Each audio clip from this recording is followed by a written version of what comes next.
of the Council of Europe the Programming Department, and distinguished chair of the Cooperation Office of the Council of Europe, distinguished Deputy Director General of the DGMM, distinguished representatives of the judiciary, and distinguished participants from the national and international NGOs, distinguished representatives of the public sector, distinguished academicians, ladies and gentlemen. Welcome to the opening meeting of the project on action on strengthening the human rights protection of migrants and victims of human trafficking in Turkey, and the summit on combating human trafficking. Before giving information on the project and passing on to the opening remarks, I would like to invite you to 1 minute of silence in respect of the founder of our republic and our martyrs, which will be followed by the national anthem.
Teşekkür ediyoruz. Thank you very much. The total budget of the project is 2.5 million euros, and the main aim is to increase the protection of human rights in the area of migration, put into implementation the European standards in this area, and implement the Council of Europe project on combating human trafficking and fighting against human trafficking in Turkey. In this project, counter activities to avoid human trafficking, especially for women and vulnerable people like the children in this area, is crucial, and strengthening the human rights perspective to human trafficking and Greta recommendations is also one of the targets of this project. Distinguished participants, now we pass on to the opening remarks, and first of all, I would like to leave the floor to Madame Verena Taylor, the Director of the Office of the Director General of Programs. Thank you very much. Good morning, Excellencies, representatives of the Turkish authorities, dear André Liss of the European Union delegation to Ankara, dear ladies and gentlemen representing a large number of stakeholders, including in particular also civil society organizations. I'm very pleased to be part of the conference today on combating trafficking in human beings, which is organized in the context of World Day Against Trafficking in Persons, which will take place tomorrow. Trafficking in human beings is one of the biggest human rights challenges of our time. Preventing and combating it is a priority for the Council of Europe. trafficking of human beings is in contradiction with several issues of concern to the organization, including violence against women and children, social rights, migration, and organized crime. The Council of Europe Convention on Action Against Trafficking in Human Beings is applicable in all Council of Europe member states except the Russian Federation, but it is also open to non-member states, such as most recently Israel, who joined in May 2021, or also Belarus. All of these countries have developed legislation and policies against trafficking in human beings, yet thousands of women and children and men continue to be trafficked. The COVID-19 related lockdown measures and movement restrictions have contributed to a surge in some forms of exploitation, including sexual exploitation of children online and trafficking for the purpose of labor exploitation. Further cooperation between the countries, as well as reinforced prevention efforts, are therefore required. Turkey is a party to the convention, to the Council of Europe Anti-Trafficking Convention since 2016 already. Turkey's efforts to combat trafficking in human beings, including by improving the national anti-trafficking legislation in line with Council of Europe standards, are very much welcome. As a party to the convention, in 2018, Turkey has undergone the first evaluation by the group of experts on action against trafficking in human beings, also known as GRETA. The evaluation report was published in October 2019, and later today you will hear a presentation on the main findings and recommendations of this report by Ms. Helga Geier, the current chair of GRETA. Monitoring member states' compliance with Council of Europe standards in all areas, including trafficking in human beings, is important in order to establish whether commitments are respected and citizens' rights protected. The next step is to see, together with the authorities and with civil society of the country in question, what the Council of Europe can do to help increase the protection of citizen rights. Within the framework of the second phase of the horizontal facility for the Western Balkans and Turkey, and drawing on the recommendations of the GRETA evaluation, therefore, an anti-trafficking cooperation action was launched. This joint European Union and Council of Europe initiative, a joint project as we call them, aims at assisting Turkey to comply with Council of Europe standards and the EU acquis in three important areas. A, to build a comprehensive and integrated institutional approach to addressing trafficking in human beings. B, to strengthen prevention and victim assistance strategies. And C, to strengthen cross-cutting priorities to step up national action to prevent trafficking, including knowledge-based policies and the dissemination of knowledge about the trafficking phenomenon. So far, the action has already achieved a couple of concrete results.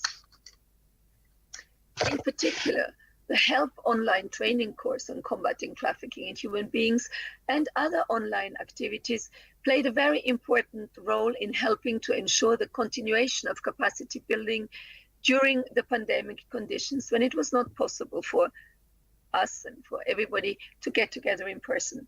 I should like to take this opportunity to thank the DGMM, the Ministry of Justice, the Istanbul Bar, and the Gendarmerie Nationale Command for their interest in and support to this endeavor.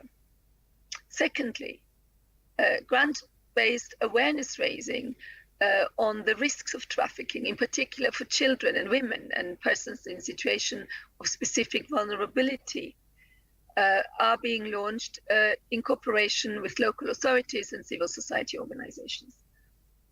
Further, a series of policy studies to inform capacity building, to improve the knowledge-based policy, and to support the preparation of the new anti-trafficking strategy are being elaborated.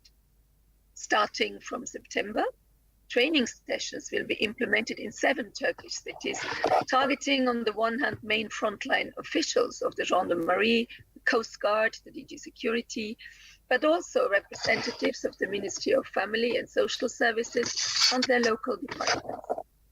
Representatives of the Ministry of Labour and Social Security and their local departments are also targeted, as are DGMM staff and their provincial directorates general. With this portfolio, we hope to contribute effectively to the fight against trafficking in human beings in Turkey and more broadly, therefore, in the region and in Europe as a whole, since all of these areas are, of course, one big network. Let us take the opportunity of the World Day Against Trafficking in Persons to further strengthen our cooperation and to seek solutions for all. All of us have a responsibility to prevent and stop human trafficking and protect the most vulnerable in line with Council of Europe standards and other European standards and our shared values.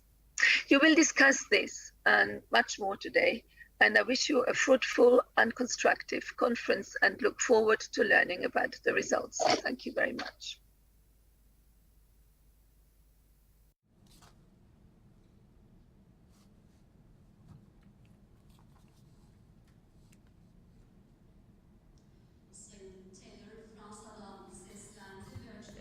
Madam Taylor addressed us to conference and shared her opening remarks. And now I would like to leave the floor to Mr. Andre Etienlis, who is the head of cooperation from the delegation of the European Union to Turkey.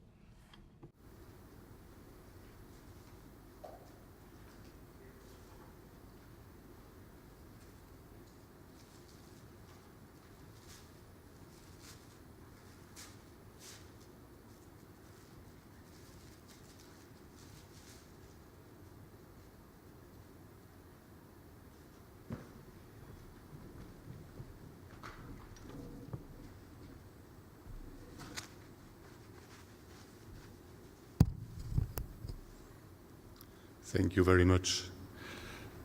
Distinguished Deputy Director General Seçilniç, distinguished Director Mrs. Taylor, distinguished representatives of all the Turkish institutions present here, national and international organizations, ladies and gentlemen. It is a great pleasure for me to be here today at this summit on the occasion of such an important day, the World Day Against Trafficking of Human Beings. Human trafficking is a global and widespread crime that exploits the plight of men, women, and children for profit. Mostly, it is committed by organized crime networks that take advantage of people who are vulnerable, desperate, or simply seeking for a better life. According to the latest available data in the European Union between 2017 and 2018, in 2 years, there were more than 14,000 registered victims within the European Union alone. The actual number is expected to be significantly higher as many victims remain undetected. Some numbers are telling. Trafficking for sexual exploitations remains the most prevalent form, 60%, followed by labor exploitation, 15%, and other forms of exploitation. Trafficking for sexual exploitation disproportionately affects females, 92%, while trafficking for labor exploitation mostly affects male victims. 3/4 of all registered victims were women and girls, while most perpetrators were men. This has led EU Commissioner Johansson to say that human trafficking is largely a crime of men against women. But also 22% of all registered victims are children. Among them, unaccompanied minors were also easy targets for trafficking and most vulnerable group. It is also significant to know that inside the European Union, the victims are both EU nationals and non-EU nationals in equal shares. Trafficking in human beings is a grave violation of fundamental rights prohibited by the EU Charters of Fundamental Rights. It is defined as a particularly serious form of organized crime in connection with immigration by the Treaty on the Functioning of the European Union. Trafficking in human beings is also linked with other forms of organized crime, such as migrant smuggling, drug trafficking, and money laundering. This crime brings high profits to criminals at the cost of enormous human, social, and economic capital. This complex criminal phenomenon has been and continues to be systematically addressed by the EU with initiatives ranging from security to migration, justice, equality, and fundamental rights. This is why the European Union has adopted last April a new strategy on combating trafficking in human beings for the period 21-25. The EU strategy proposes actions aiming to reduce the demand for trafficking and all forms of exploitation, to break the business model of criminal networks, and to protect, support, and empower victims. Ladies and gentlemen, Turkey on its side continues to be both a critical transit and destination country for trafficking in human beings. It is located in the immediate neighborhood of areas generating large numbers of migrants and asylum seekers on the main migratory routes towards Europe. At the same time, Turkey has also become a destination for migrants from the Caucasus, Middle East, and South Asia, increasing the risk of trafficking. And the conflict, of course, in Syria has consolidated this trend. As it is the case in the EU, we expect that in Turkey, the number of victims of trafficking in Turkey are much higher than those that are identified and receive protection. Just look at what happened, for example, in the operation Liberterra earlier this month in July, which was conducted by Interpol with the support of 47 countries, including Turkey, European Union member states, Interpol, Europol, International Organization of Migration, many of you present here. In just 5 days, across the world, 4,000 irregular migrants were identified, and of which 430 victims of human trafficking in just 5 days. So this is something that is definitely calling for international cooperation between all of us in order to fight this crime. And this is exactly what we are doing today through our cooperation with DGMM and the Council Europe and all of you in this joint project. The implementation of the Council of Europe Convention on Action Against Trafficking in Human Beings, to which Turkey is a party, is a central element of this project. It follows, as it was mentioned by Mrs. Taylor, the publication of the first report on the implementation of this convention by Turkey in October 2019 by GRETA, the group of experts on action against trafficking in human beings. And I also look forward, as it was mentioned, to hear Mrs. Geyer, the chair of GRETA, who will be here today with us to share the findings and observations of the group of experts. And this will be a very good opportunity to reflect on the recommendations made by GRETA and to address outstanding issues as far as possible together with the Council of Europe. And on this occasion, I also want to reaffirm our support for an early start to the other project, IPA funded as well, together with DGMM and the International Office of Migration in this very field. Both partners, the Council of Europe and the IOM, have unique experience in the field of trafficking in human beings, and their combined know-how will be of great benefit to the DGMM and all the institutions present here. Ladies and gentlemen, today we have been able to bring together the expertise of the Council of Europe, but also the extensive experience of Turkish administrations fighting the crime of human trafficking, the academia, and the international community. I am looking forward for a fruitful cooperation and discussions throughout these 2 days so that together we can face the major challenges that remain to fight this crime and to identify and protect the victims. Thank you very much.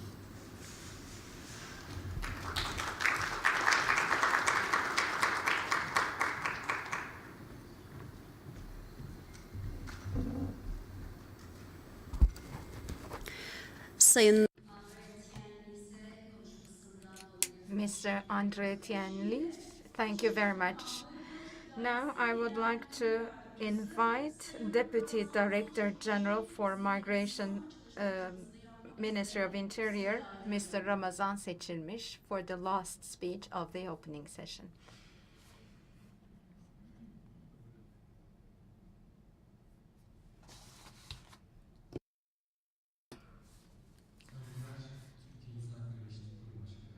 Distinguished President of the Human Rights and Equality Institution, distinguished representatives of the Council of Europe and European Union, distinguished prosecutors, judges, representatives of public institutions, academics, and representatives of international organizations and NGOs. First and foremost, I would like to welcome each and every one of you for honoring us with your presence in this summit on combating human trafficking. At the very outset of my speech, I would like to extend the best wishes of our Director General. He couldn't be with us because of a health problem. And I also would like to extend the best wishes of the Deputy Minister of Interior, who is at the moment in Arhavi because of the flood. Unfortunately, we've been experiencing natural disasters all around the world.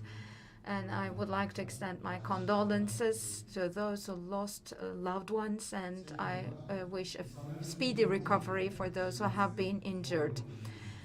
Um, Forced labor or kidnapping of people is the definition of trafficking in human beings. And poverty, the will for a better life, problems in source countries of origin, demands in the labor market, and the fact that profits of crime are really high are some of the causes of trafficking in human beings. And trafficking in human beings also include other types of crimes.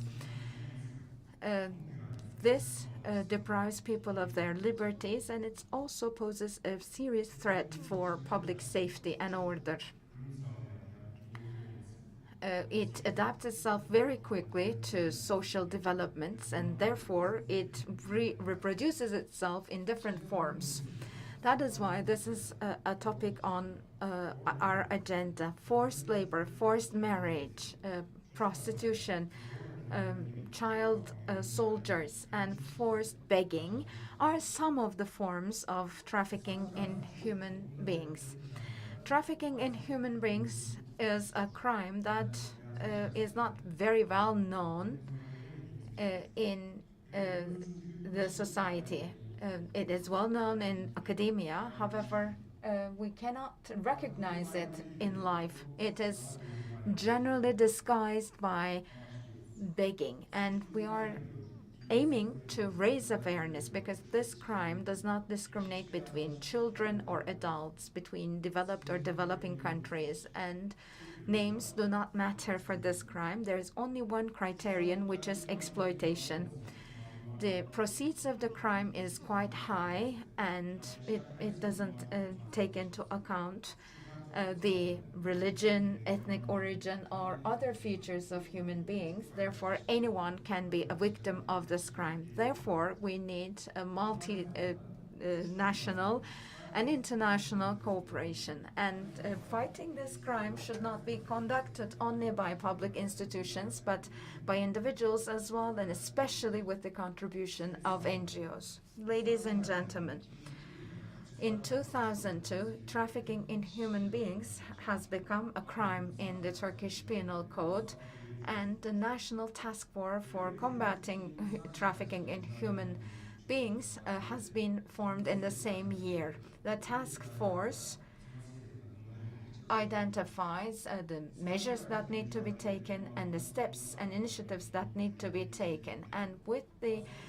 enactment of the regulation on the protection of victims, this task force has turned into a commission for combating trafficking in human beings. And this commission convenes at least once a year.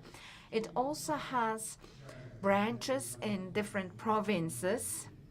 In 2019, this commission has convened in 7 cities, and in 2020 in 16 cities, and in 2022 it aims to convene in all cities in Turkey. And there are shelters that serve to the victims of trafficking in humans. The law numbered 6458 extends protection to foreigners that are victims of human trafficking, but those who have doubts or suspicions about this crime are given 30 days to reside in this country. And the victims are also given residence permit or a certain stay in the country.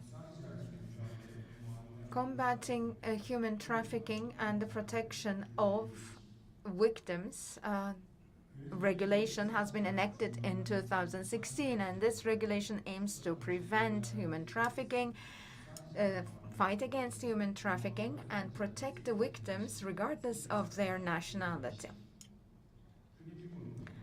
Ladies and gentlemen, we have many events to prevent the crime itself. In 2020, we have provided training to the public officials as well as private sector workers. And in 2020, we have had online and physical meetings to provide training to more than 12,000 people. We have also used social media to raise awareness. Be My Voice was the slogan of the social media campaign. And we have Persian, English, and Arabic subtitles for the video that gave information about forced marriage and early marriages. A Human Rights and Equality Institution has been designated as a national rapporteur organization, and the events that are carried out by our country in fighting against human trafficking will now be assessed by an independent organization. We have had interviews with victims, and 280 people were identified as victims, and 209 victims were provided with accommodation at shelters. And by September 2020, the number of interviews was 2,400, and the number of victims was 210. Since the signature of the Palermo Protocol, we have carried out certain activities and national action plans, and we are aiming to give information about all these activities and events. And since the beginning of this process, now some new institutions, NGOs, and international organizations have joined us in our endeavors. There have been certain amendments to the legislation. New pieces of legislation have been adopted. All these are important initiatives in our take on the future. And 3 NGOs have shelters in Istanbul, Ankara, and Izmir. They are running the shelters, and it's very important to hear them in the summit. But of course, they have stopped running the shelters due to several reasons. But if NGOs are willing to run and manage shelters, as DGMM, we are ready to help and support them. And I would like to say this once again in your presence. All NGOs who are willing to work with us, I would like to make a call to them. I urge all the NGOs to raise their concerns, complaints, or problems that are related with us. This is going to be a very important feedback for us. Greta, group of experts on action against trafficking in human beings, have visited our country in 2018 and worked out a report, and the report also contains some recommendations. One recommendation is to amend Article 80 of the Turkish Criminal Code.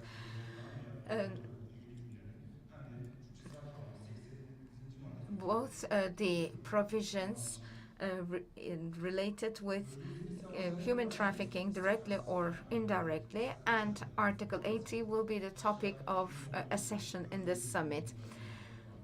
So the burden of migration actually is on the countries in the region, including Turkey. Turkey accommodates 4 million displaced people, and this also gives momentum to human trafficking as well. Since 2014, the number of Syrian victims was number 1 in 2020. Since the day when human trafficking was designated as a crime in Turkish Criminal Code, we have made considerable progress. However, the crime changes its form and the dimensions change, and it's difficult to fight against this crime. In the very beginning, it was just forced prostitution, but now we see the crime in many different areas as well. And all the assessments show us that more research and cooperation is needed in this field. So we need a more integrated fight against trafficking in humans. So this project will make great contributions to our national fight against human trafficking, and I hope that it will also promote international cooperation. And finally, I would like to underline that any event or activity that we're going to be conducting will be contributing to the protection of victims or their healing, and of course it will make contributions to the fight against this crime. So this two-day summit will contribute to combating the crime as well as improving the standard of services offered to victims. I would like to thank everyone, my colleagues, for the organization of this summit. Thank you very much.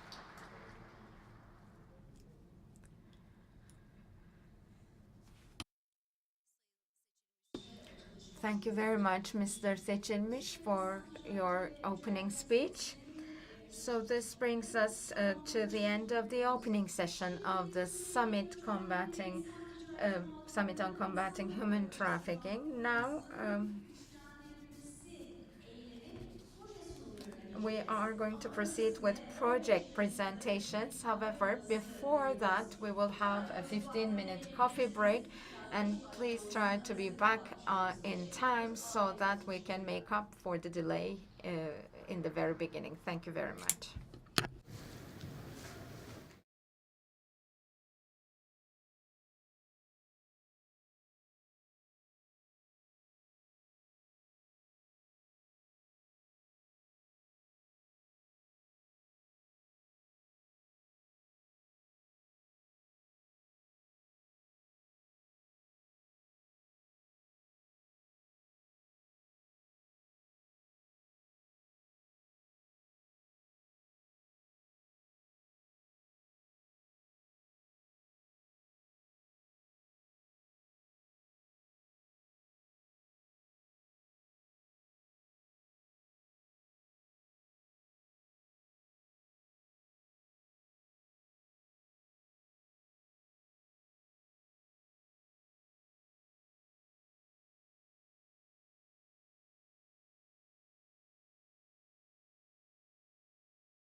distinguished guests, esteemed participants. With a multi-sectoral partnership approach ensuring dialogue among the partners, we have the action on strengthening the human rights protection of migrants and victims of human trafficking in Turkey, and we will proceed with the project presentations. Now, first, I would like to invite on stage the project coordinator for the European Council, Council of Europe, Ms. Kunur Gasimova. You have the floor.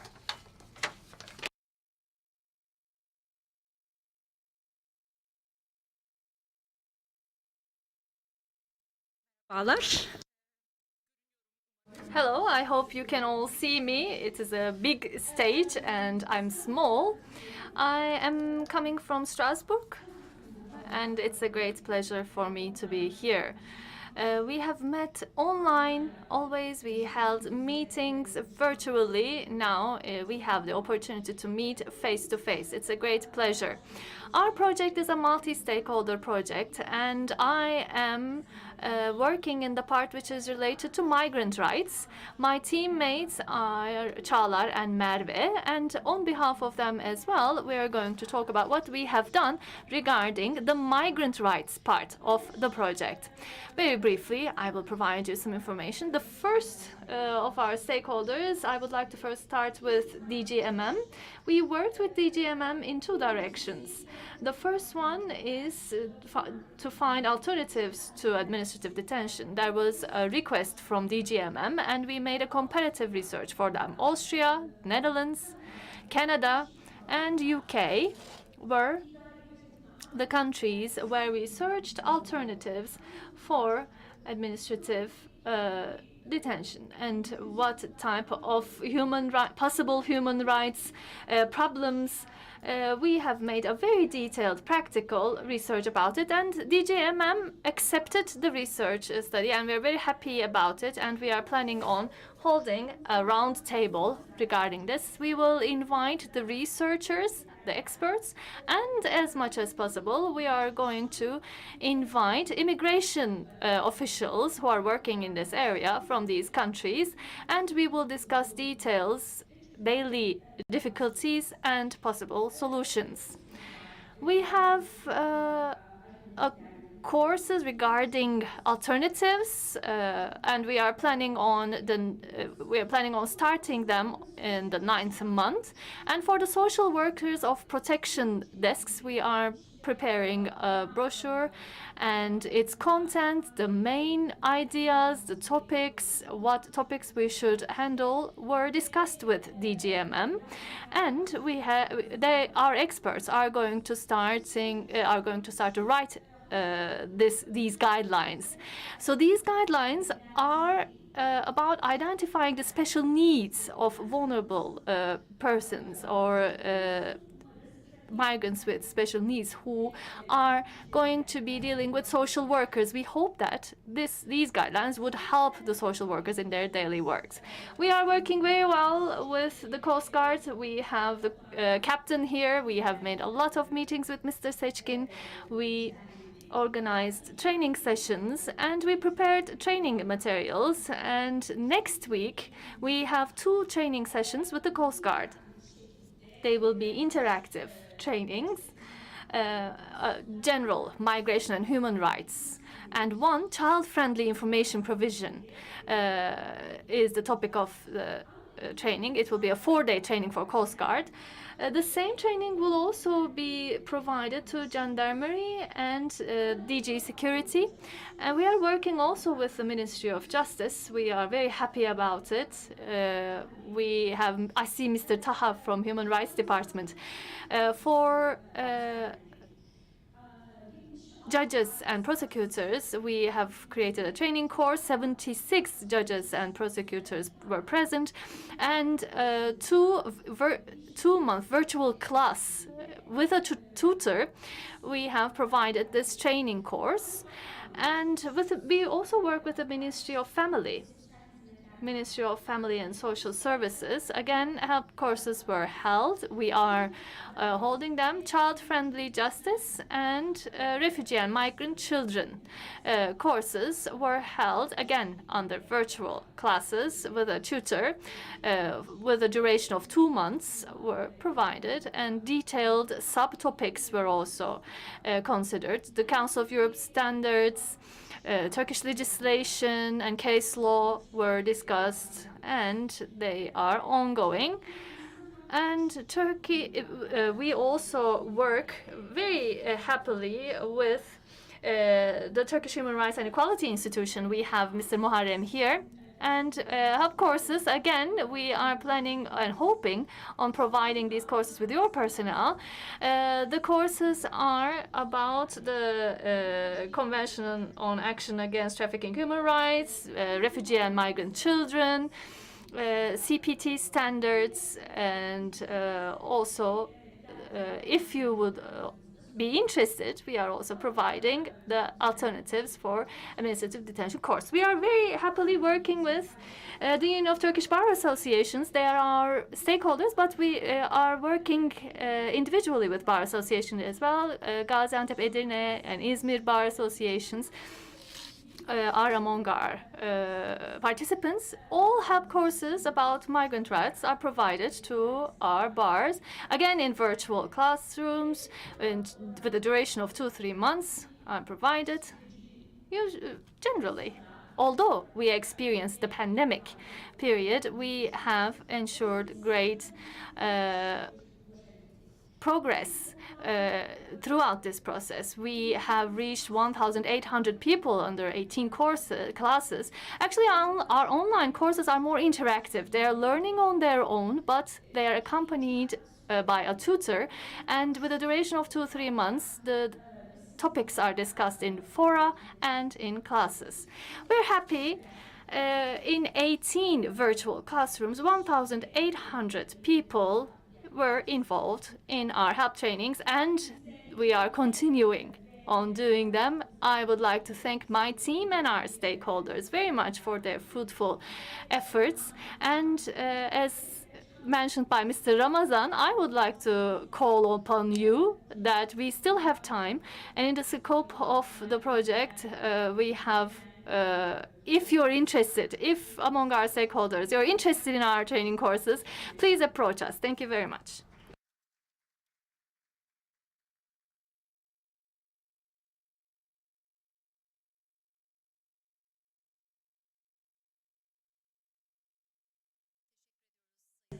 Thank you very much, Ms. Gasimova, and distinguished guests.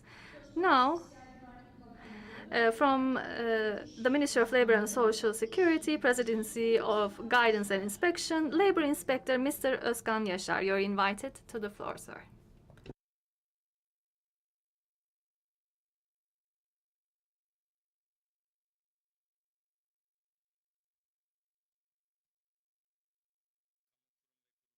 Distinguished representatives of public institutions and organizations, distinguished participants from international organizations and representatives, representatives from academia and civil society organizations, esteemed participants.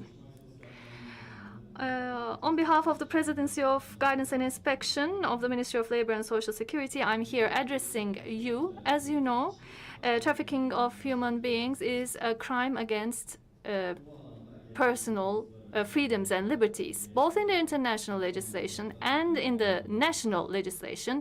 This area has been regulated. Apart from the legislation, when we look into the practice, especially in the last decade, through different reasons, globally, there is a pressure of migration. This migration pressure was most probably experienced by our country. Our country is among the countries which have experienced this pressure. Our country is hosting a high number of migrants. When we take off from here, we see that combating human trafficking is of great importance for our country. Of course, combating human trafficking is not a topic that can be overcome by one institution or one organization alone. Both internationally and nationally, public organizations and institutions, academia, civil society organizations, and including the private sector, all national organizations and institutions should join together, and under their coordination and cooperation, a more effective combating can be ensured. In this way, the project will help coordination and communication among the organizations. That is my belief. In combating trafficking in human beings, the relevant organizations and institutions are going to be trained. And in this scope, enhancing institutional capacity and raising awareness both at the level of institution personnel and at the public level, and by creating special task forces, enhancing expertise in this area is of utmost importance. On the other hand, strengthening the IT infrastructure of the institutions and data sharing among the institutions are also very important issues. As the Presidency of Guidance and Inspection, the topic of combating against human trafficking within the framework of the legislation, I would like to express that we are ready to provide all necessary support we can. As you know, labor inspectors are working on behalf of the government, and it is inspecting the labor life. In the inspections that are carried out in workplaces, forced labor and exploitation of labor are inspected in terms of the signs of human trafficking, and labor inspectors observe the existence of these crimes.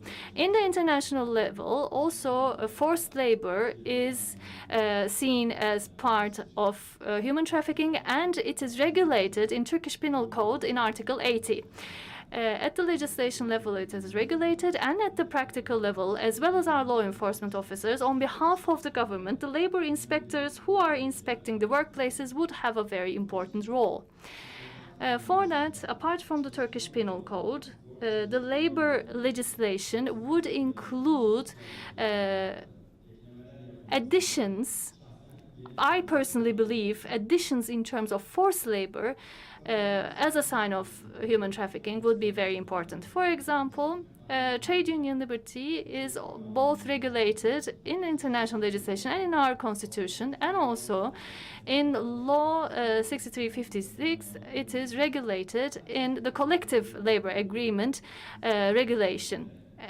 Just as trade union freedom, human trafficking is regulated in both international and national legislation, and it is not regulated specifically in the labor legislation and in the labor code. I do believe that it would be important to work on creating and developing such legislation.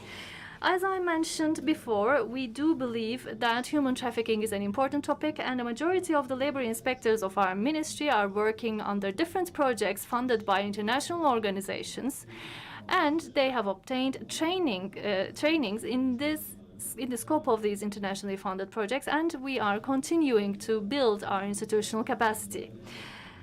Our presidency also is working on a draft project regarding the labor inspectors' efforts regarding combating human trafficking. After this draft is further developed, we are going to discuss and share this with both national and international organizations. The migrants and victims of human trafficking in Turkey, they're strengthening in the scope of this project, which is aiming to strengthen the human rights protection of migrants and victims of human trafficking in Turkey, also includes training activities for our personnel. We do believe that these training activities are very important, and through them, the awareness of labor inspectors would increase. After the completion of training of trainers, other labor inspectors who were not included in the first set of trainings would also be trained. Thereby, the institutional capacity would have been built. As the Presidency of Guidance and Inspection, in the topic of combating human trafficking, the action on strengthening the human rights protection of migrants and victims of human trafficking in Turkey, and in terms of combating human trafficking related to all other aspects. In the scope of the legislation, we are ready to provide all necessary support. And now I would like to also congratulate the World Day Against Trafficking in Persons, 30th of July. Both in our country and globally, we hope for a world where there is no trafficking in human beings. My regards to you all.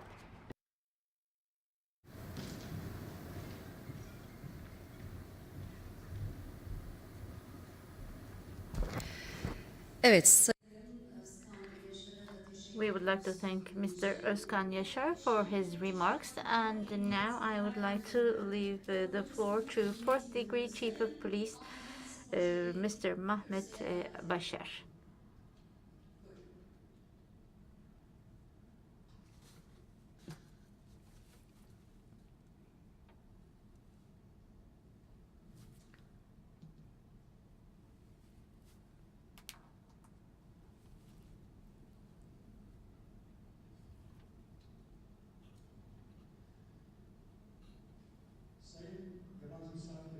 Distinguished foreign guests, distinguished representatives of the DGMM, the Ministry of Justice, Coast Guard, Gendarmerie, and the staff of the Turkish National Police.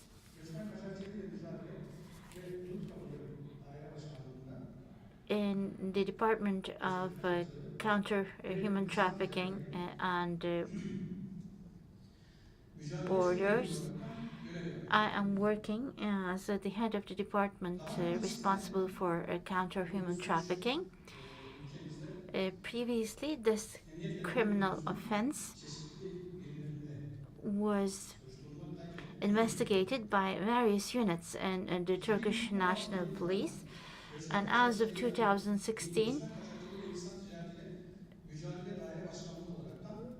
we have established the head of department responsible for counter human trafficking, and we have been given jurisdiction in the investigations from this particular criminal offense.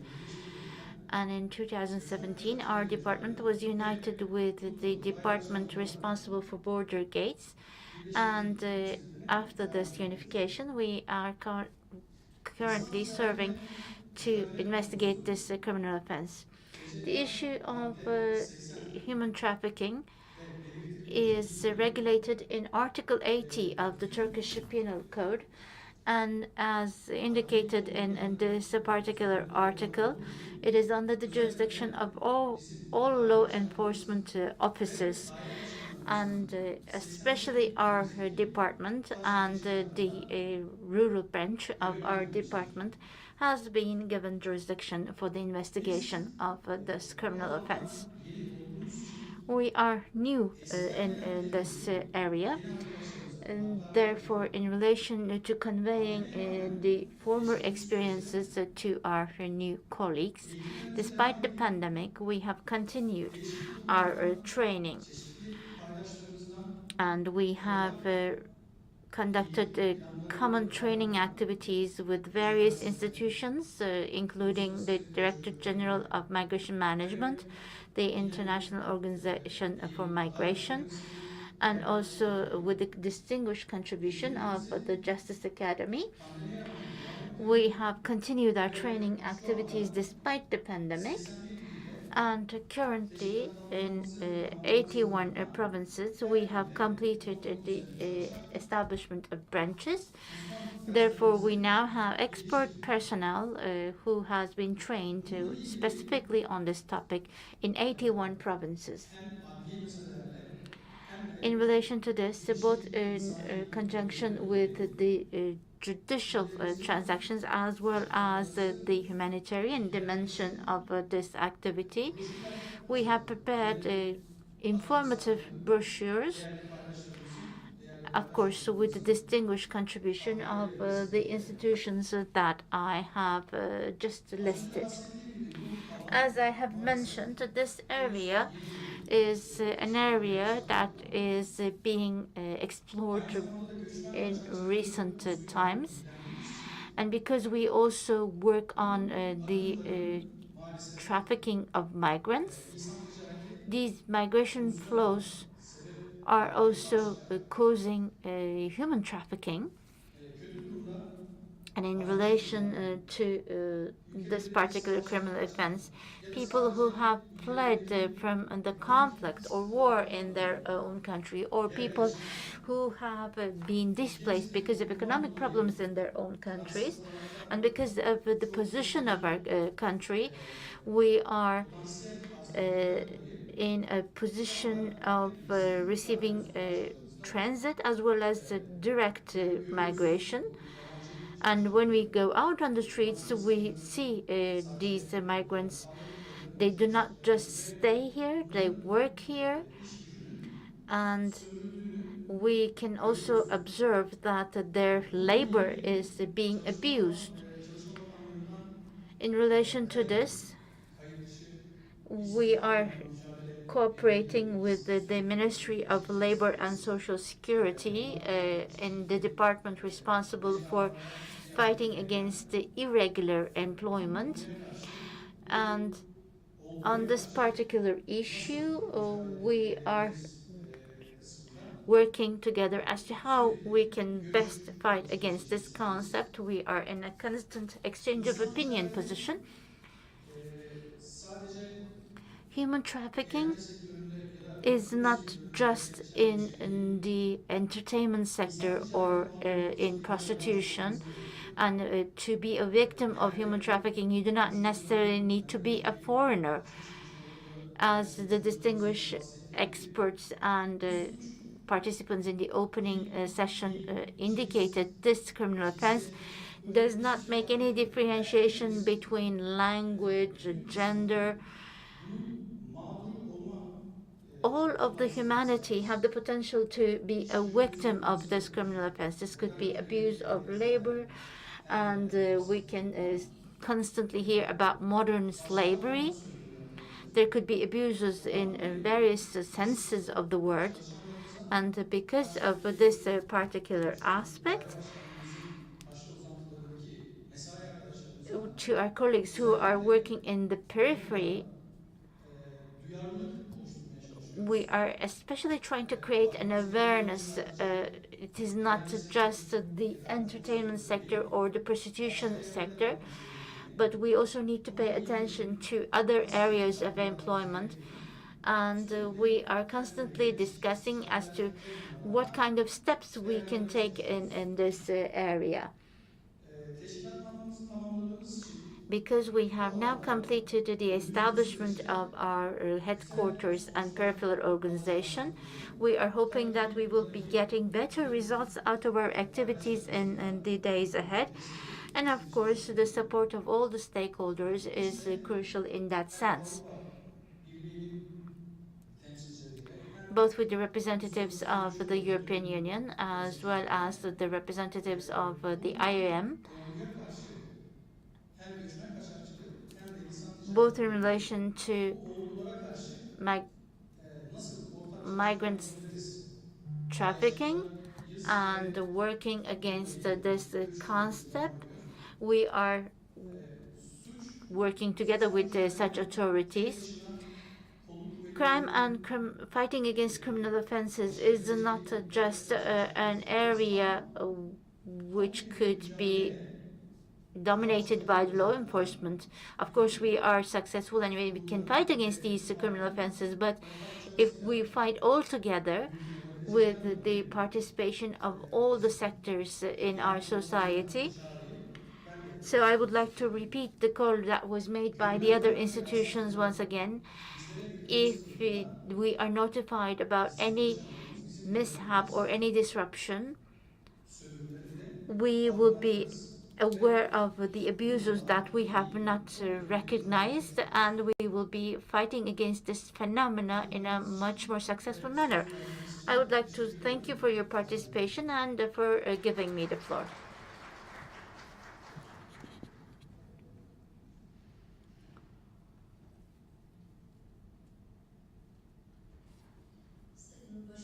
We would like to thank Mr. Bashar for his remarks. And now we would like to leave the floor to the head of Anti-Smuggling and Organized Crime Department from the Coast Guard Command, Captain Mr. Tayfun Sargun.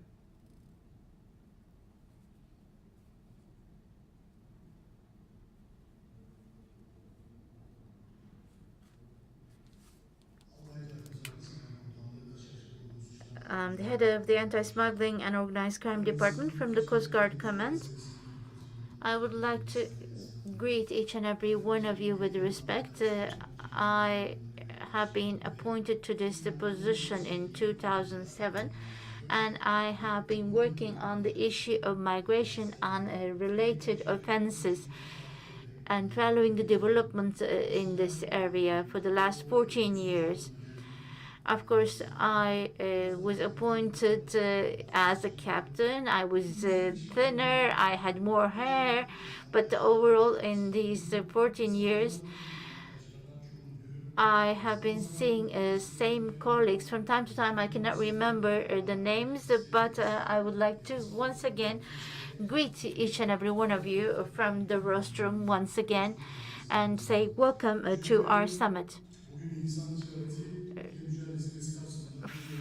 I am very grateful to be with you in relation to the participation of this summit, and I would like to thank the DGMM and to the distinguished representatives of the Council of Europe for giving us this opportunity. As you know, globally, we are under a migration flow, and we are in a region which has an intense movement of migration, and we are one of the countries which is mostly affected by this phenomena.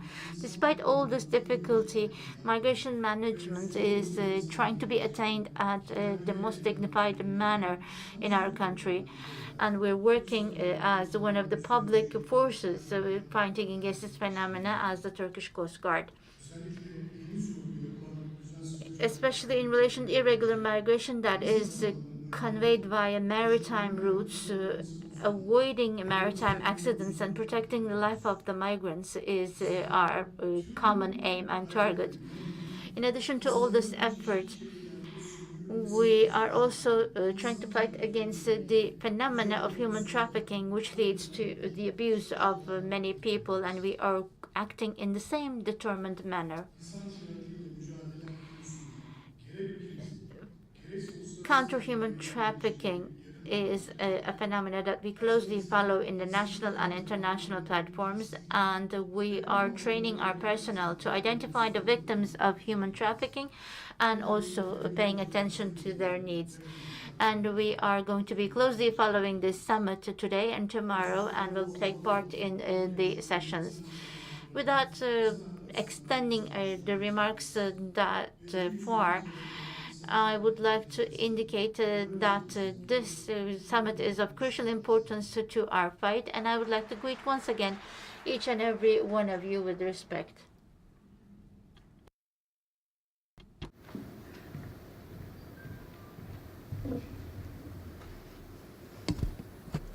Teşekkür ediyoruz Sayın.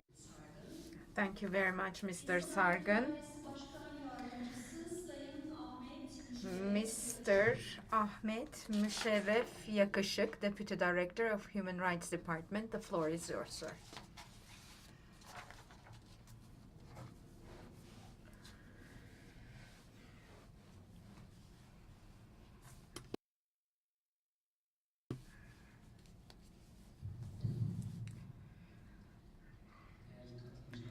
Distinguished participants, at the very outset of my speech, I would like to welcome each and every one of you.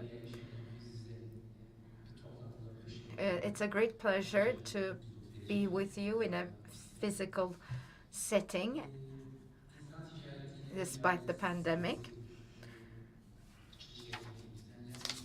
So this is the opening of the summit on combating human trafficking. And as the previous speakers said, Ministry of Justice is one of the beneficiaries of this project.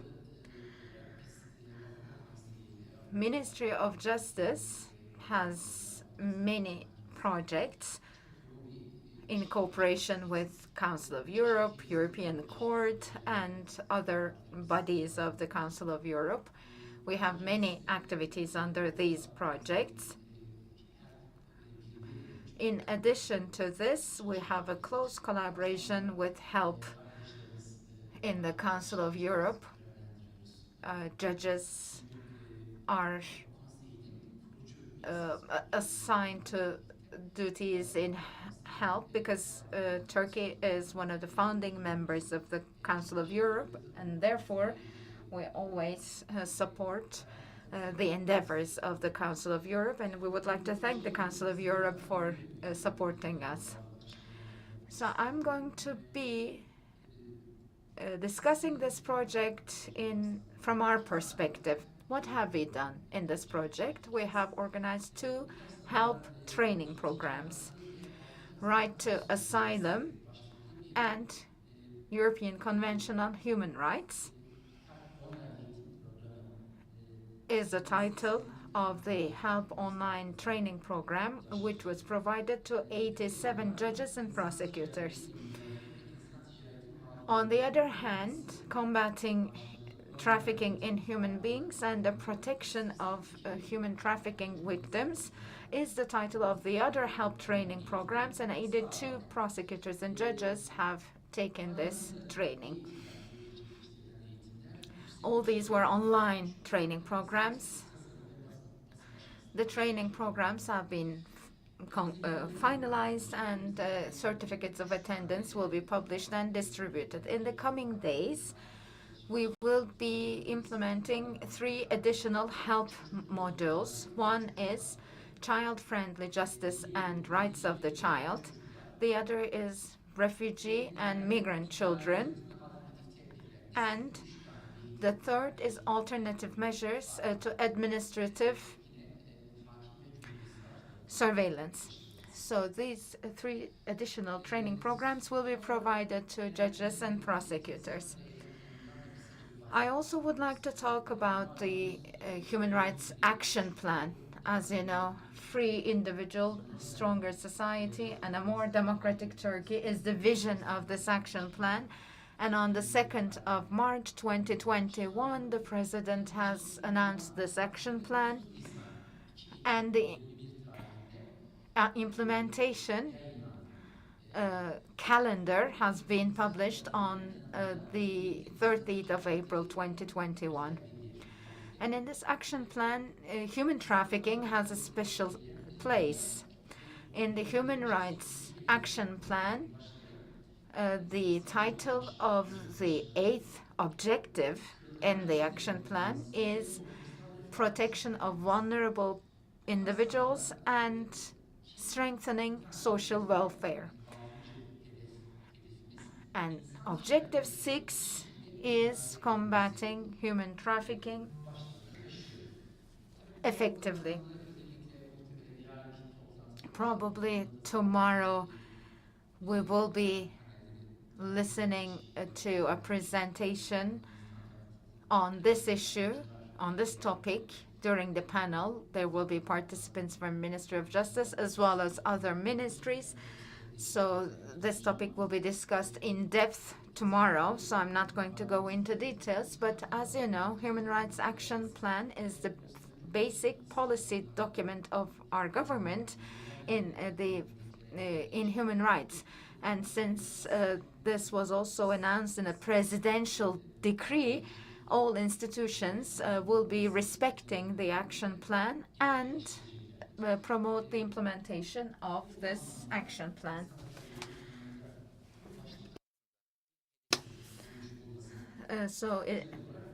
Human trafficking has a special provision in this action plan. This is important.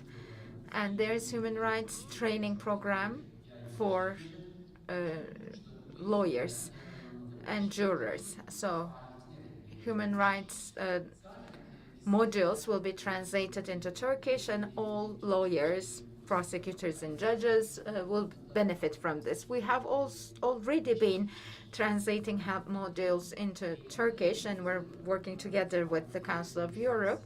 But in the action plan, this is also mentioned, which highlights the importance of training. At the end of my words,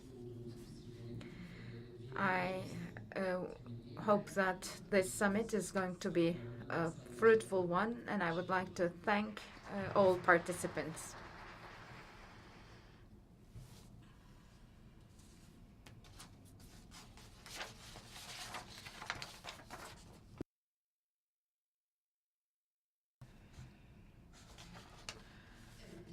Thank you very much, Mr. Yakışık.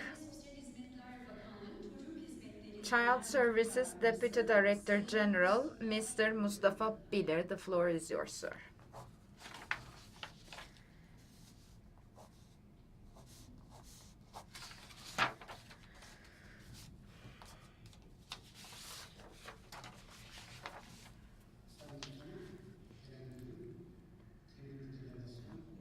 President, Director General, distinguished participants,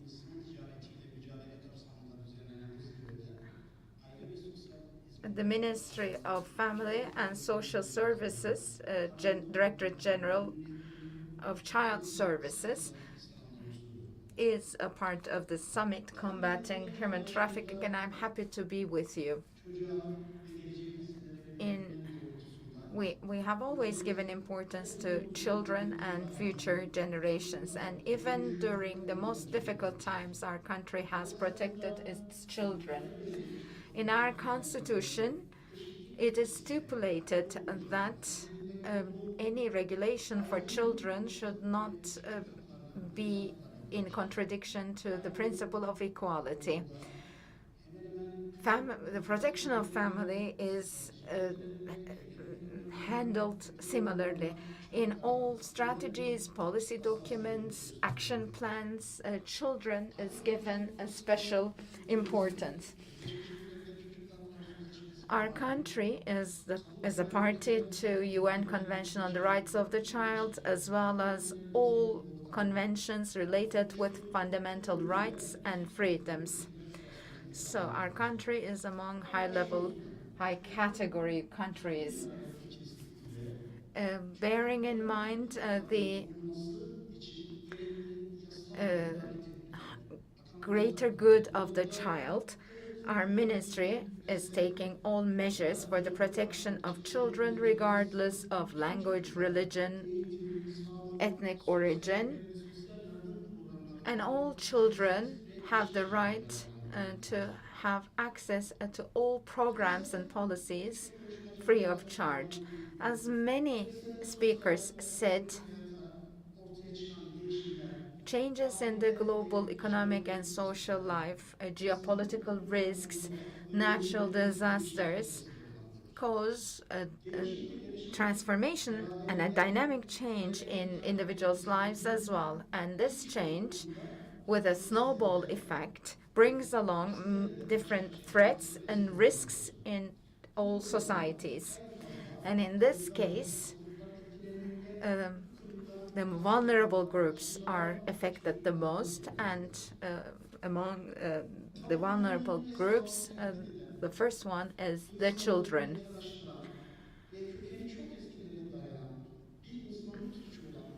Human trafficking, which is a crime against humanity,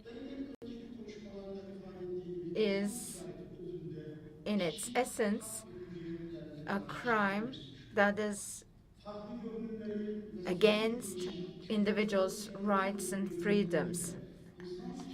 It has its own specific methods, it changes form, and combating human trafficking is only possible through coordination and collaboration that can adapt to changes in the form of the crime.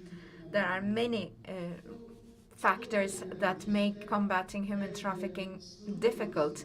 Maybe one of these factors is the transboundary or transnational character or nature of this crime. And migration is a conducive environment where human trafficking crime is committed. When we look at the statistics of DGMM, we see that there is an increasing number of migrants coming to our country. Of course, our main philosophy is to make sure that any person coming to our country leave our country in a healthy way with good memories, and therefore we're trying to offer services in a way that is in line with human dignity. Migration statistics, in light of migration statistics and the characteristics of the crime, require an international collaboration and fight against this crime. Human trafficking and special protection of children have a multi-sectoral and multidisciplinary nature, and that is why national and international organizations should share and exchange information in a coordinated and systematic way. In addition to this, preventive measures and approaches need to be adopted, and to this end it is important to raise awareness among people.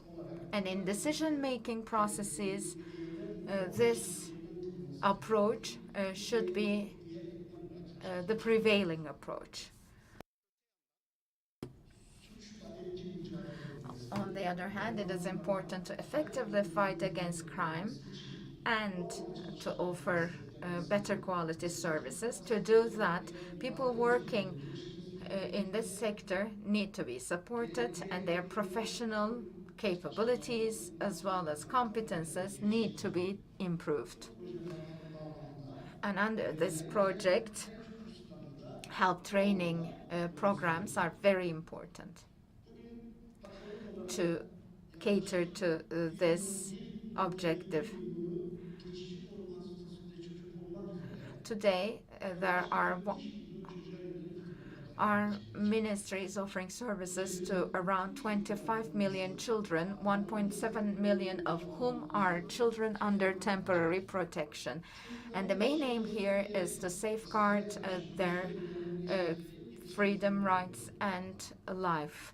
And we are aiming to improve the living conditions for children, and we give priority to preventive measures, and we try to implement mechanisms that identify risks against children, separated children or unaccompanied minors, and all children are affected by human trafficking. So in combating human trafficking, we're trying to be proactive. So we have mobile social services units for children in all provinces. With this system that identifies and disposes risks against children, we're trying to strengthen our preventive actions, and we have 1,500 mobile units around Turkey to identify children under risk and to support those children with social policies. Participation of children is inevitable, of course, since in every endeavor or initiative that concerns children. So we try to work together with children to find solutions to their problems. So in 81 provinces in Turkey, we have children's rights committees. The members of these committees are children, and we use the peer-to-peer training technique to raise awareness among children about their rights. And at the same time, we're trying to integrate children under temporary protection, and we're trying to make sure that there is a conducive environment for cultural exchange between children. Digital media can be risky for children as well. Identifying the risks that children can face is important, and to this end we have a social media working group in our ministry. This working group is working on risks such as abuse, or exploitation that children may face.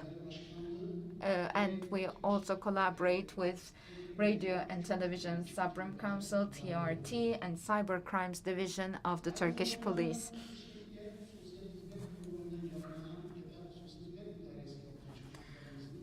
Children who benefit from social services.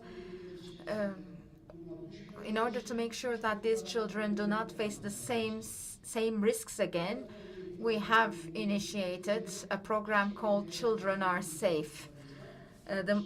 When mobile units identify children under risk, we monitor and follow up those children for a year and a half. And to protect the greater good of the child, to protect their privacy, and to prevent a secondary trauma to children, we have expert intervention groups in 81 provinces, and victimized children. These expert groups intervene with victimized children. And in 81 provinces, we have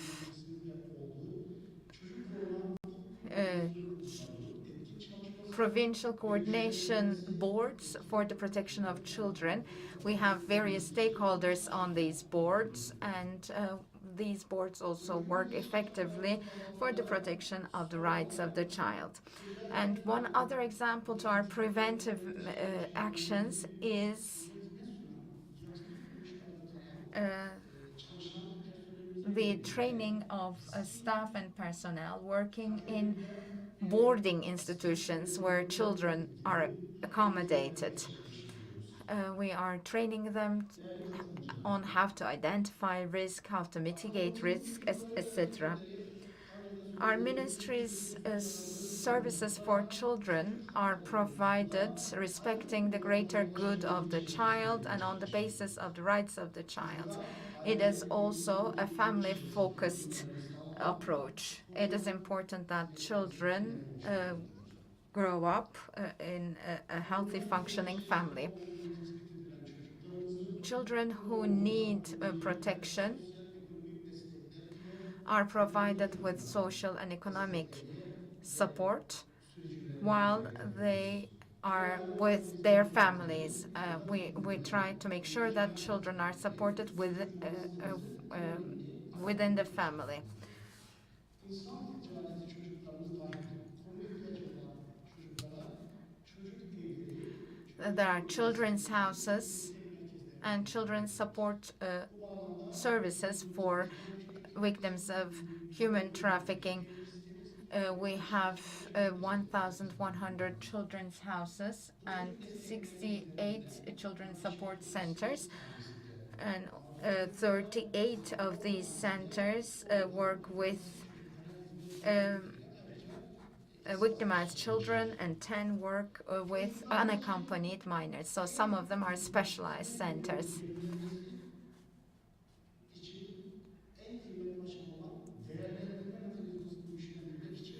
Assessment is an important mechanism. So we have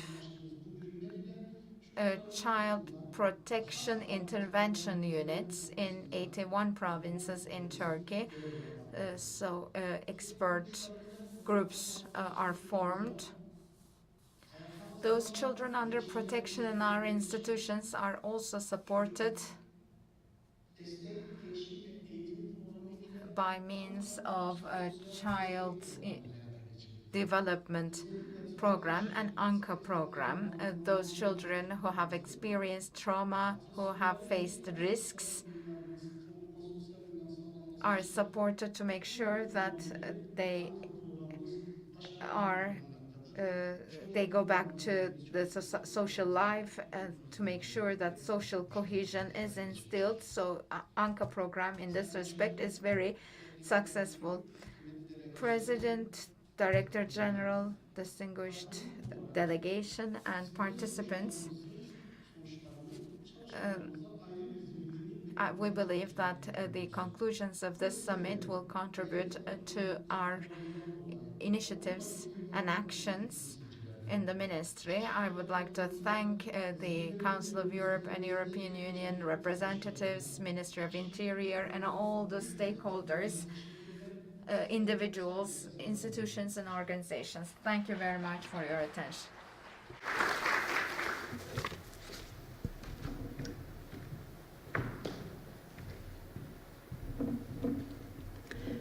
Sayın Bilir'e de We would like to thank Mr. Bilir. Now, from the Gendarmerie General Command, Head of Department of Counter-Smuggling and Trafficking, Mr. Ergin Yılmaz from Gendarmerie.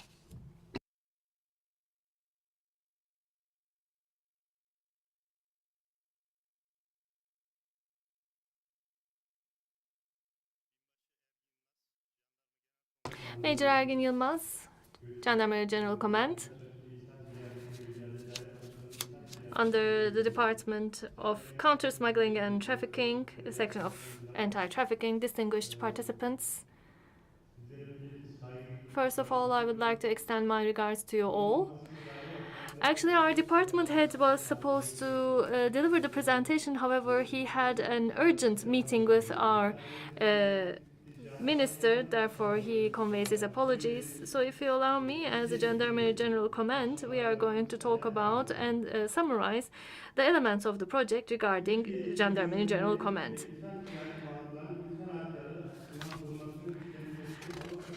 The European Union project on strengthening the human rights protection of migrants and victims of human trafficking in Turkey is funded under the horizontal facility of the European Union, under the coordination of the Ministry of Foreign Affairs and under the coordination of the Council of Europe.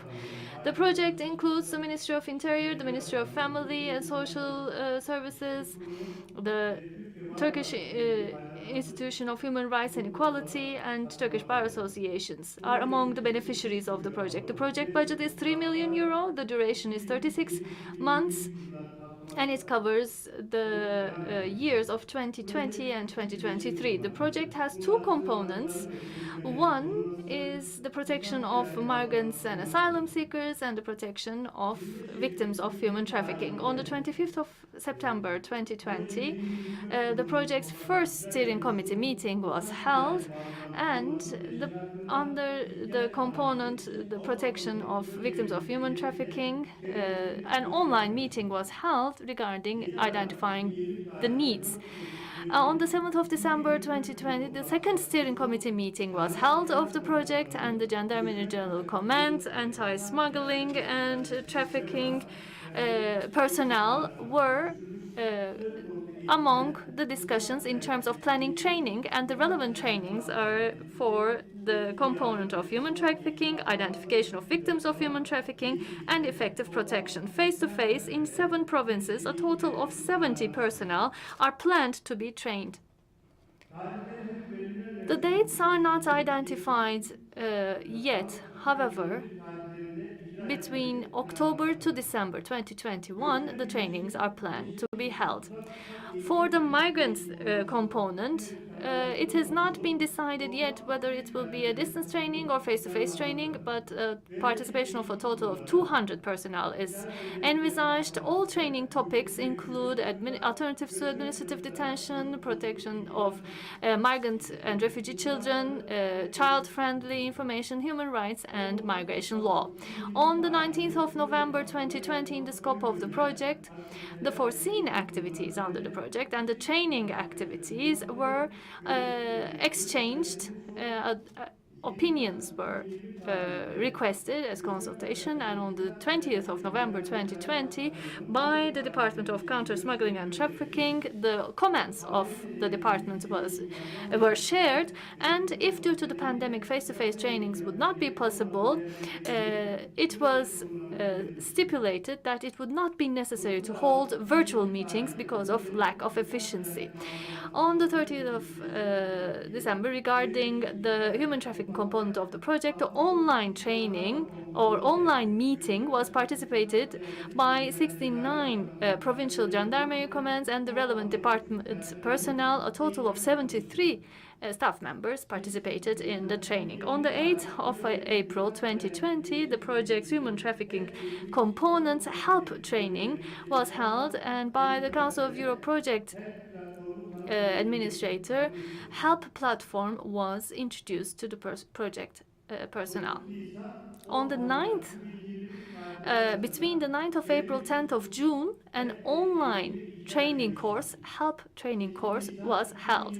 On the 8th of April 2021, under the migrant component of the project, the online meeting was held, and the project coordinator and the project manager shared their opinions with the Gendarmerie General Command and how to more systematically and in a more organized manner the anti-smuggling and trafficking activities could be held. There was a request on discussing these topics, and training topics were discussed in coordination with the project manager and the coordinator, and the training program to be identified by the Department of Counter Smuggling and Trafficking. A face-to-face training was requested, and the Gendarmerie General Command's high-level decision was or approval was made.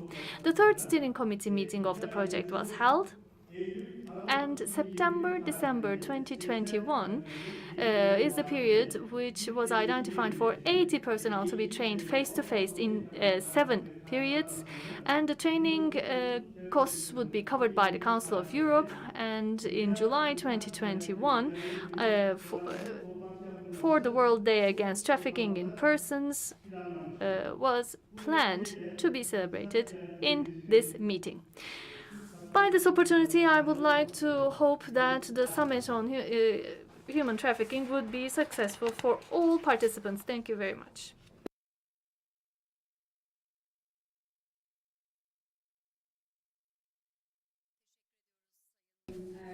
Thank you, Mr. Ergin Yılmaz.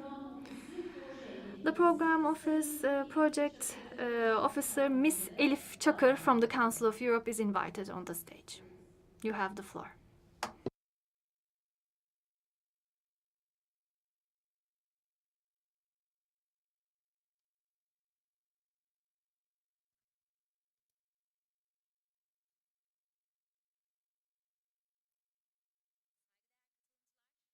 Distinguished participants, welcome once again. Under Horizontal Facility 2 of the European Union and Council of Europe, this action is funded, and this is the action on strengthening the human rights protection of migrants and victims of human trafficking in Turkey. Well, Gönül already mentioned the migration part of the project, and I will explain this part of the project. Our project team includes Ms. Nazgül, who is in Strasbourg, and project assistant Mr. Cumali are among the team, and the project budget's €1,250,000 is covered under this component. So first, let me talk about the project activities, what we have carried out so far, and then I will talk about our upcoming plans. Due to the pandemic, in our project, we prioritized mostly research study activities. In August 2020, a human trafficking help training course's Turkish adaptation was updated.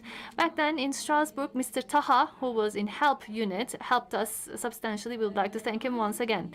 In April 2021, help training courses were provided to the lawyers in Istanbul Bar Association, judges and prosecutors of the Ministry of Justice and Gendarmerie General Command and Coast Guard General Command personnel. We have started these trainings and completed them in June. Around 300 people earned the right to obtain help certificates. In this scope, the training courses can be accessible by everyone without the accompaniment of a tutor. In September 2020, prosecution of human trafficking crime in Turkey, legal gap analysis was completed. In the second day, Mr. Olgun Değirmenci, Professor Olgun Değirmenci, who's going to be with us on the second day, was involved in the preparation, and this publication will be published soon. In December 2020, previously, many of the stakeholders mentioned already this aspect. We carried out this activity. Gendarmerie General Command, Coast Guard Command, and with the DG Security, we held a webinar for the introduction to combating human trafficking. It was in coordination and cooperation with DGMM.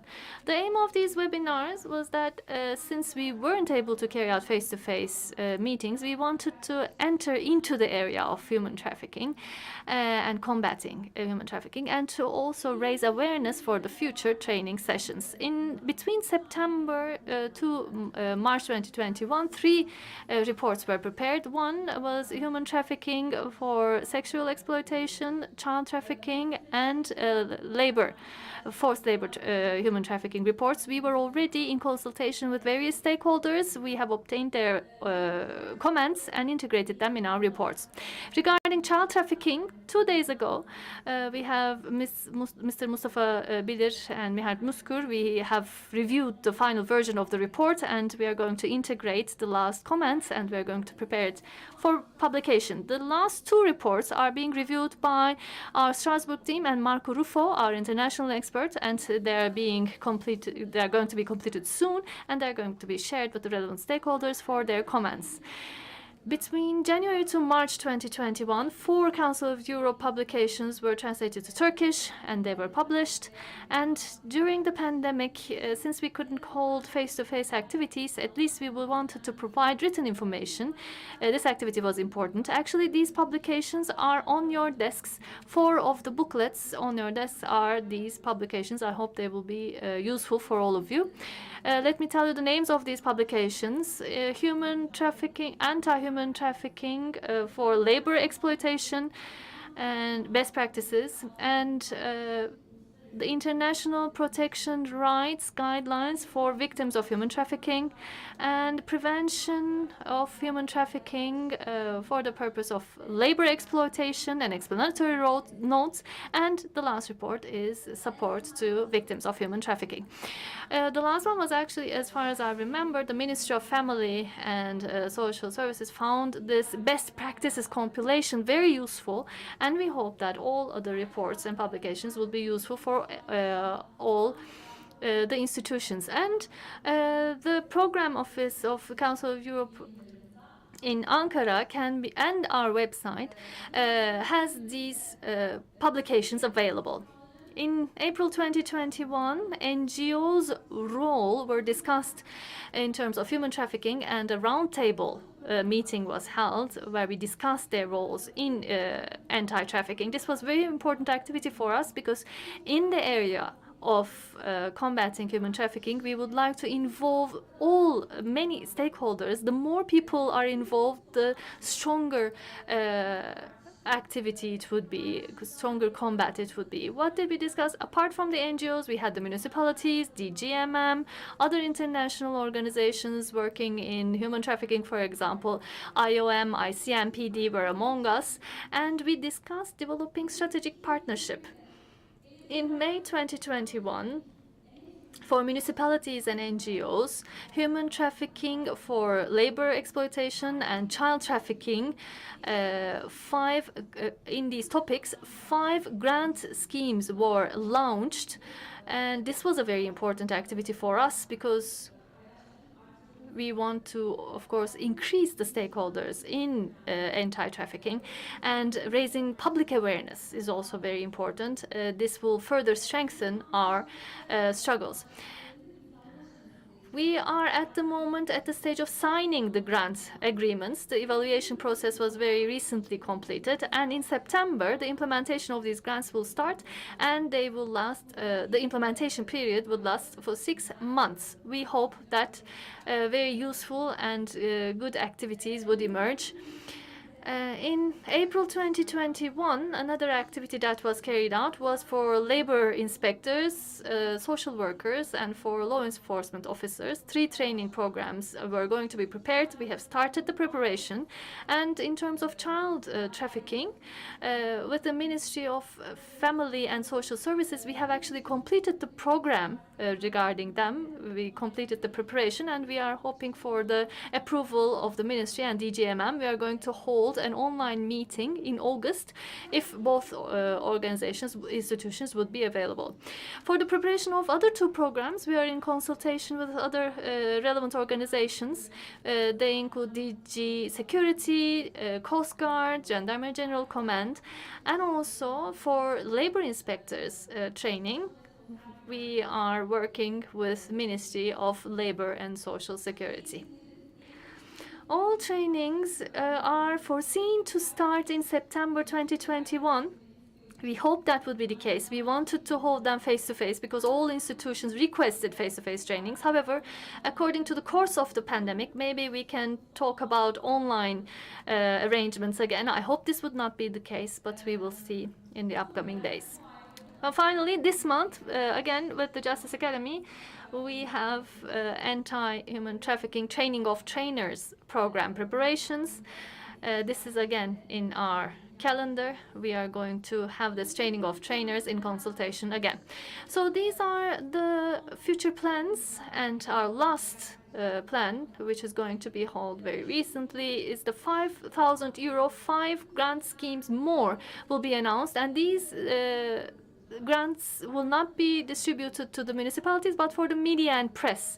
They aim overall public awareness and to raise the overall awareness in the public in terms of anti-smuggling and trafficking, and we are hoping to launch this grant call in August.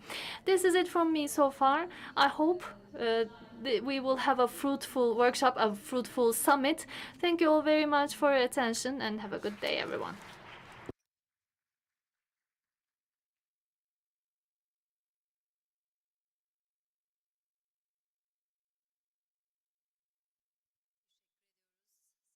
Thank you very much, Ms. Çakır. And now, the last speaker in the scope of the project presentations, President of Human Rights and Equality Institution of Turkey, Professor Dr. Mr. Muharrem Kılıç. You have the floor.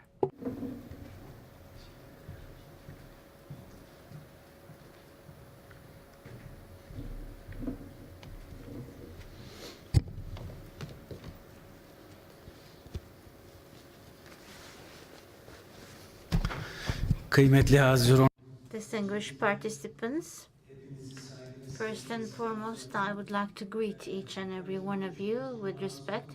Of course, being the last speaker on such sessions is quite difficult because we have to give a lunch break at 12:30, and the program was delayed a little bit. Of course, as academicians, speaking less is always unsuccessful, but I will try to summarize as much as possible. We are one of the beneficiaries of this project, but we are also appointed as the national rapporteur as the institution, and we are undertaking an important task, and we are an important stakeholder in this project. First and foremost, I would like to indicate that, of course, as of the opening, we have distinguished guests who have shared their views and their experiences in line with this project. Of course, none of us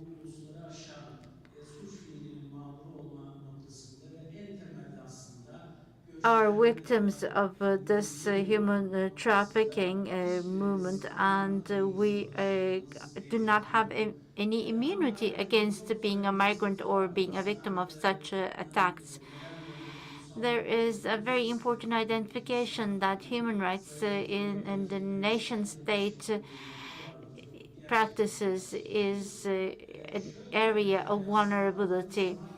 And when you look at it, following the First World War, millions of people, following the Second World War, millions of people were actually displaced, and they were forced to leave their houses, their countries. Or in another sense of the word, they had to leave their positions, and the nation state collapsed as of the First and Second World War, and they were suddenly homeless and they were suddenly stateless, and this created a trauma vis-a-vis their experiences, and this is actually important in terms of the paradigm of human rights and its protection under the nation state system. A similar situation is being experienced these days. We are all following the developments in Syria, and as you know, Turkey is hosting the highest number of migrants, and I can only state an average figure, which is close to 4 million people who are seeking refuge in our country. And we are a country that is shouldering the ethical and moral burden of this problem. We know that this is a fact. When you look at this issue from that perspective, wars, poverty, that might be arising, or the conflicts that might happen within a country, especially when you look at the humanitarian crisis that is being experienced in this area, there are certain costs. Of course, there are costs on both sides of the globe, in the northern hemisphere as well as the southern hemisphere, and there are certain restrictions that are being taken. And when you look at this in relation to protecting human dignity, there are certain weaknesses that are being created because of this.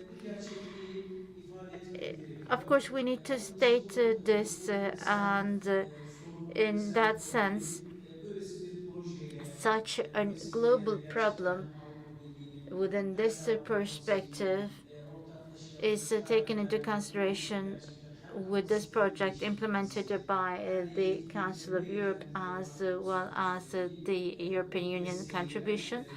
And we are grateful for this support. And I would like to indicate that this is crucial for us, especially the lack of protection for the victims, the vulnerability is crucial in terms of the judicial decisions that have been taken in this area. What we see is that the major needs, the necessities of the people for accommodation, for food, for water, etc., meeting the basic needs of these individuals is a very problematic area. There are important violations. There is poverty in this area, and we need to share this perspective.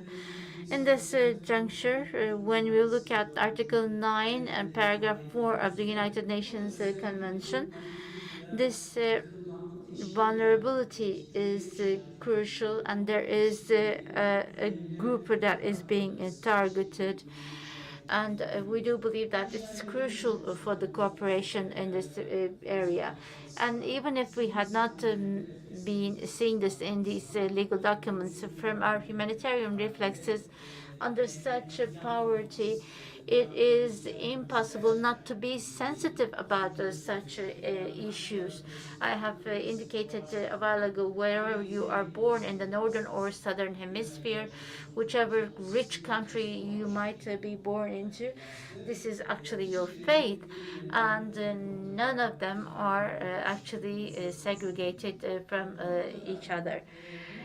At this point, I would like to indicate that, especially in the 19th century, in terms of the conventions as well as the normative implementations, there have been a global consensus to eliminate slavery, but we all know that this is continuing in practice. I'm not going to give you names in terms of countries, but this system has reformatted itself and is producing itself in different forms. We are being a witness to this.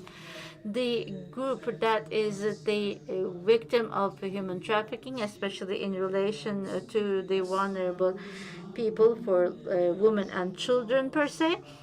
When we look at the picture that has been created, we can easily see that this is a new type of slavery.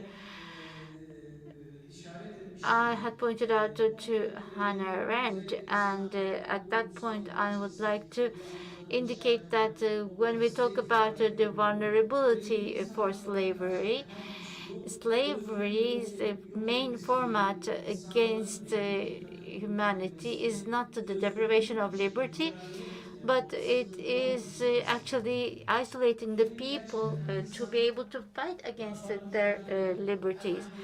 So what people do, for instance, if you actually put a bird in a cage, and I'm not actually talking about the pets that we have at home, but they have some kind of a struggle to be included in the ecosystem. And it is the same for human beings as well. When they are uh, detained or when their liberty is deprived, they fight against this. But as this is mentioned in our situation, this even the struggle is actually not possible. And Arendt indicates that the most important thing is those people who create the slavery is actually depriving their kin of their liberty, and they are a group that is actually making it natural. For instance, okay, you have been born in the southern hemisphere, or you have been born in another part of the humanity and deprived of their liberty. And unfortunately, the guilty party has not been human beings, but the world and the nature has been made the culprits of such criminal offenses. At this juncture, I would like to specifically indicate that in April 2021, the European Court of Human Rights has produced a thematic information note on human trafficking, and as indicated there, despite the fact that there is no specific article on human trafficking, Article 4 of the convention is in relation to slavery and forced labor, and this has been put forward by the Rancep judgment of the ECHR. As indicated, the masses who have been the victim of such attacks, like women and children, which have been specifically targeted for different types of abuses, is very clearly indicated. At this point, I would like to indicate Birleşmiş Milletler Uyuşturucu ve Suç Ofisi'nin yayınlamış olduğu küresel insan ticareti the raporu 2020 tarihli raporunda da yine bu mağdur 2021 report hususlarını da sizlerle paylaşmak of istiyorum. human trafficking also indicates certain figures. According to the said report, in 2018, the Mağdurun yaklaşık 5'i yetişkin kadın, 5 of the 10 victims are actually consisting of adult women and girls. Again, in this report, it is indicated that from the total number of victims, two-thirds are of children, both girls and yine aynı raporda boys. ifade edildiği üzere And again indicated the profile of the victims are varying according to the different places in the world. The situation in sub-Saharan Africa and the situation in the Central and Eastern European countries are different. In some countries, there are more women that are being victimized, and in some countries, there are more men that are being victimized because of human trafficking. So a regional difference is identified. Again, in the same report, different types of abuses are of diverse in nature, and this has been pointed out. And as the distinguished participants before me have mentioned, again, 50% of these are subject to sexual abuse, and 30% are of forced labor, 6 of the criminal offenses, 1.5 in beggary, and 1% is on forced marriages. And of course, the diversification is indicating that the root cause is actually slavery, and the different forms of slavery is being implemented.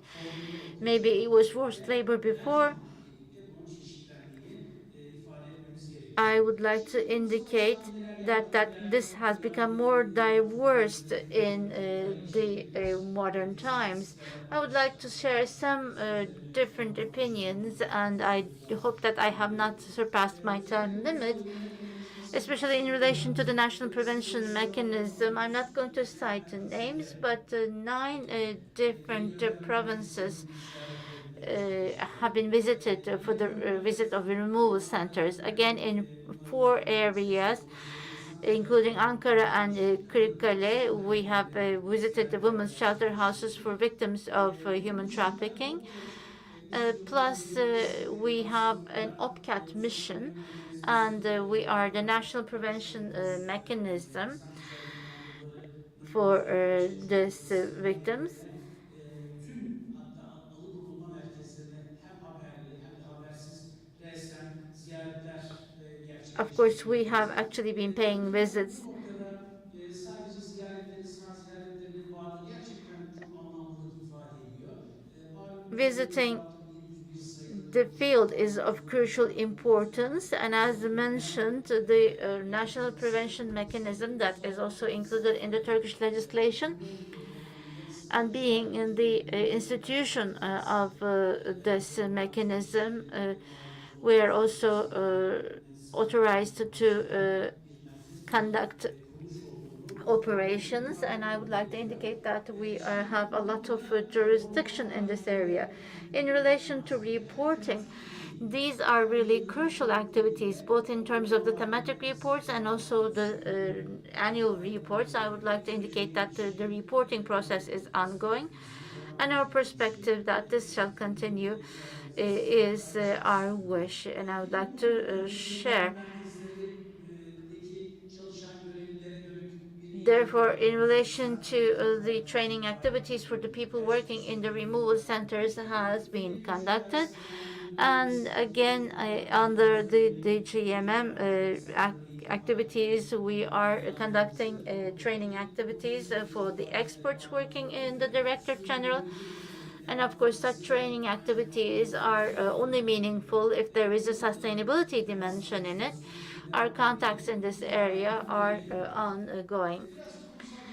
I would also like to indicate that there is a certain institutional structure, and especially in relation to similar activities in this area, we would like to indicate that although we are a public institution, we are of a hybrid nature, and we're like a bridge. So it's not like working on behalf of the public, but we are closely working with the civil society organizations, and we are like a bridge between the public and the civil sector. And I do believe that this is of crucial importance. Therefore, our main stakeholders are the NGOs. And of course, in relation to this will and with this framework, both for our institutional mission, we are confident that we will continue to work in this area.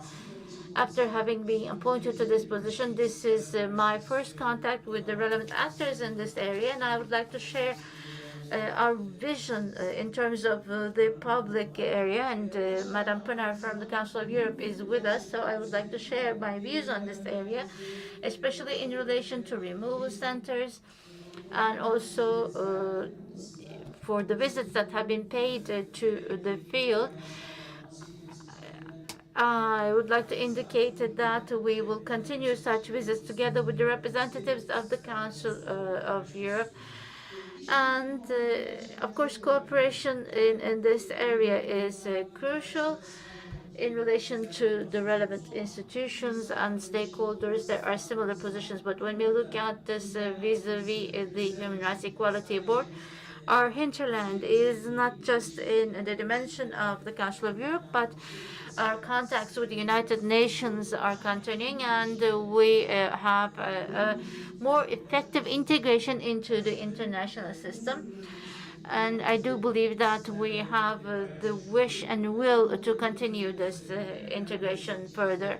And as I have mentioned, our main supporter and the main stakeholder are the civil society organizations. Kurumsal At this point, I would like to indicate that when we look at this on an institutional structure in a normative manner, we are continuing this as much as possible together with the boards, the human rights boards at the provincial and district levels, making them more effective and increasing their capacity is of crucial importance. We have been talking that maybe there are different views and there might be different problems. So in relation to the activity that requires a much more important cooperation, I would like to indicate that we will continue our consultations with both the public and the civil sector. Although each and every national or international mechanism for human rights have been working for their international integration or the global integration, because what we do is a universal matter. This is a universal issue. There have been recent debates on, for instance, Article 10 of the Constitution about migrants and refugees. We definitely need to underline that this is not a local issue. Human dignity is necessary for humanity, and it is one of the basic concepts of the value that is attached to humanity. And this is the ethical root of the concept of human rights. When we say basic needs, for instance, accommodation, food, and other types of necessities, such basic needs are crucial. And if we talk about the victims in this area, if we are to see a degrading concept such as the concept of criminal, if we have any attack against such rights, even if you provide such rights, we should not be disrupting the human dignity. And I do believe the most high value is human dignity that we need to protect. As the national rapporteur and one of the beneficiaries of this project, I would like to indicate that as the last comment, we have talked to Madame Gasimova during the coffee break about this. The training activities in this area is crucial in terms of the basic and fundamental needs. It is a universal problem, and in order to overcome this universal problem, first and foremost, everything is crucial, but the core matter is to actually create a capable capacity of human resources. And of course, the main instrument is sustainable training activities. At this point, the institutional mission and the perspective of the institution is crucial. And this human resource is crucial. We have distinguished experts, and they are equipped with this capacity. And of course, supporting them as managers of such institutions is our responsibility. I would like to indicate that we are spending the utmost effort to sustain this. And I would like to indicate once again that I have maybe prolonged my comments, but I would like to be excused and greet each and every one of you.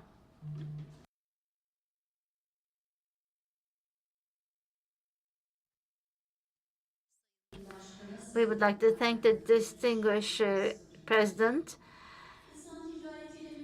for his remarks. We have actually completed the opening remarks to followed by the project presentations. In the afternoon session, we have 2 sessions with very distinguished names. And now we have the lunch break. We will be reconvening at 2 o'clock, ladies and gentlemen. Bon appetit.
Así pequeño, así,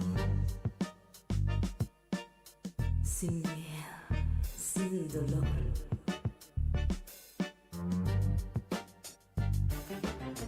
La la la, la la la, la la la, la la. La la la, la la la, la la la, la la la, la la. La la la, la la la, la la la, la la la, la la. La la la, la la la, la la la, la la la, la la.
прошлое все в нем. Вот от того слезы льются. О, не говорите мне о нем, не говорите. Он виноват, но если бы вернулся он, вернулся снова, простила б я его.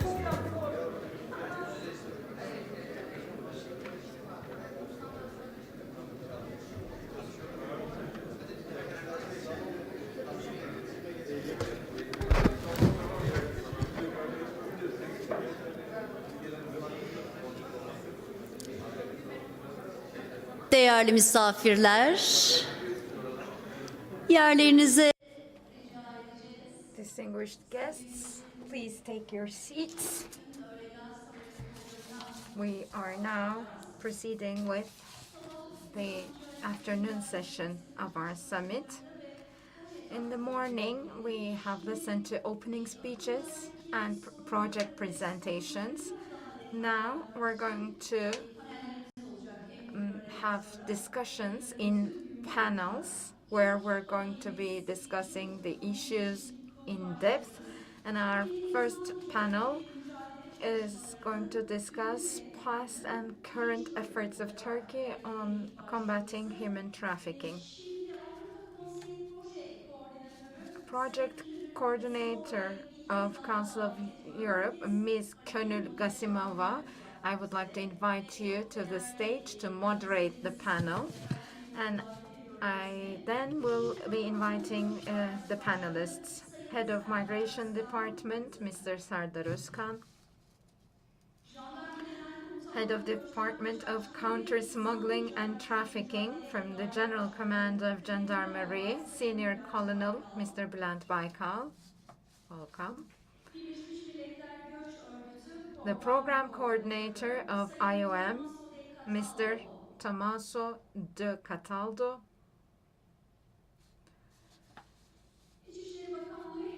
Fourth degree police chief from the Directorate General of Security, Mr. Ahmet Bashar. And our last panelist is from the Family Counselors Association, Mr. Turgay Çavuşoğlu, who is in charge of anti-trafficking training. Ms. Gazimova, the floor is yours. Hello. I hope you enjoyed lunch. So the topic we're going to discuss is a difficult topic. It's an emotional topic. We'll try to discuss the problems and solutions. Unfortunately, we're not going to go into details because we have only 1 hour and 5 panelists. Although this is such an emotional topic, I would kindly ask the panelists to limit their interventions with 10 minutes. And if we have like 5 minutes at the end of the panel, we can have a Q&A session. This morning,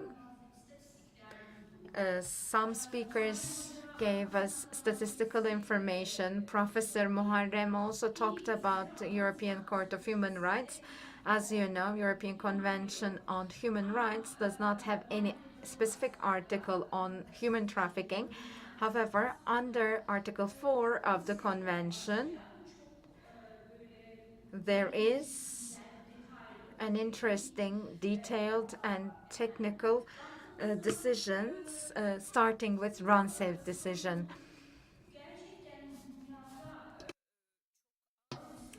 So this is a very difficult problem all around the world, and also in Europe, of course.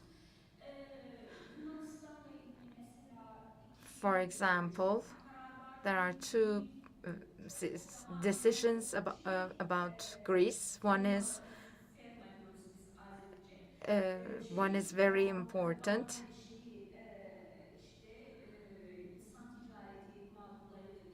One is a scandalous decision about the human traffickers trafficking people from Bangladesh. So almost all European countries have been brought before the European Court of Human Rights. There are some decisions.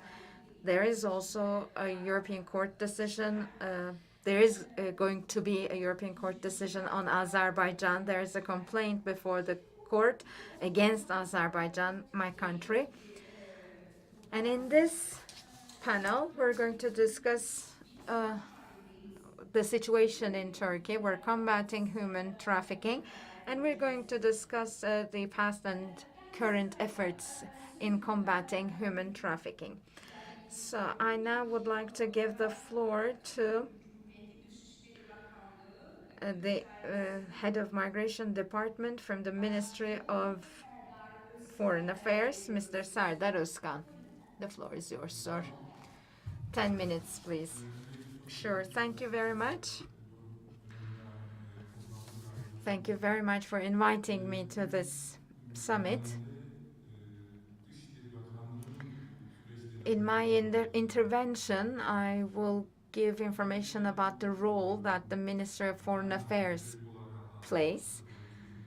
So this is a modern servitude or slavery. Women or children are victims of forced labor, prostitution, and this actually is the violation of a fundamental human right.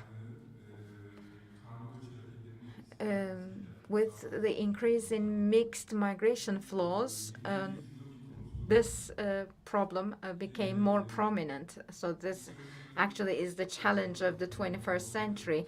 Based on the report of ILO, there are at the moment 40 million victims of human trafficking. 25 million have been subject to forced labor. This is such a grim picture, and most of the victims are women and children. Forced marriages is another dimension of the problem. At the roots of human trafficking lies slavery. Although slavery has been banned in the 18th century, exploitation remained in our lives in different forms. In the 20th century, we really cannot grasp the situation because in the 20th century, the movement of people was much less. The interaction between the blocks was more limited, so we don't see a very significant human trafficking victim profile. However, once the blocks have collapsed, once the interaction has become more prominent, and once organized crime networks have evolved, we have seen an increase in human trafficking. And in the 21st century, we see that NGOs working in this field have been trying to do something with very small budgets. However, these NGOs, in spite of these very low budgets, are the pioneers in this field because thanks to them, there has been some kind of awareness, and then governments decided to combat human trafficking. And actually, this was quite a fast pace. This is the violation of a fundamental right. This is a violation of the rights of children, women, and we have the legal grounds for this right. There was already the international legal framework, and governments very quickly recognized that they have to fight against human trafficking.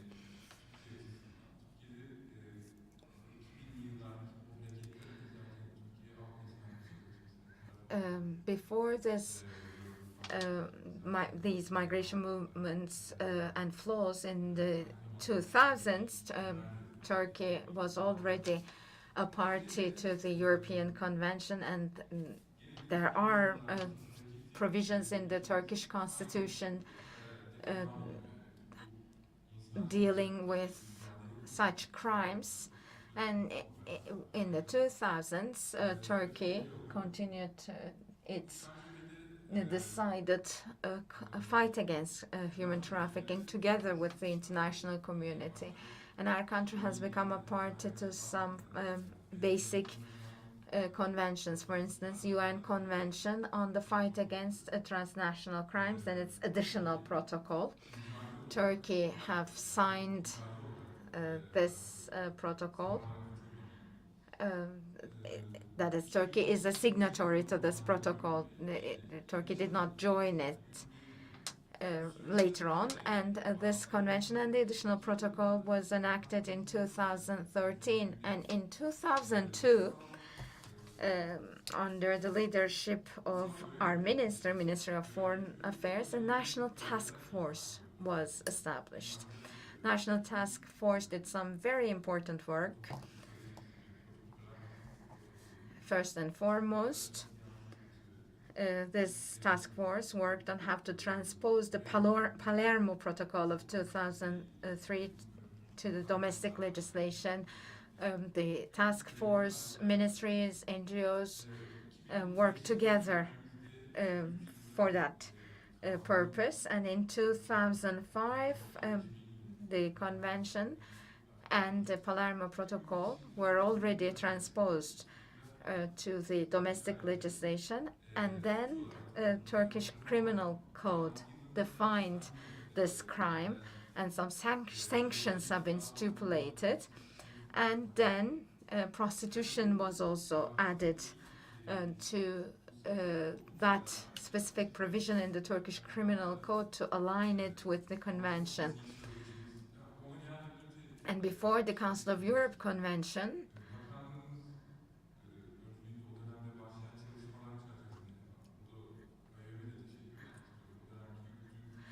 within the framework of the project that Ministry of Foreign Affairs and IOM, I would like to thank IOM as well, we have established a hotline 157, which could be used by the victims of human trafficking.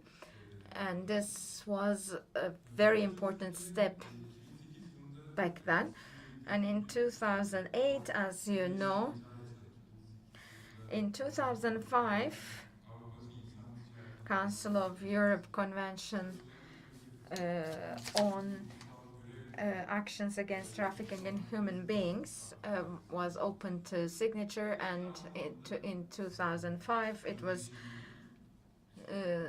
signed and ratified. In 2006, this convention was transposed to the domestic legislation. And then combating human trafficking gained impetus.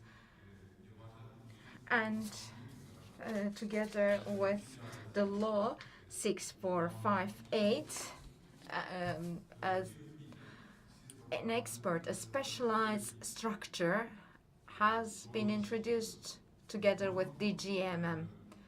So there is now a specialized authority with specific mandate, and it focuses on victims and certain policies in combating human trafficking. So this was an important milestone.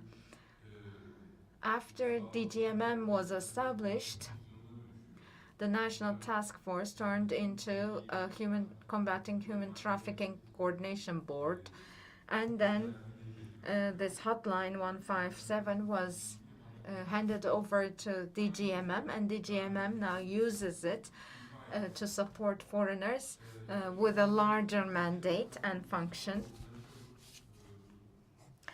Ministry of Foreign Affairs was the national coordinator, and after DGMM was established, this was also handed over to the DGMM. These were all timely and relevant decisions, because when we look at the numbers in terms of identifying victims, capturing criminals, penalizing them, the efforts have become more effective. And our country, through expert units, continued with this fight against human trafficking, and in 2016 in the command of gendarmerie, and then in the police, structures were put into place, and this has made combating human trafficking more effective. Ministry of Foreign Affairs still has some role to play. We collaborate with DGMM and our embassies and missions abroad, give information about what we do to fight against human trafficking. We all are in collaboration and cooperation with the GMM, and on top of it,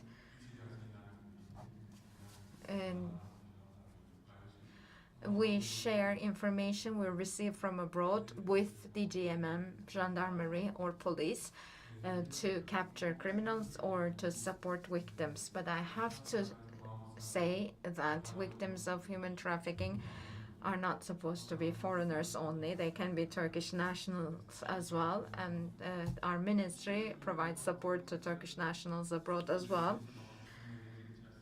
And among sustainable development goals, combating human trafficking is a significant topic.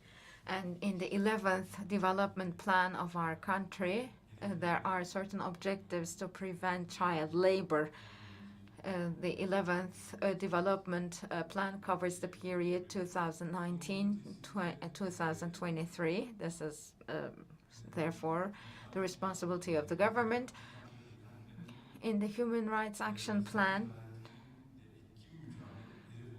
one objective is combating human trafficking effectively, and all the goals are listed in the Human Rights Action Plan.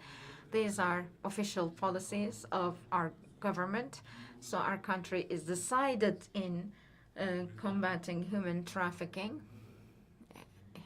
In the Global Migration Agreement, one of the 21 objectives is combating human trafficking. Therefore, our country is contributing to the work of the Global Migration Agreement as well. Although this agreement is not binding, our country has been doing its best to implement this agreement. Within the framework of this agreement, we have prepared our national assessment last year, and we are planning how to act more effectively on a national basis. And we also have many bilateral cooperation agreements. We have signed certain protocols with many countries. So this is the mandate of our ministry. Thank you very much, Mr. Özkan. Thank you very much for not exceeding the time, because this is such an emotional topic, and I don't want to interrupt the panelists. So thank you very much for not exceeding your time. Thank you very much for the information you have given us from the perspective of the Ministry of Foreign Affairs. You talked about conventions, protocols, bilateral cooperation. You've talked about identifying the victims. And this reminded me of a recent decision by the European Court of Human Rights. Developed economies, or in developed economies or in democratic countries,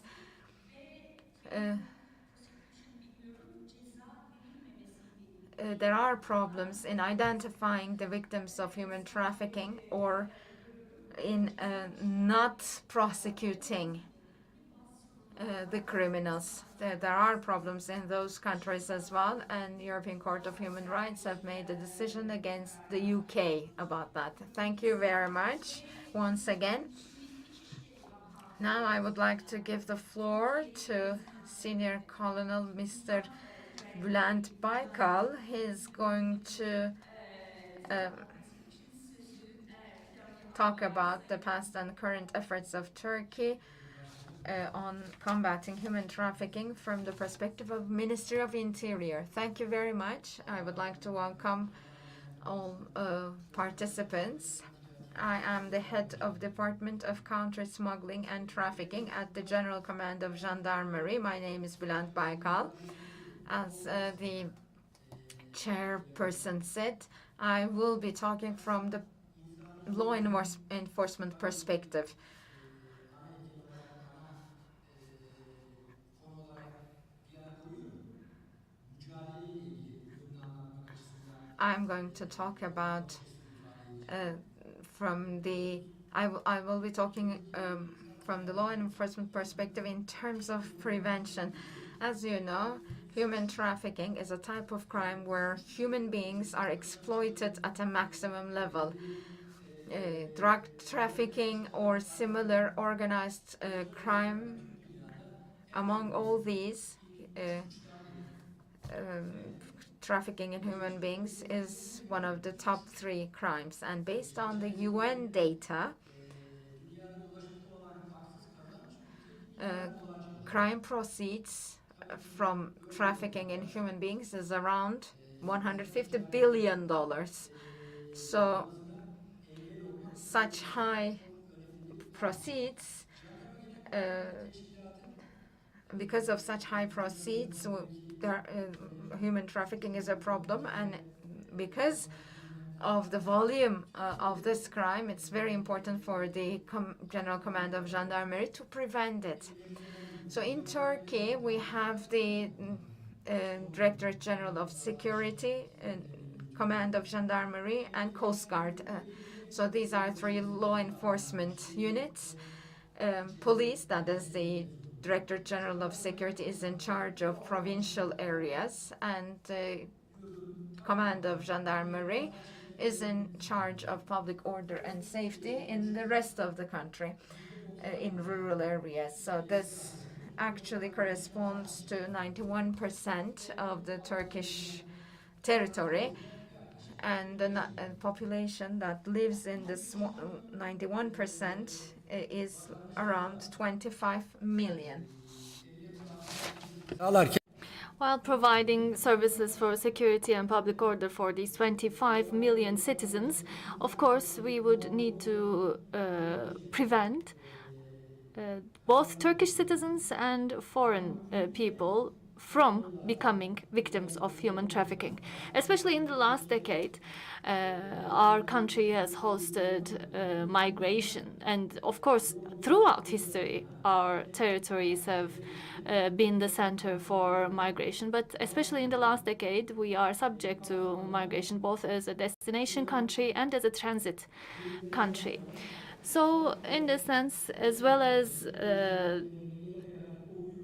the border provinces, until they reach the city centers and district centers, the gendarmerie units, and together with other law units such as provincial directorates of migration management and all relevant other departments, we are working against migrant smuggling and against becoming victims of human trafficking. The Gendarmerie General Command is 182 years old. So in every province, we have established units, anti-smuggling and anti-trafficking units in every province. In terms of combating migrant smuggling, when we look at our last decade in between 2011 and 2015, and if we compare it with 2016 to 2020, we see that the number of operations that were carried out in comparing these 5-year periods, there has been an increase by 2-folds. The number of caught migrants has increased by 1.5 folds, and the number of organizers who were caught has increased by 2 folds. Of course, this is also proportionate to the increased migration. As of 2021, irregular migrants, people who have entered our country through illegal means, 46,000 migrants have been intervened against in the last 7-month period, and around 1,500 organizers of human trafficking were prosecuted. And of course, most of these organizers our prosecutor here and the relevant law experts may define it legally, but somehow they, due to relevant needs, people would like to go to other countries and they're exploiting migrants and people who would like to go to other countries. I do believe that this is also a way of exploitation. It could be considered as human trafficking, maybe not in terms of the proportionality of sentence, but I do believe in terms of the crime, it is human trafficking. These organizers who are perpetrating these human trafficking crimes, some part of them are organized in a network. These organized networks are not only national, but there are also international organizations. For example, in the last 5 years, organized human trafficking organizations has increased by 125%, and the number of suspects has increased by around 441%. So this also shows that there are a lot of people who want to get a piece of the $150 billion pie. These numbers show us that high majority, the participants. I would also like to talk about the international aspect. In the past April, in the beginning of May, we carried out an operation about human trafficking organization. I'm not going to talk about the name of the country, but 33 citizens of that foreign country, 3 of them were the organizers. And they said that in Turkey there are good living conditions, there are work opportunities. They come from Far East, by the way, by plane. Do not think that they're coming from a close-by country. They are brought to Turkey, and with their accomplices in Turkey, they seize their passports and telephones by force. And these organizers of human trafficking communicate with the people in their country. They say that you are involved in such a crime. If you pay this amount of money to this account number, your crime would be revoked. So they are forced to criminal activities, and they are gaining a lot of monetary earnings. So 33 victims and 5 organizers were caught in our operation, but we have seen that this organization has been committing this crime in the last 4 or 5 years.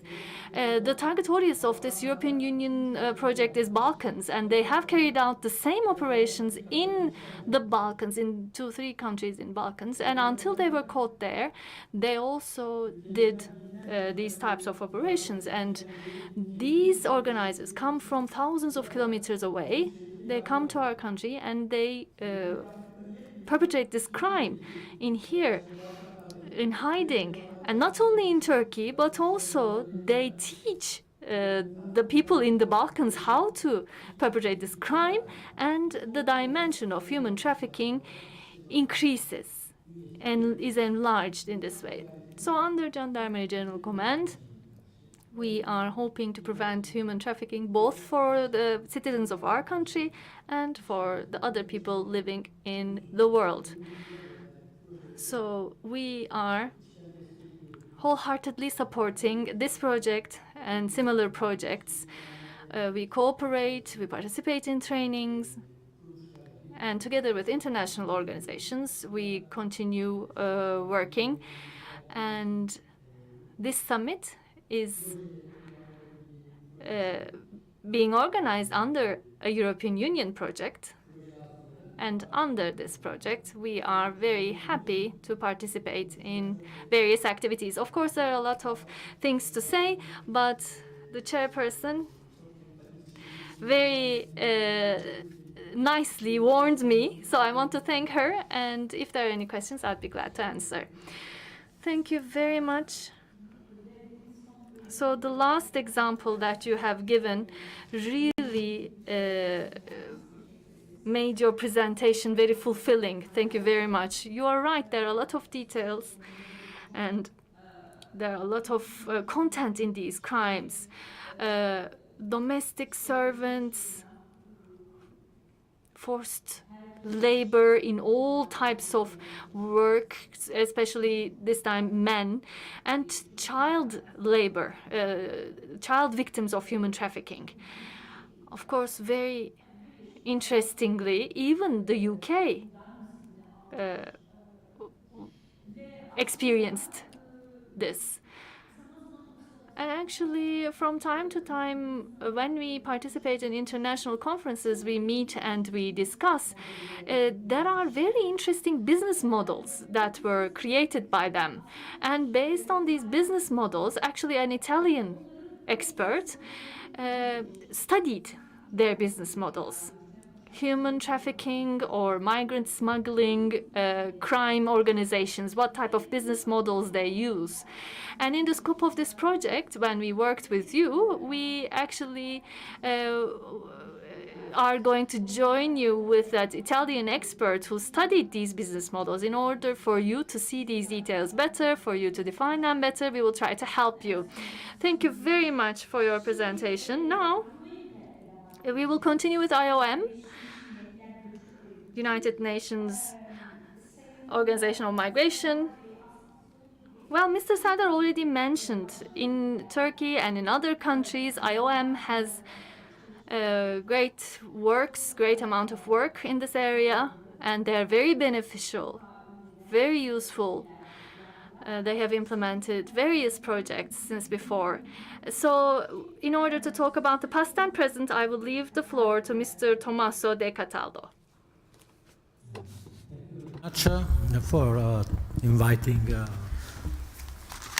Thank you very much for inviting IOM, and thank you to DGMM and all the agencies with whom we are cooperating.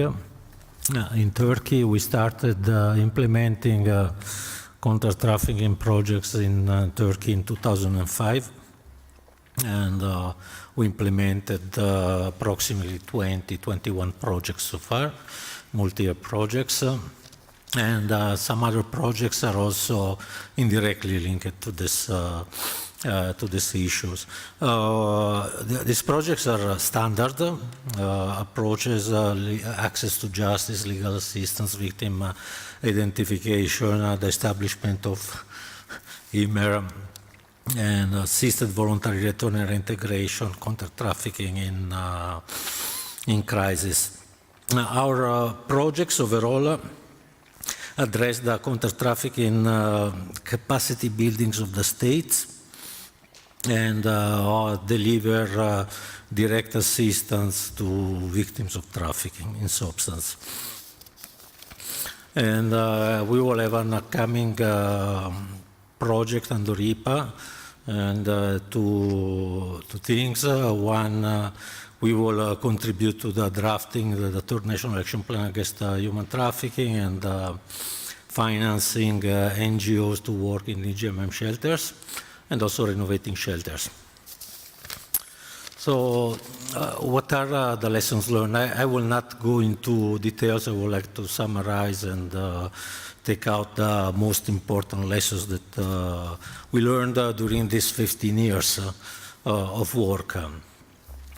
So the first one and the most important, I think, is that the legal counter-trafficking, the legal and administrative framework to combat trafficking in Turkey is in place.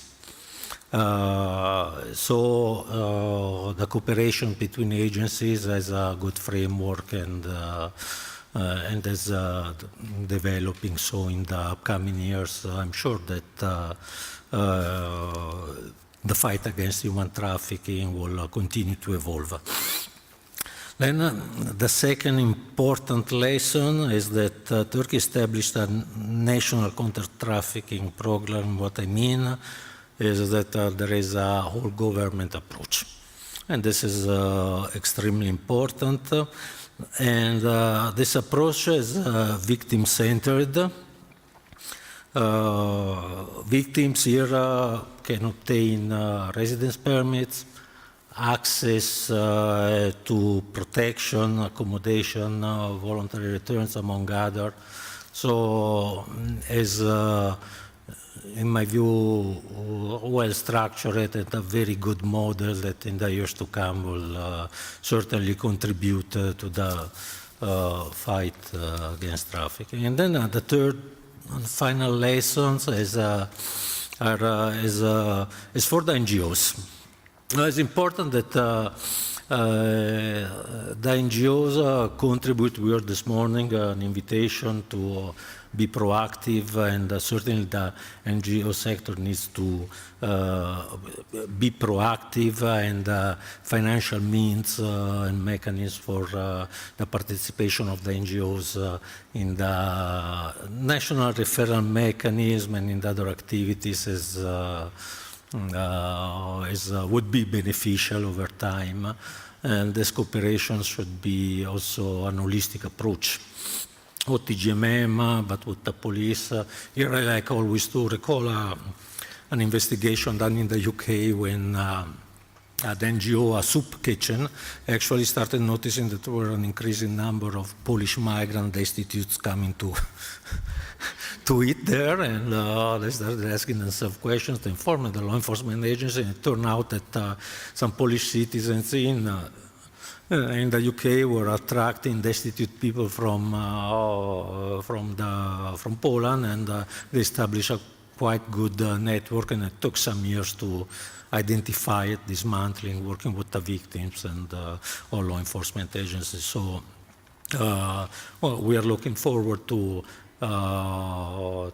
see an evolving commitment also from the size of the NGOs to develop the cooperation. Now, as a third point, what to consider when developing projects. Now, I'm talking from the point of view of IOM, of course, as and our approach is that we support the implementation of national legislation and strategies, working with various actors that are identifying their own needs, and then we see how we can cooperate together and in partnerships. Partnership is extremely important, and of course, we're really pleased to see that there is an expanding, let's say, excitement towards working in partnership with various UN entities, but also other organizations and civil society and academy, etc.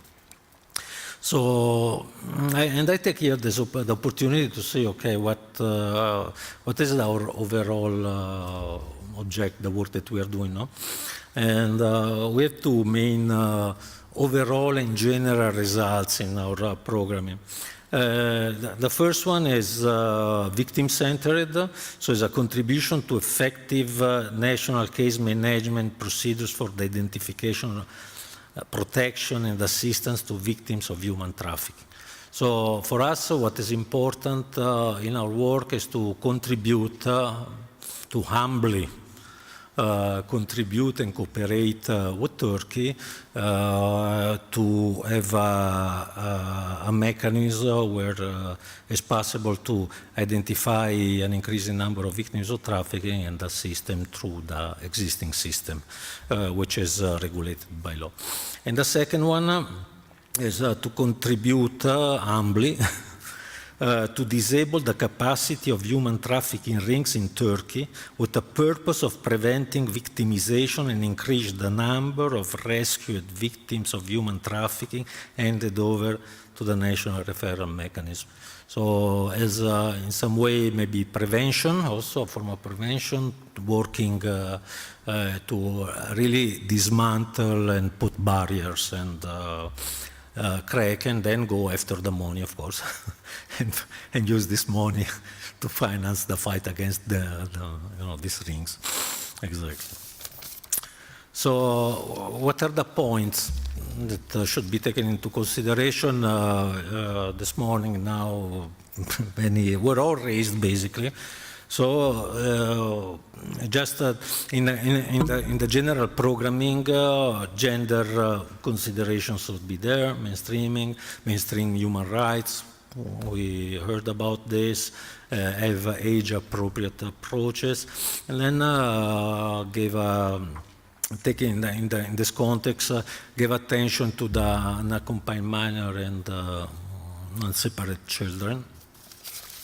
Yes. And then finally, a recommendation. Here we could have many recommendations, but I'm coming from a multilateral cooperation perspective. So I will drop this humble recommendation to the donor, which the donor should consider to support enhanced multilateral cooperation in the field of counter trafficking, taking into account the complex and intense migration context. And I think that this is important. Why? Because first, one of the lessons learned is that IMER is a perfect example of handing over and sustainability of the investment of multilateral cooperation. This is in very concrete terms. And the structure is there, the national program is there, the institution is there. So it's important for donors to establish this dialogue and to effectively assist the victims directly and through what I say, the dismantling, contributing to the dismantling of these groups that are living on the exploitation of other human beings. And finally, I would really like to thank Turkey, DGMM for the human approach, for the attention to the victim. This is extremely important by establishing the system that is really committed and concerned to provide these human beings with the best possible assistance under the circumstances. Thank you very much. Thank you very much, Tommaso, for this interesting. I noted for myself your work with Turkey for improvement of legislative and administrative framework. It's really important, and we can see from the complaints before international instances that even in good democracies with good human rights records, small aspects of legal and administrative questions are still very important. I remember a case before the European Court of Human Rights against Italy, where actually small administrative obstacles resulted in a violation decision by the European Court of Human Rights.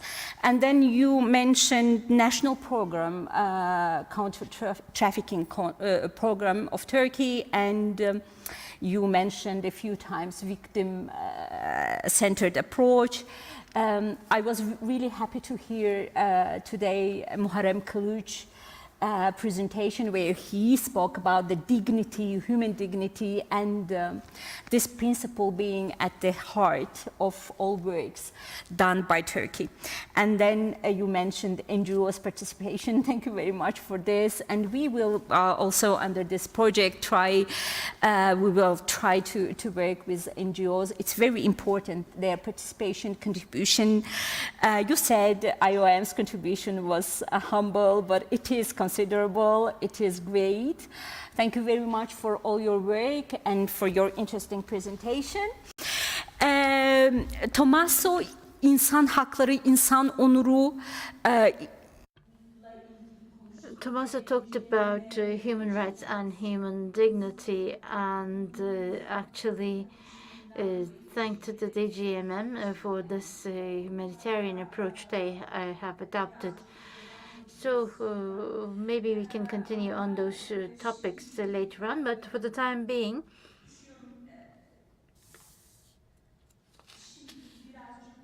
I believe we should continue with what Turkey has been doing. And from the Turkish National Police, I would now like to leave the floor to Mr. Ahmet Bashar. And I would like to remind him that he has 10 minutes. Thank you. Distinguished participants, once again, I would like to greet all of you. As the Turkish National Police, the department responsible for fighting against human trafficking and border gates, human trafficking criminal offense is an offense against humanity, and we are responsible for investigation of such criminal acts. This criminal offense is regulated and defined in Article 80 of the Turkish Penal Code, and the Penal Code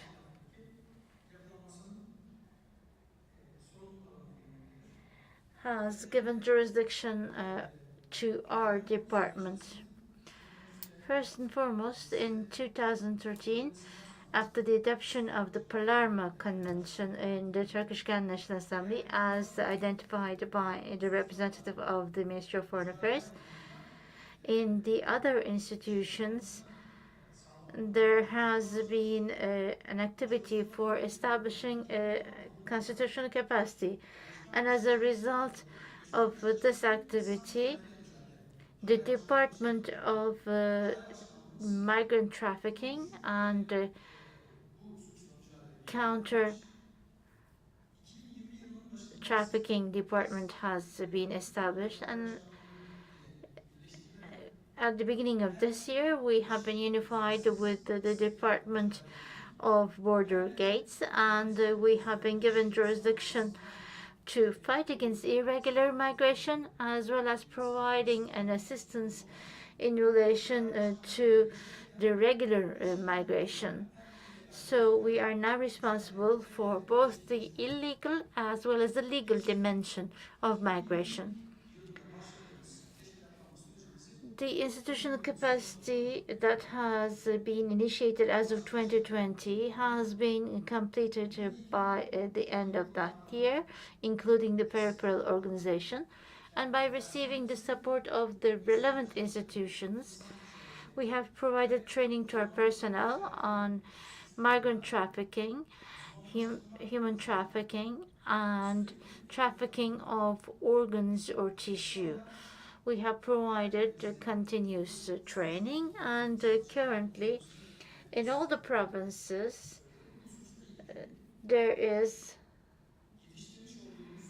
trained and educated staff on these issues. In relation to the issues that we have come across to, we are actually trying to apprehend the people who are gaining from this trafficking activity, and also assisting the victims. Over the last 6 months, we have contacted the DGMM, and we have increased our channel of communication and have started a continuous interaction with that department. In relation to the issues that our branches come across in the provinces when they need assistance in relation to defining certain issues, the representatives of the DGMM in the provincial level support them, and thus we are continuing in an accelerated manner to fight against this criminal offense. In the Director General, as the department, we are responsible for coordination amongst the provinces, as well as the coordination with other institutions and international organizations. In that sense, we are working together with the police liaison officers in our country, and we are actually intervening in very interesting cases of human trafficking. In our country, when we say human trafficking, we mostly remember the entertainment sector and prostitution, but we have to think that this particular criminal offense could take place in other sectors as well. This is the message that we give to our personnel. For instance, by deceiving people, bringing them to another location could also involve the criminal offense of human trafficking. Deceiving a foreign woman, convincing them to get married to individuals with fake photos. And after they get married, confiscating their travel documents like passports or restricting their line of communication is another type of criminal offense. This could be forced labor. And as Madame Kasimova has mentioned, even in some very developed democracies, we can see such criminal offenses. When you look at the international literature, you can see that there are workers working in Italy and France in the vineyards, and their accommodation standards have not been met, and there are criminal offenses reaching up to this point. In our country, we have not seen the issue evolving to such levels, but the reason why I have mentioned this is because there is a need for us to approach this issue from this angle. It's not just for foreigners, but everybody is a target of such criminal offenses. It's not restricted to any type of gender. Each and every person could be a target of this criminal offense, and this is what we're trying to convey to our staff and to all the stakeholders that we meet.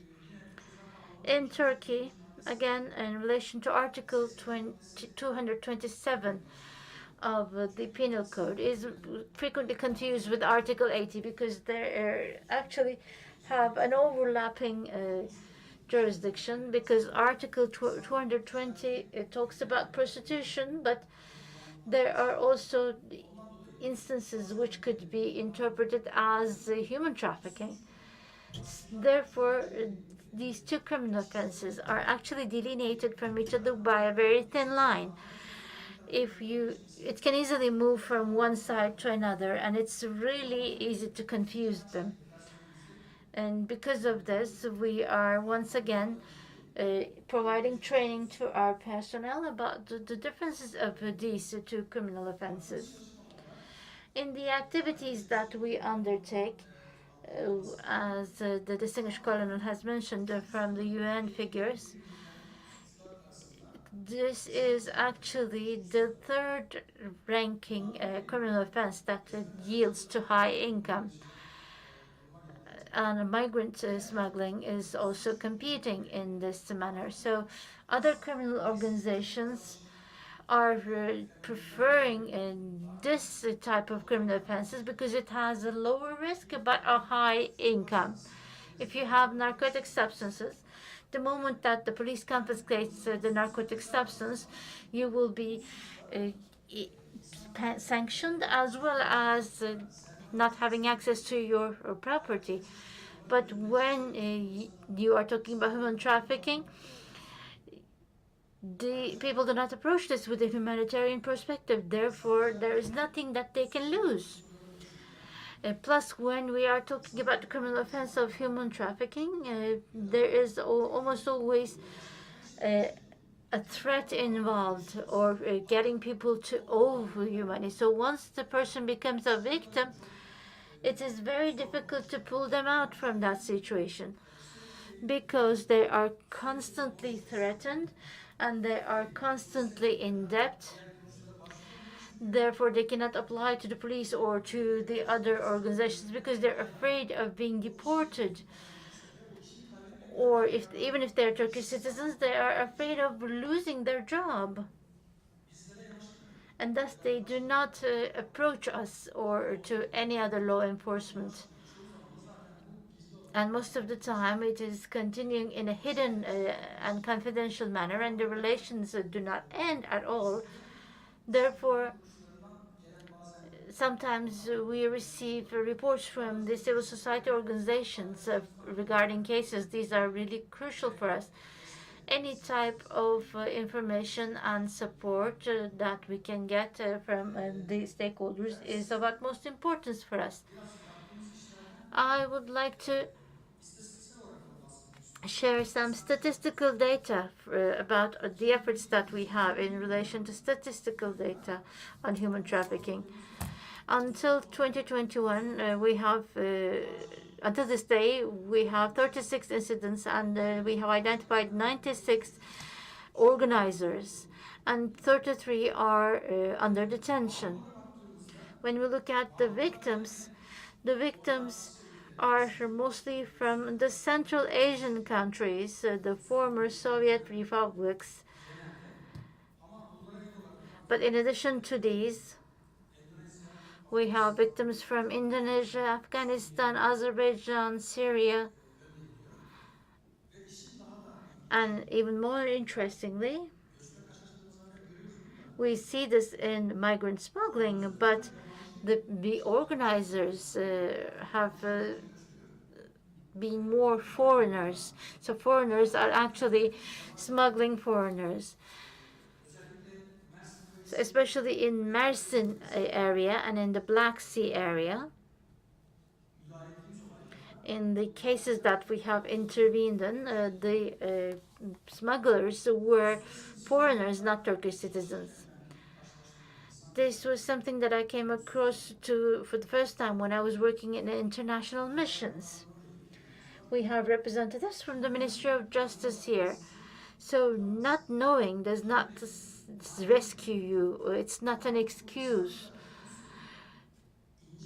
But the issue of human trafficking includes minor details.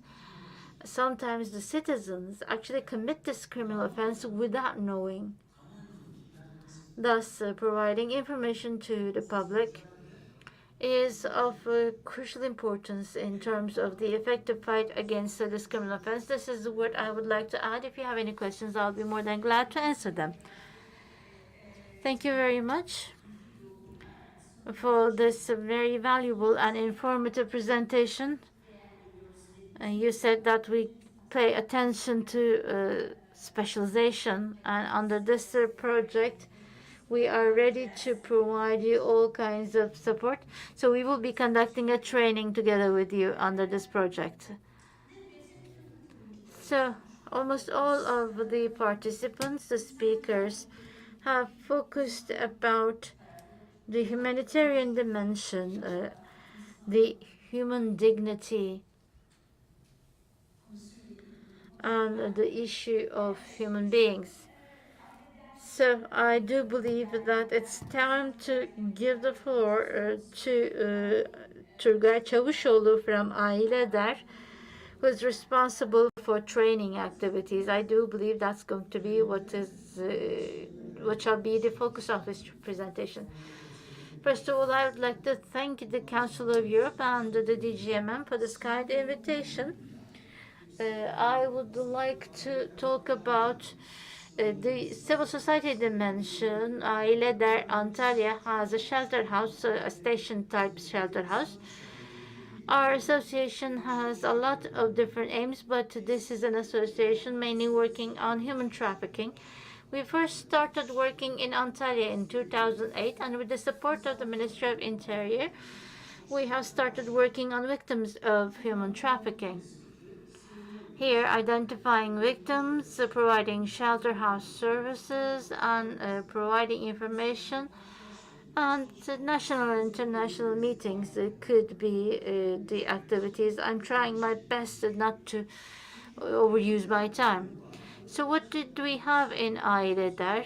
Actually, we had social service experts, psychologists, medical doctors, sociologists, and lawyers. We had a multidisciplinary team, and this was how we conducted our activities. In relation to the members, I do believe that the quality is even more important than the quantity of the members, focusing on human rights and human dignity. And this is how we have conducted our activities. In relation to the project, you see the details here. But one of the most important things that we conduct was the preventive activities to be able to creating an awareness. And we have conducted meetings with the social services departments of the universities. We have worked in 21 provinces with 32 different universities for the new graduates that are going to be social service experts. And 10, 15 years later, when we visited them again, we had an activity with the ministry recently, and we heard people who had been saying to us, I was a part of that training and it's been very beneficial. And receiving this feedback was crucial. So we can see that we really need to have an important training activity in the pre-service training. I know that the DGMM has activities. I know that the Ministry of Labor was also another stakeholder that we worked with. Therefore, I do believe that as we can talk about it, since this is a summit, it's been very beneficial, the deliberations so far. I'm not going to say anything on a theoretical basis to use my time economically, but we only see the tip of the iceberg. If you pay attention in certain intervals, when you analyze the data of the DGMM, there have been periods where the human trafficking has reached its peak. Our prosecutor is here and he participated in many of our trainings. So we really need to have staff who is qualified and who's going to work in human trafficking for a long time, because when the personnel changes, sometimes the efforts are in vain, and thus we do believe that training is necessary and it has to be continuous and conducted in a sustainable manner.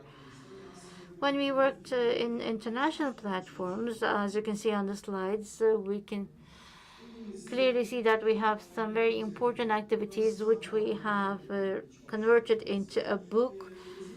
Our activity pertaining to Greece and Germany has been crucial in the establishment of a network. This is one of the musts.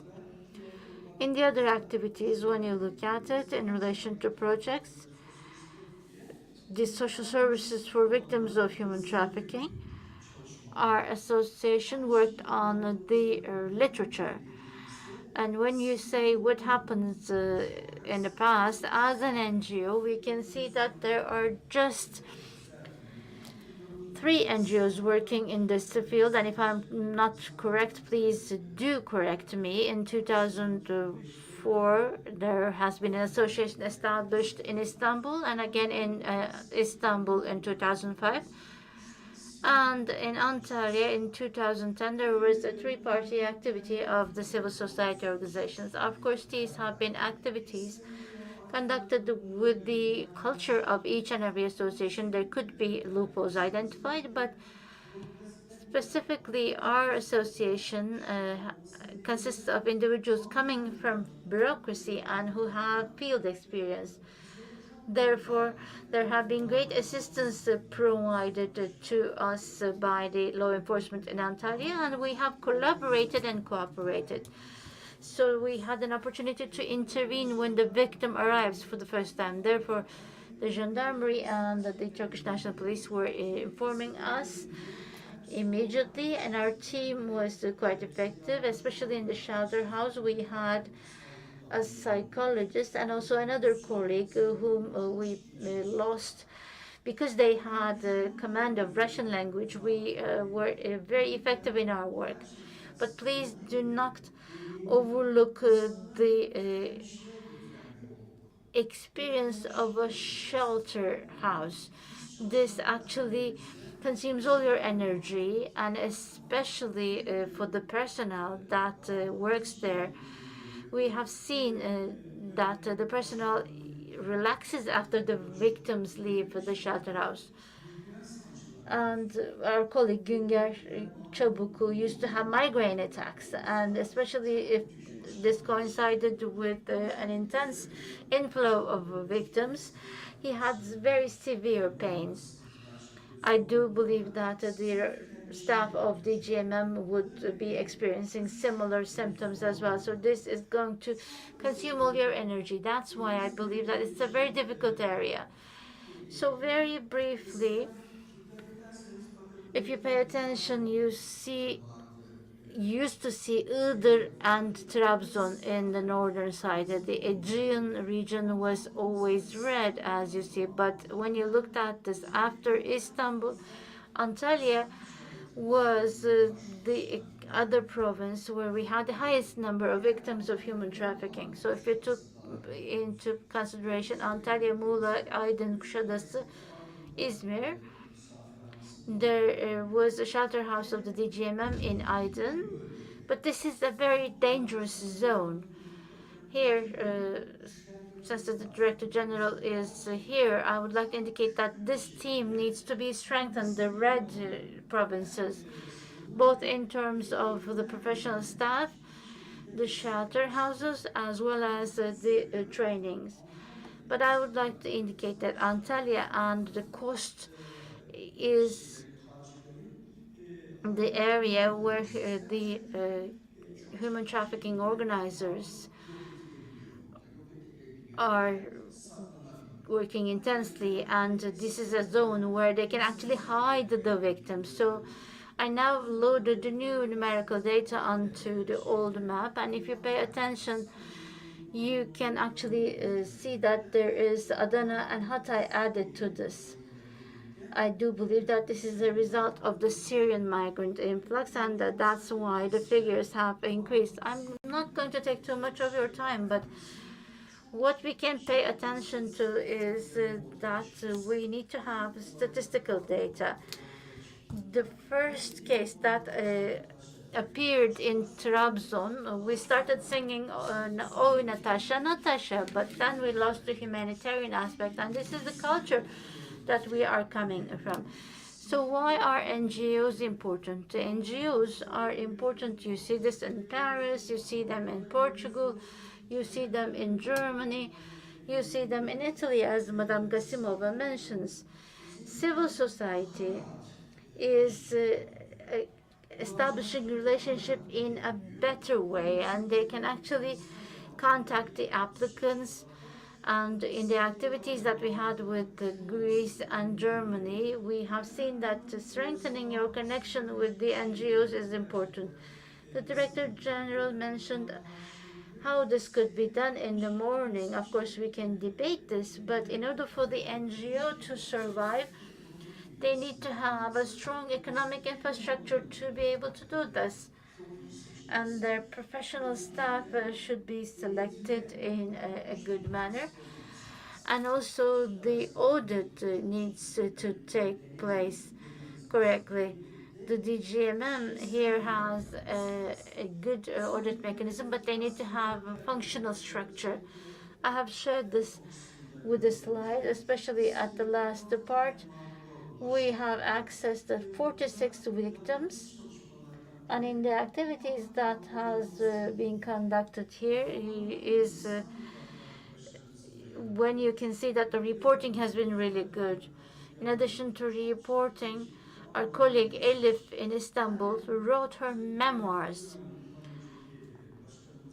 And our former chairperson is who had done her PhD on human trafficking.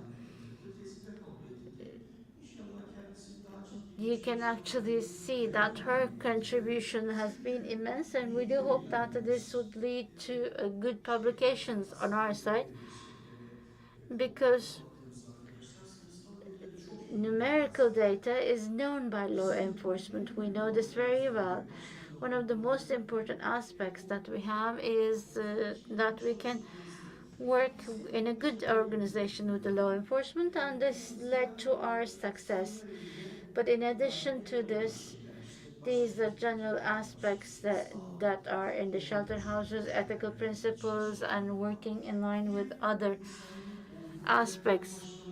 So one, you need to start where the human beings are. Secondly, you need to pay attention to human dignity. And third, everybody has a value, everybody is valuable. So putting these principles forward, if you also have a good intervention plan, the victim accepts you very fast, and professionally these lead to very satisfactory activities. We had two Romanian cases, for instance, the one underage. They both left crying because one in the end went to Germany. One of the most important problems that we had was that the professional rehabilitation needs to be conducted when they go to the other place. This is the way that we work. We worked quite hard with the law enforcement and also the civil society institutions. We are a station type. That's why we were doing the first intervention. After a certain period, we were sending them to Istanbul or to Ankara. So this is the way of work with an important cooperation of the civil society. These are what we have done in the project. Last year, our association received an award,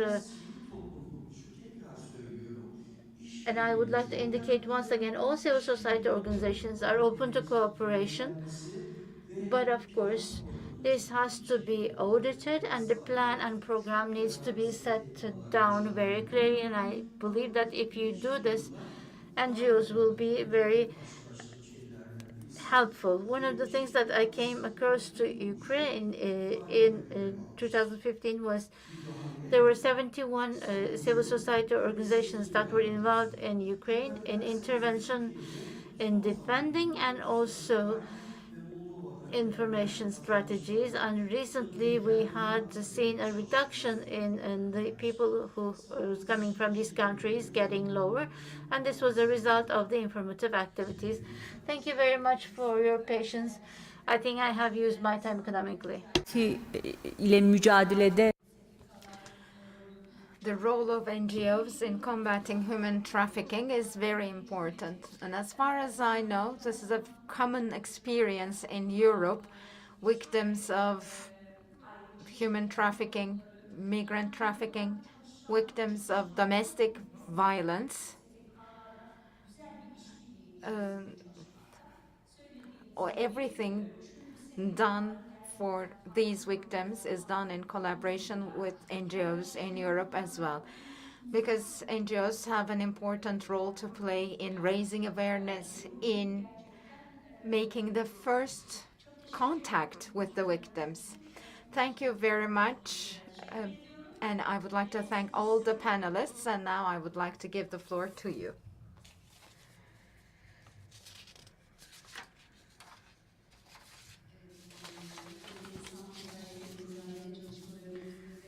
The past and current efforts in combating human trafficking in Turkey was the topic of the first panel. I would like to thank Ms. Gasimova for moderating the panel, and we also would like to thank all the panelists for their contributions. We will be proceeding with the second panel after a short coffee break.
Ve bugünü başlıklı panelimizin Ladies and gentlemen, we will proceed with the second part of the panel on past and current efforts of Turkey on the fight against human trafficking.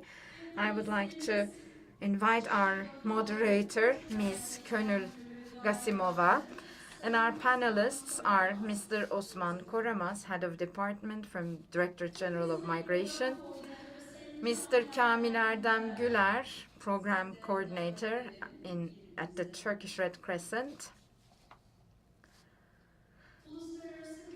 Mr. Aycan Akdeniz Bayram, Portfolio Manager, International Center for Migration Policies Development, and Ms. Ezgi Özen Kök, Protection Associate from UNHCR, and she's going to be joining us via Zoom.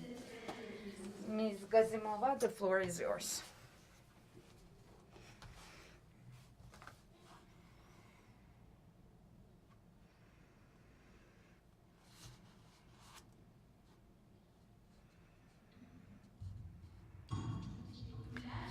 Thank you very much. So we are now continuing with the second part of the panel.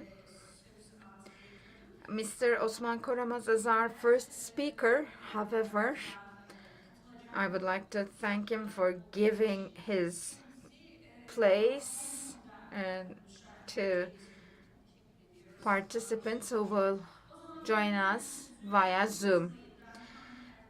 I would like to give the floor to Mr. Kamil Erdem Güler from Turkish Red Crescent.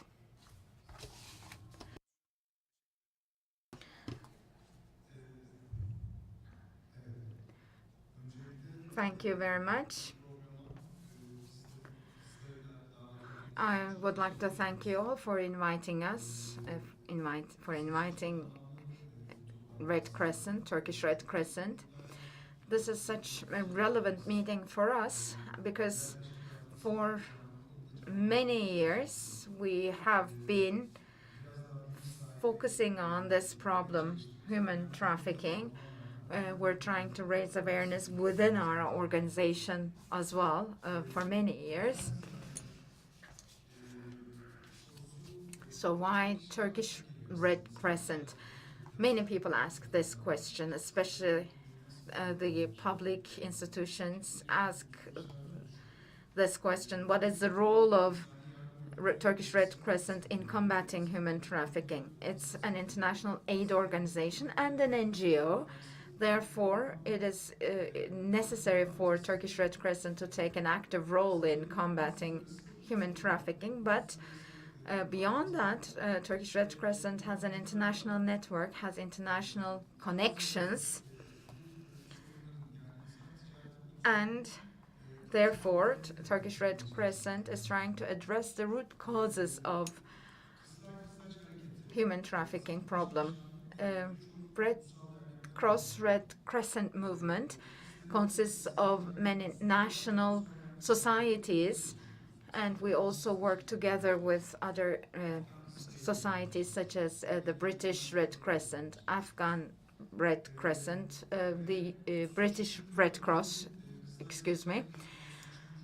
And in the 33rd meeting of the International Red Cross Red Crescent movement, this modern slavery issue was discussed, and it was decided that Red Cross Red Crescent movement will take an active role, more active role in combating human trafficking. The decision was to use tools and instruments more actively in combating human trafficking, and an international pledge has been made, and DGMM has supported us in the past as well. In 2018, 2019, we have conducted some projects together with IOM, and we have been actively involved in combating human trafficking for some years now.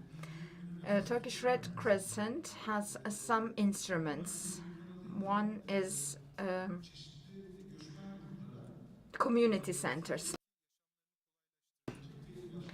And through community centers, we provide services to migrants. One service is protection service, the other is support for livelihood. We also offer social cohesion services and also psychosocial support and healthcare services through these centers.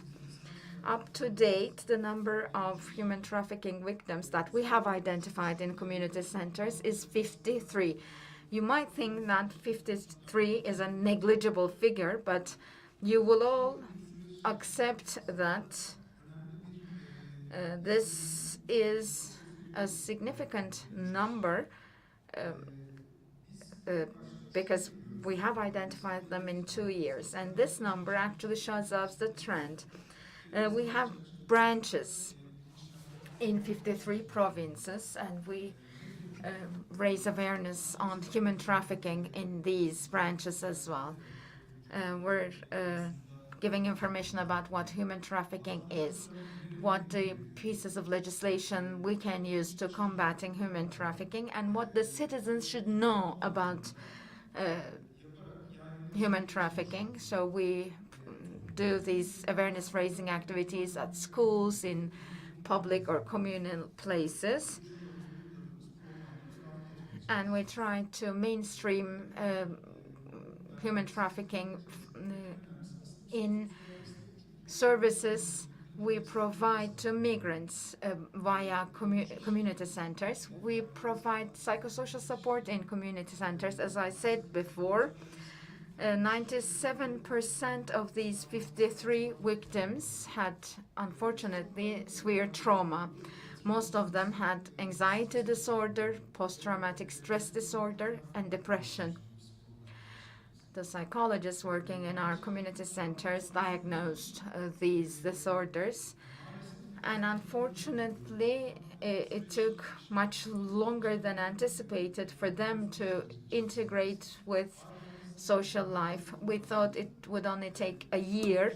However, we still cannot provide migration services to these victims still, because we have services that we offer to migrants in these community centers, to migration victims or war victims. However, we still cannot provide these services to the victims of human trafficking. Normally, it takes a year for other migrants or war victims to recover and go back to normal life.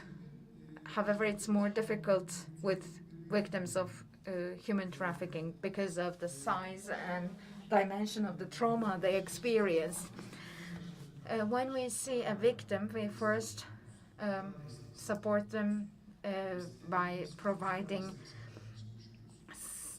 rent support, food support, and as I said, psychosocial support. And in the second phase, we're aiming to make sure that they benefit from these migration services provided by community centers. But the priority actually is to reconnect them with their families, because most of these people are separated from their families. And if they still do have some family, we use certain channels in the Red Cross, Red Crescent movement to reconnect them with their loved ones or families. We contact other national societies to make sure that they reconnect with their families. So this means that we also provide support to victims to make sure that they can go back if there is a safe environment, of course.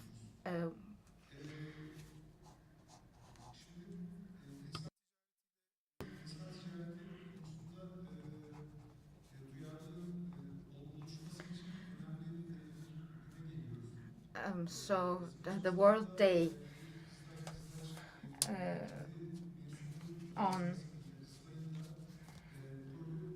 the World Day Against Human Trafficking is a very important day for us.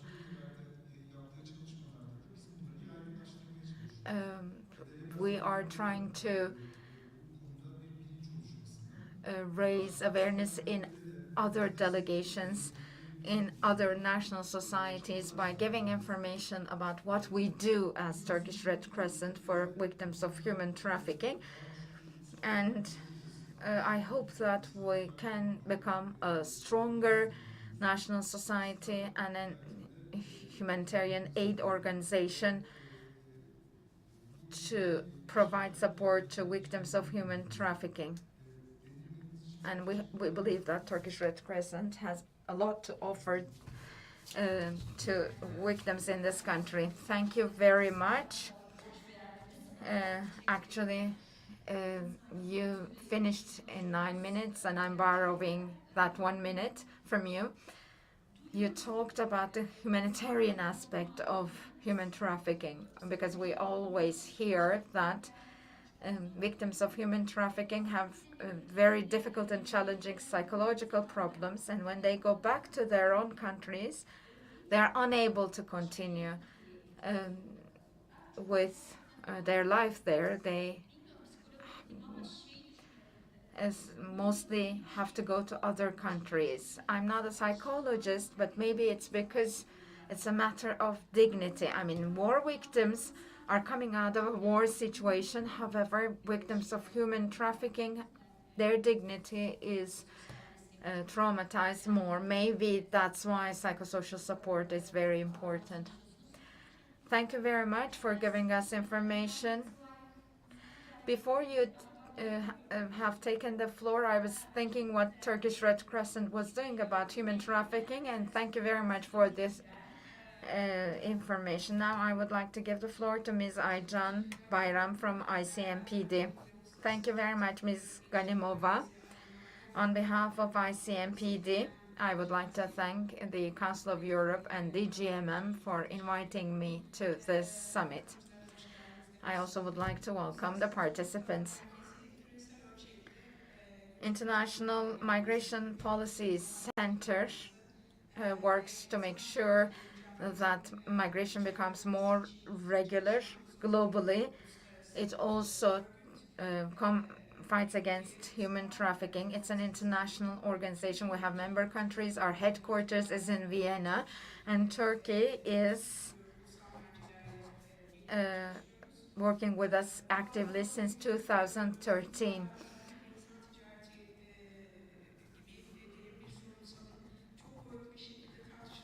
It's a great pleasure for me to see that human trafficking, a big problem, is being discussed at length and in depth. It's a multidimensional, complex problem. We all know it. On the one hand, there is an organized crime. On the other hand, it's a human rights violation. On top of it, there is migration, labor market dynamics, gender, economic development that are all involved in this problem. Therefore, it's a multidimensional and complex issue. Therefore, combating human trafficking should be comprehensive and multidimensional. In recent years, we see certain developments that impacted Turkey, and these developments show us that we need to carry this fight forward. Migration, many factors have affected human trafficking dynamics in this region. One is what has been experienced in Syria. Because of what's going on in Syria, Turkey faced migration flows, and the scope, size, and complexity of this migration is another issue. And as of 2015, Turkey experienced irregular migration in addition to migration from Syria. And this led to an increase in the population of irregular migrants in Turkey. And in the last 2 years, we have all been experiencing a COVID-19 pandemic. It has impacted economic and social life.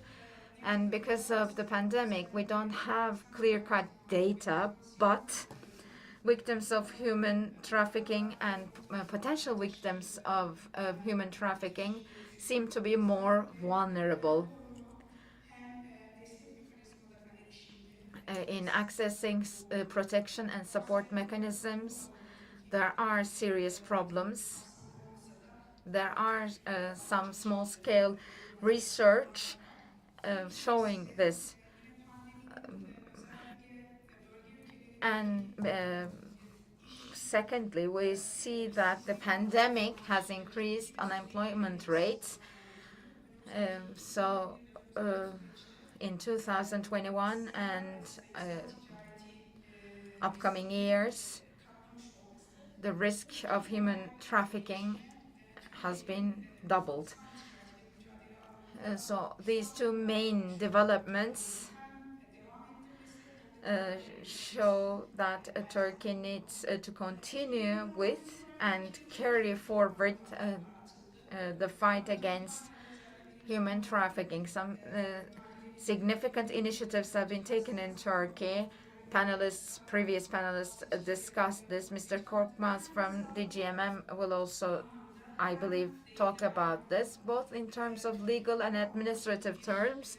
Turkey has taken significant initiatives to set up a mechanism to fight against human trafficking effectively. There is an effective mechanism, and we have representatives from organizations and institutions involved in this fight, so I'm not going to go into details. However, I will dwell on the challenges that Turkey should expect to face in the foreseeable future, and I also would like to make some recommendations.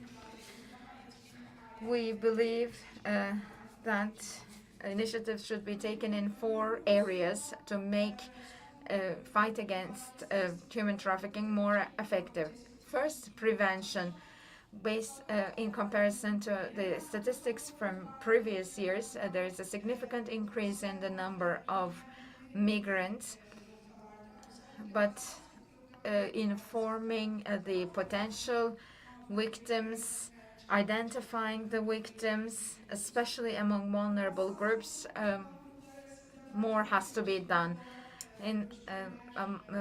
Vulnerable groups are asylum seekers, migrants, and refugees, but of course there are victims who are subjected to forced labor, or there are victims of local or national human trafficking. They should not be forgotten as well. The second area is protection. Shelters specifically designed for victims of human trafficking and expert support need to be further improved, we believe.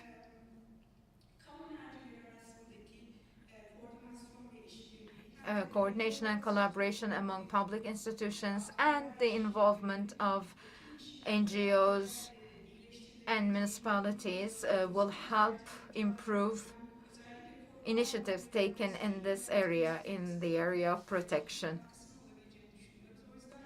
Therefore,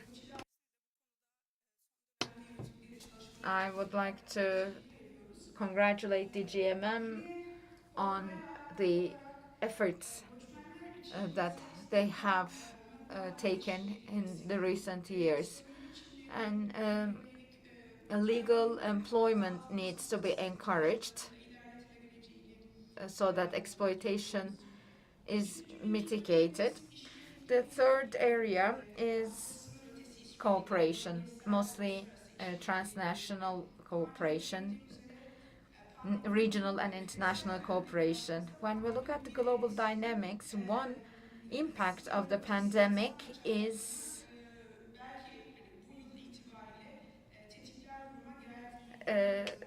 one of the impacts of the pandemic is that it triggered human trafficking, transnational human trafficking, and we believe that Turkey will not be immune to this.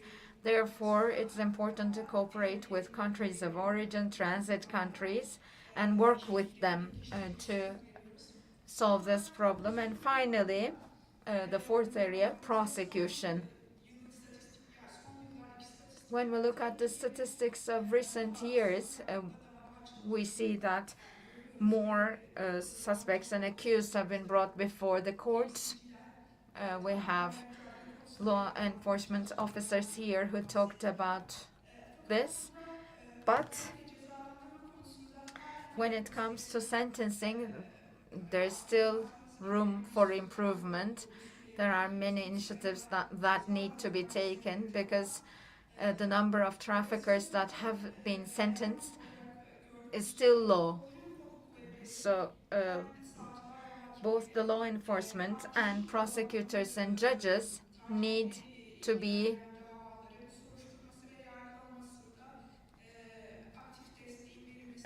trained and supported in prosecuting and investigating these very complex cases. Together with the pandemic, the human traffickers are using digital platforms and technology to reach out to more victims. So there is an increase in human traffickers using digital technologies globally, and Turkey is not immune to that. So maybe some capacity building is necessary to identify the level of victimization on these digital platforms. ICMPD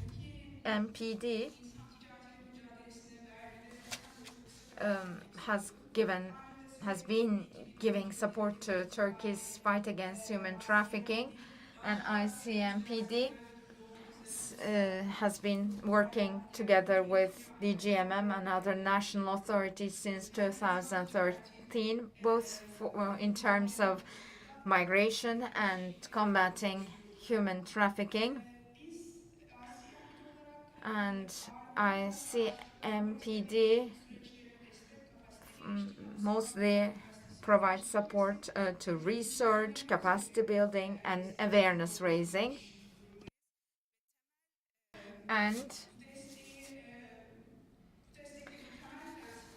our basic principles in providing this support is to encourage a multidisciplinary, multi-stakeholder perspective so that we can facilitate international cooperation. Right now we have a project we are carrying out with DGMM, and of course we have cooperations that have been completed, but let me emphasize our ongoing cooperation. Because in terms of human trafficking of children and exploitation of labor, we are planning on carrying out research. This is a very important area, especially proactively identifying these potential victims in this area needs a comprehensive field research. So this comprehensive field research to be carried out in 9 provinces would enhance the existing knowledge in this area, and we do believe that it can contribute to this effective combating.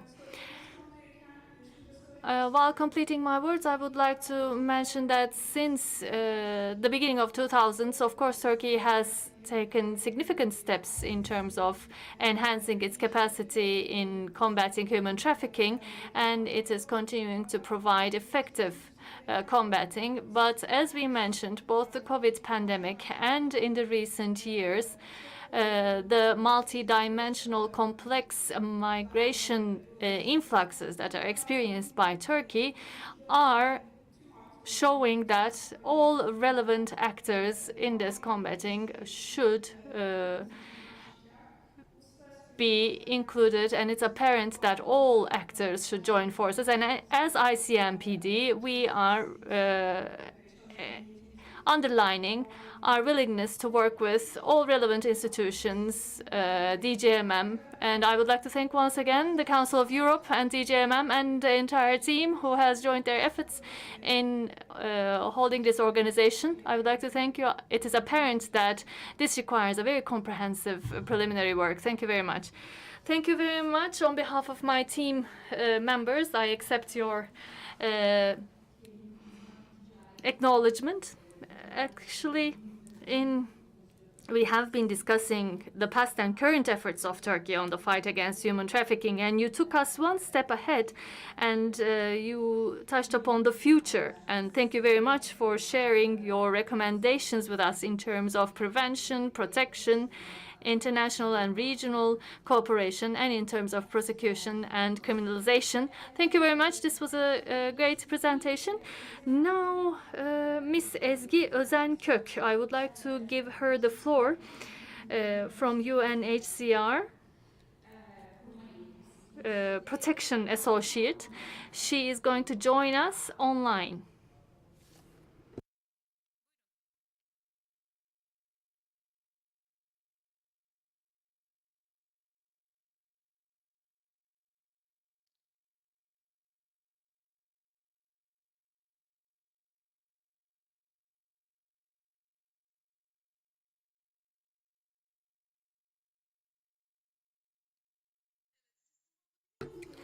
I hope you can hear me. Hello, everyone. Hello. Yes, we can hear you and we can see you. First of all, I would like to extend my regards to all the participants, and I would like to thank the Council of Europe for your kind invitation. Today, I would like to be there in this session, but due to some health reasons, it would be more suitable for me to stay at home. That is why I am joining you online.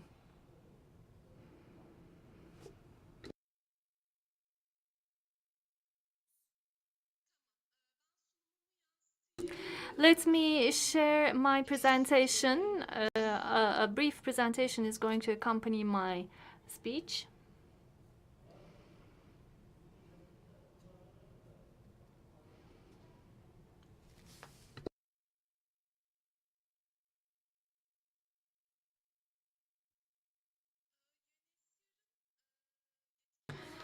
UNHCR's areas of authorization and its connection with human trafficking will be the introduction of my speech. UNHCR, although it is not the first responsible organization in terms of human trafficking, in terms of refugees, stateless persons, displaced persons, these types of groups are victims of human trafficking. And in these cases, where they are victims of human trafficking, or there is a risk that they will become victims of human trafficking, protection of these victims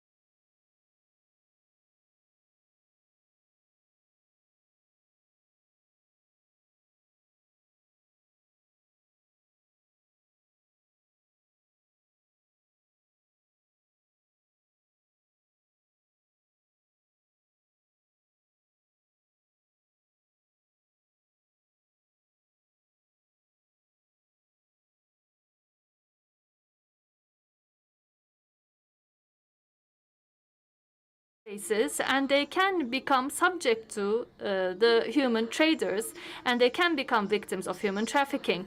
And people who are victims of human trafficking have the fear of persecution and fear of returning to their countries. And in the cases of the fear of perpetrator, they can become under the international protection due to the Convention of 1951. And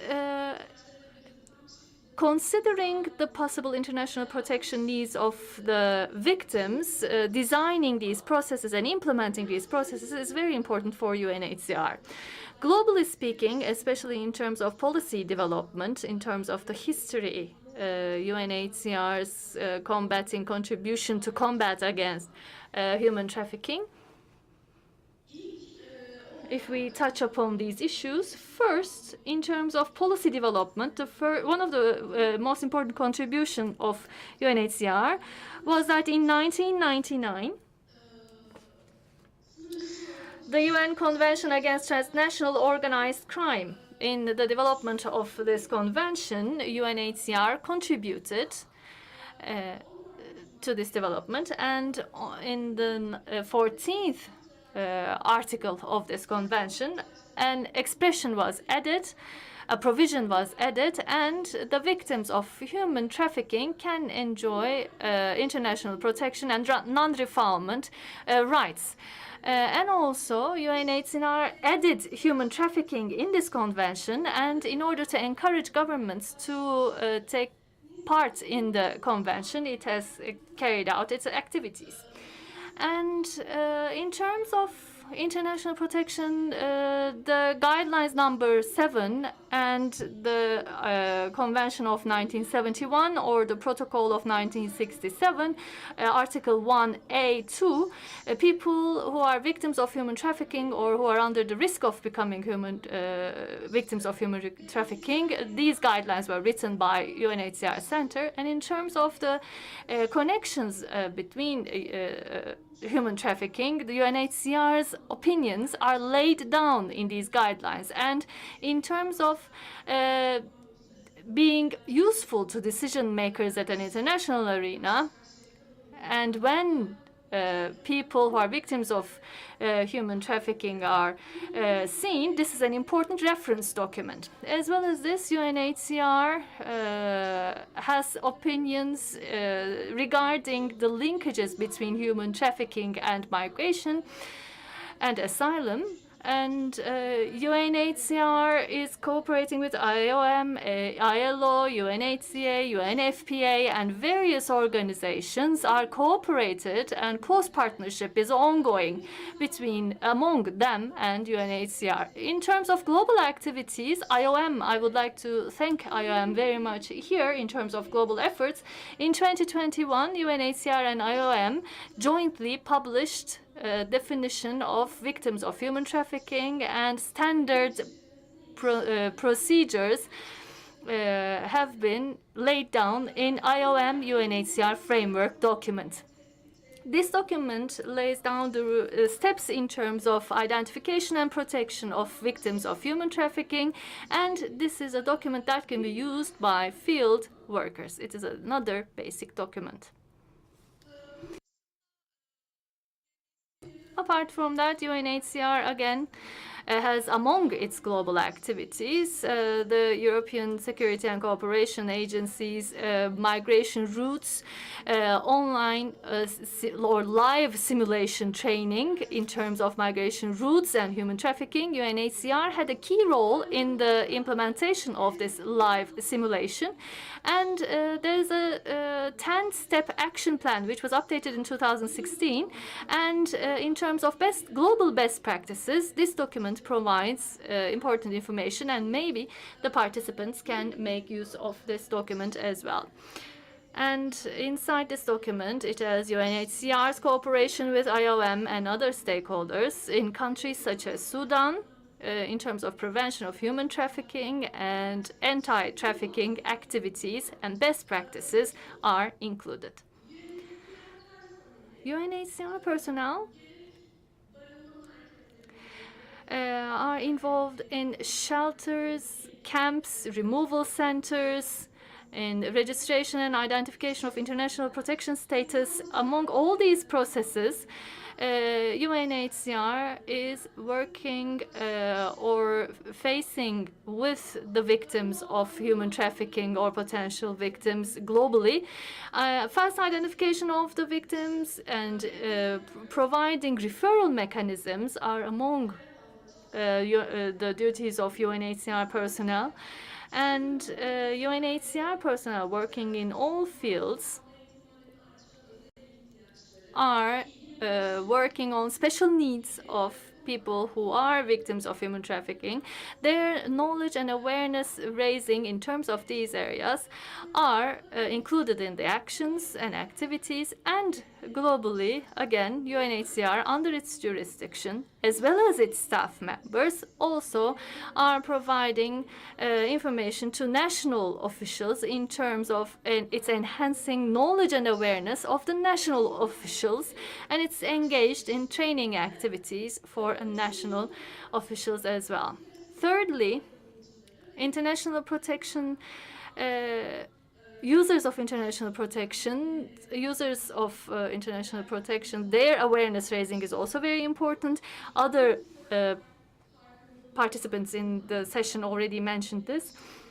Raising awareness of the relevant institutions and organizations, and raising awareness of the relevant populations in terms of the relevant risks are among the global prevention activities of UNHCR, and UNHCR is also participating in these global efforts of prevention of human trafficking. And in terms of taking necessary steps and measures in identifying and monitoring the victims of human trafficking, UNHCR is also included as a component. Finally, let me talk about our activities in Turkey. In Turkey, since 2003, we have been involved in many capacity building activities as UNHCR in the area of human trafficking.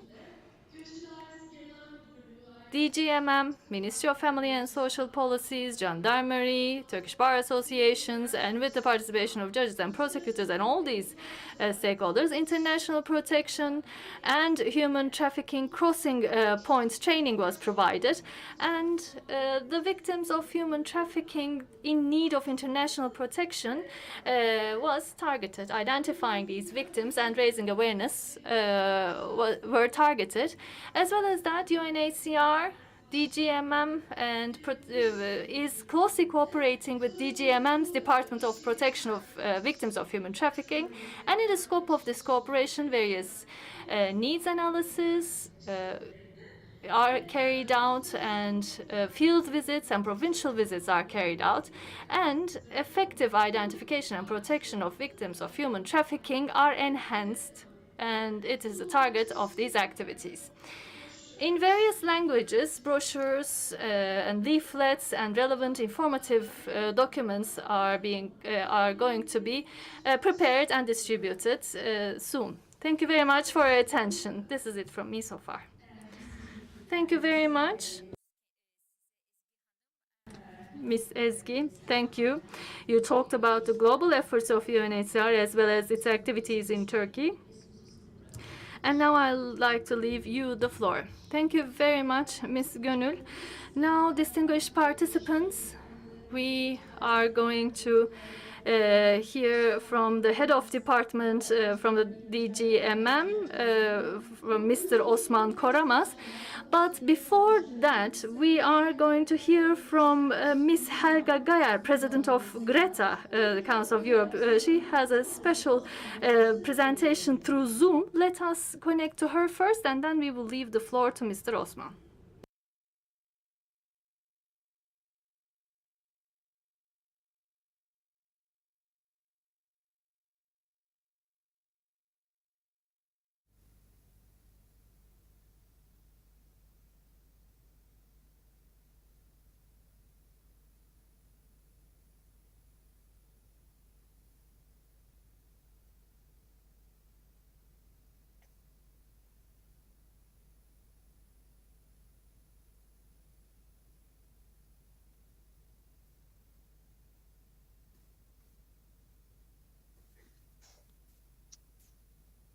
Good afternoon, ladies and gentlemen. Can you hear me? Yes, we hear you and we see you perfectly. Hello, can you hear me? Yes, we do. We do, Helga. We see you and we hear you. I'm sorry, at the moment I have no phone. We can hear you and see you.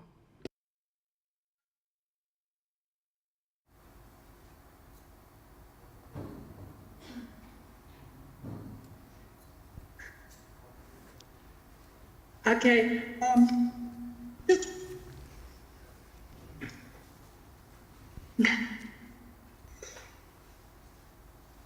Okay, I just realized that there's a long delay in my voice. So I will, yes, so I will just start speaking. I hope that it will come to you in play. Portuguese, that's nice. So let's pretend it's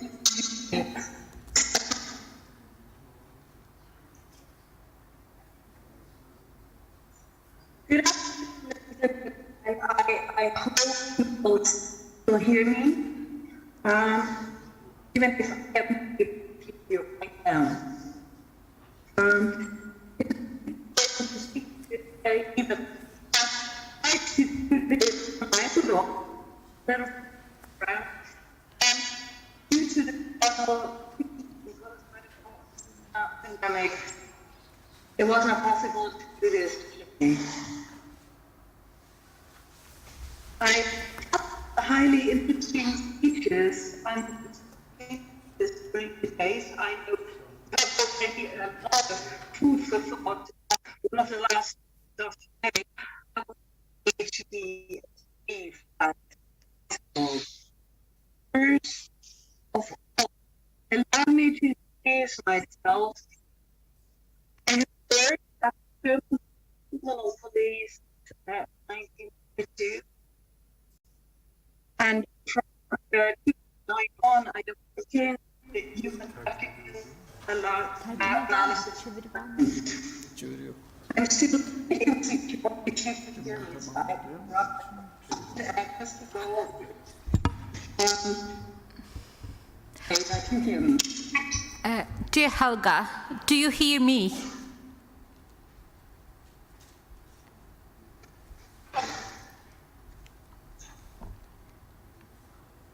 Helga?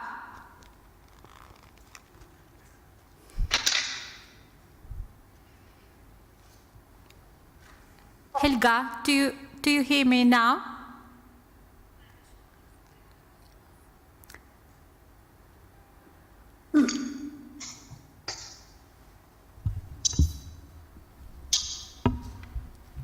Yes, I hear you.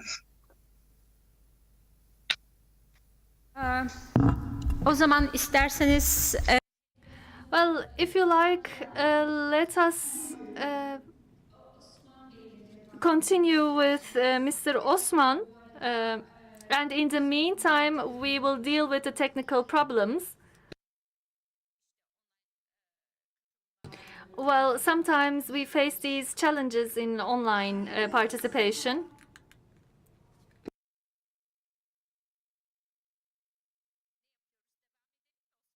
Shall we continue with Mr. Osman? Okay. Mr. Osman, you have the floor, sir. Thank you very much for your understanding. You have the floor.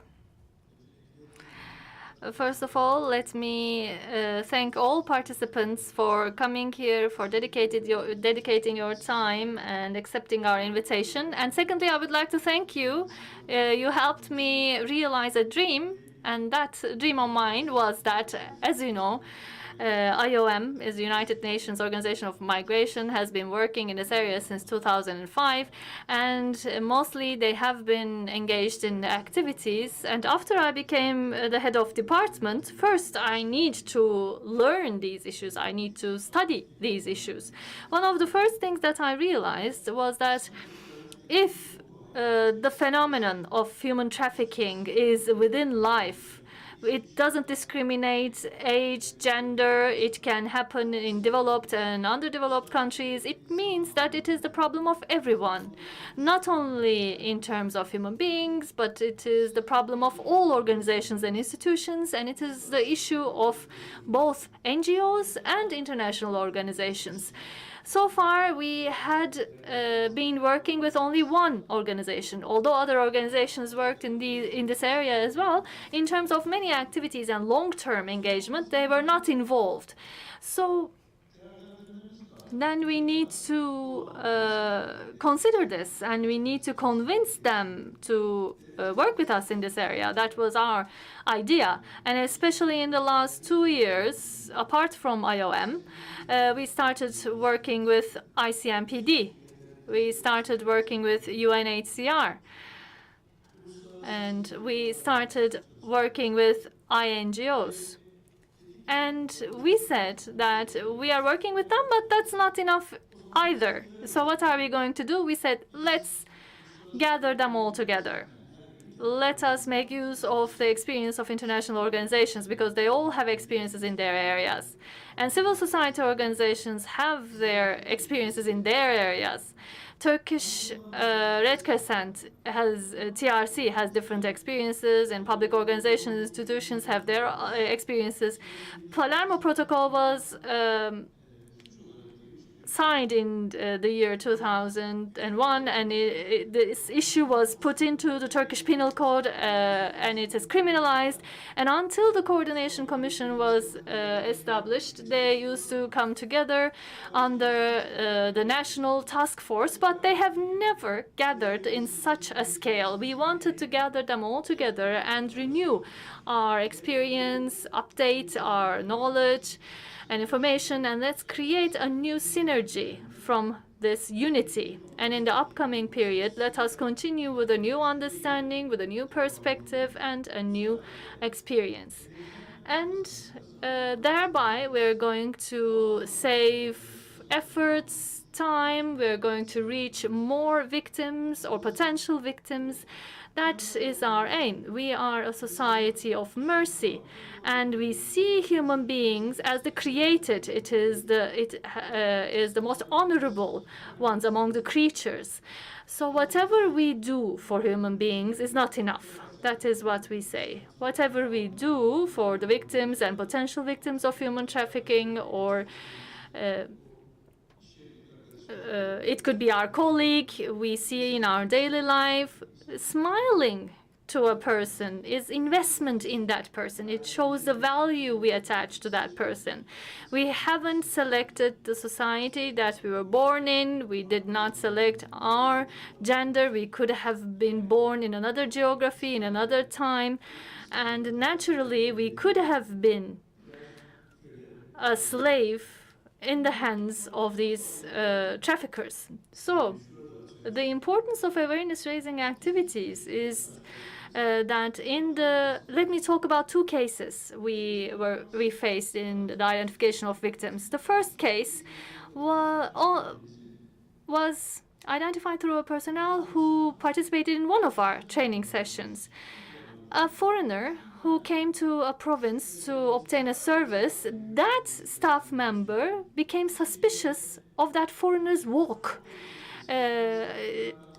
That staff member talked to that person, convinced them for an interview, and we identified that foreigner as a victim of human trafficking. Another victim came to our provincial directorate to renew their ID card, and one staff member showed an act, a behavior. The personnel was feeding 3 kittens without a mom. So what that foreigner said, that I lied to you. I lied everything about my life, my identity. But when I saw that you were petting kittens without a mom, you were feeding them, I grew up without a mom, and I believe that you are a good person. That is why I want to talk to you. I want to explain myself to you. Even these 2 cases show that we are reaching many people under different conditions, and we see its payback. As the DGMM, if we are to talk about the activities that we undertake, whichever topic we focus on within the given time, this is not going to be sufficient. And I am aware of this fact. That's why I just wanted to focus on the main points and share them with you. And that's how I need to make my contribution. In the morning session, the Deputy Director General talked about the fact that we're open to cooperation with the NGOs. And I would also like to thank Mr. Turgay on this, Mr. Turgay Çavuşoğlu, on this fact. One is a warning that he shared. He said that if you are doing this job, at one point you will have a burnout syndrome. This was not something that I thought about until this point.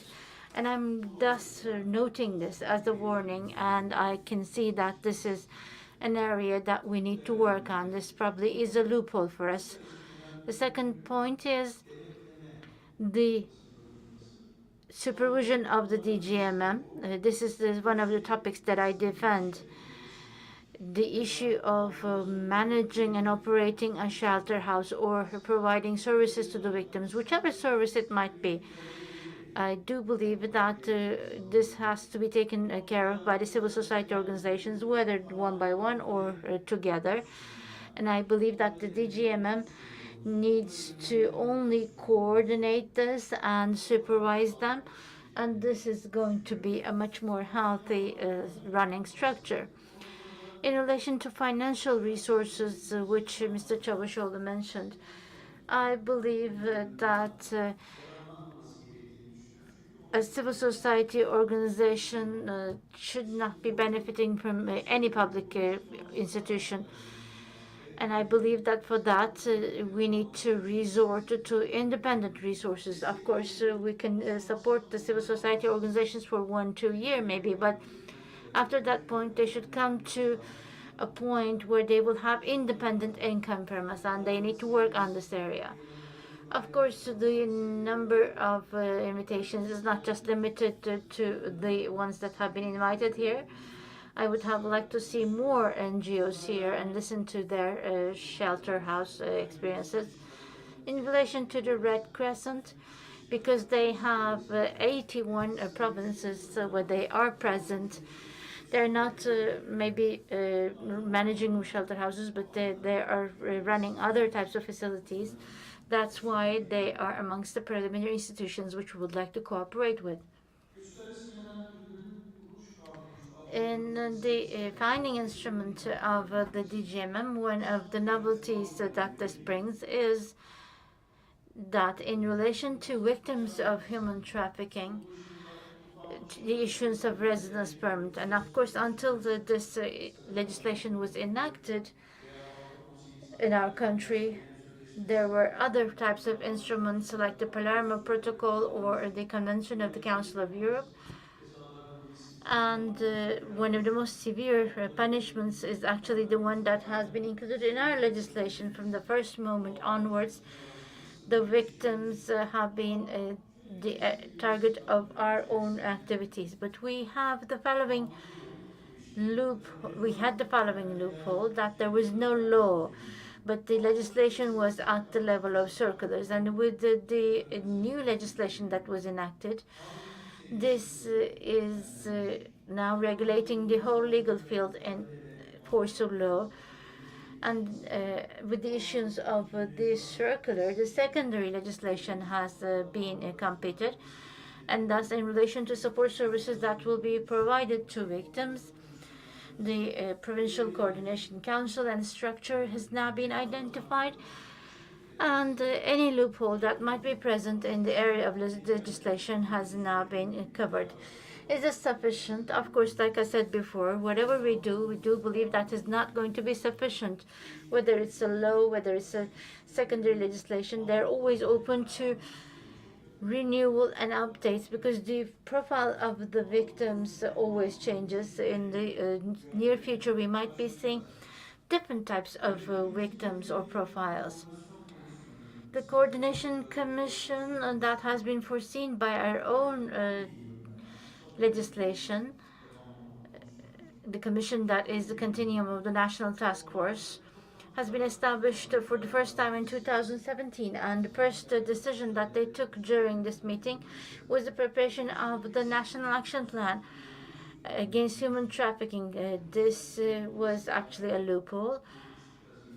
And because of the establishment of the DGMM, this was prolonged. But as of 2017, we have taken this decision, which was followed by the relevant institutions that we contacted. And as a result of the projects, with the field research that includes our academicians, the NGOs, the international organizations, we will hopefully be completing many of the field activities. So we have some field research that we conduct with ICMPD, and hopefully they will be initiated within the year. And if we can complete them this year, in 2022, we will be preparing the third National Action Plan.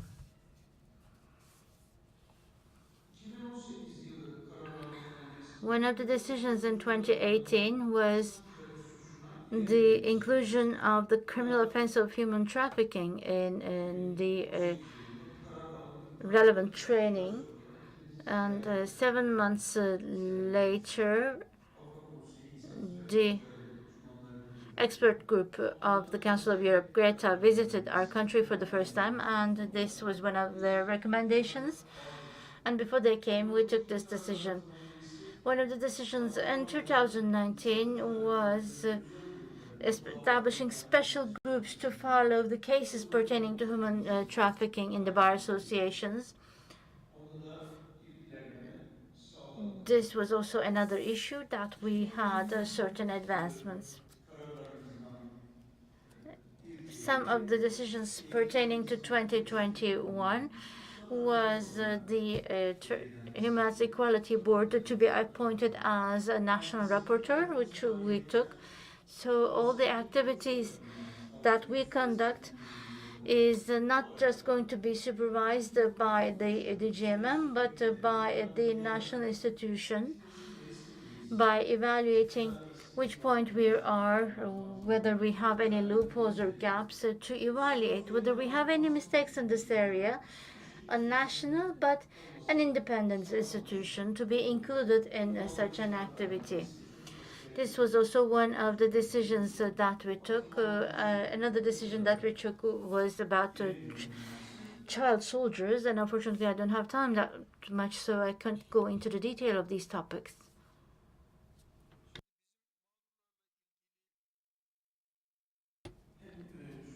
One important problem about the victims that we have is that they want to go back to their country as soon as possible. And this is problematic for us when they are not a victim, because we cannot resort to their information. Either we cannot litigate cases, or even if we litigate cases, since we cannot have access to that individual or take the statement of that individual, the case leads to closure without the human traffickers be sanctioned. This is one of the biggest criticisms, and this is one of the biggest handicaps that we have. If the victims could be in our country, at least throughout the case or the prosecution, I do believe that this is going to be strengthening our hand. The residence permit for human trafficking purposes is given for 3 years, but this does not mean that these people have to live our country in 3 years, or they have to go. This depends on the status of the individual, whether the status of the individual by ordinary residence permit or by temporary protection status. If we give a permission for a stay for the victims of human trafficking, we are not actually giving them any right by confiscating other rights.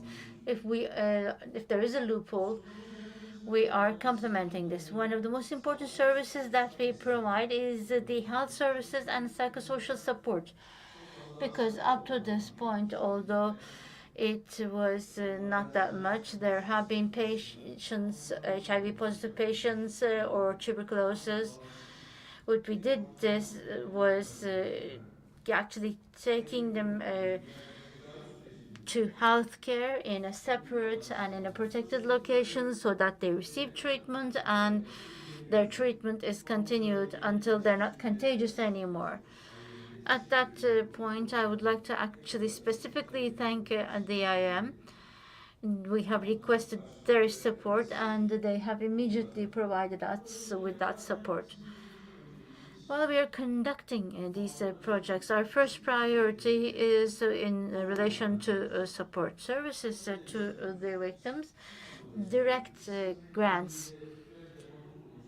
Why do we need this? This is not because we want to have clothes or other equipment in our shelter houses and put them there, because we do not see them differently. Instead of the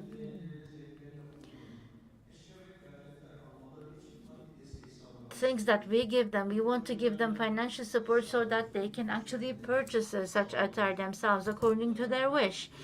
This is also something that we provide from the national budget, but this is one of the preliminary priorities that we have, because if we cannot include these people into our society in the shortest term possible, and if, this is going to be a problem.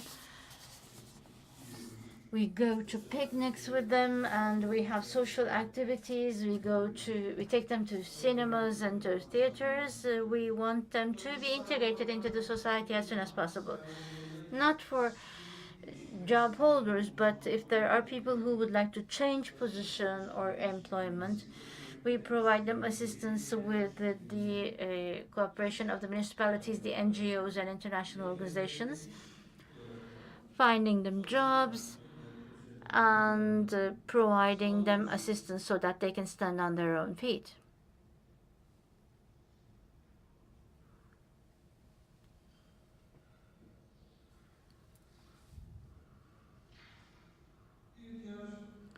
Another issue, I don't know whether I have surpassed my time limit. I would like to apologize if I have done so.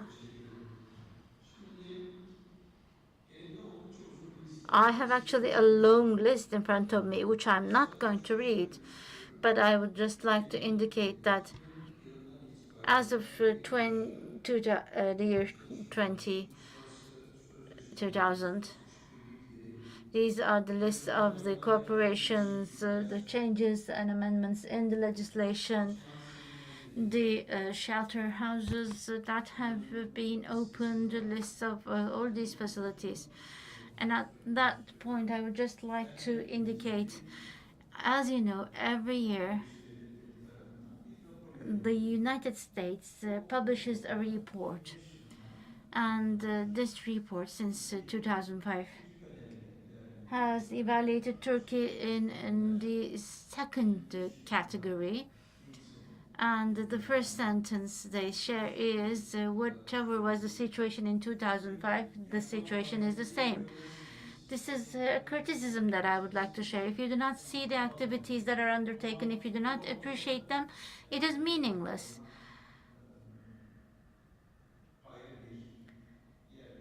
But of course, I have a special position for the Greta report. And the reason is because compared to the US report, it is a more realistic, more objective report, indicating those issues that we have identified or pointed out to.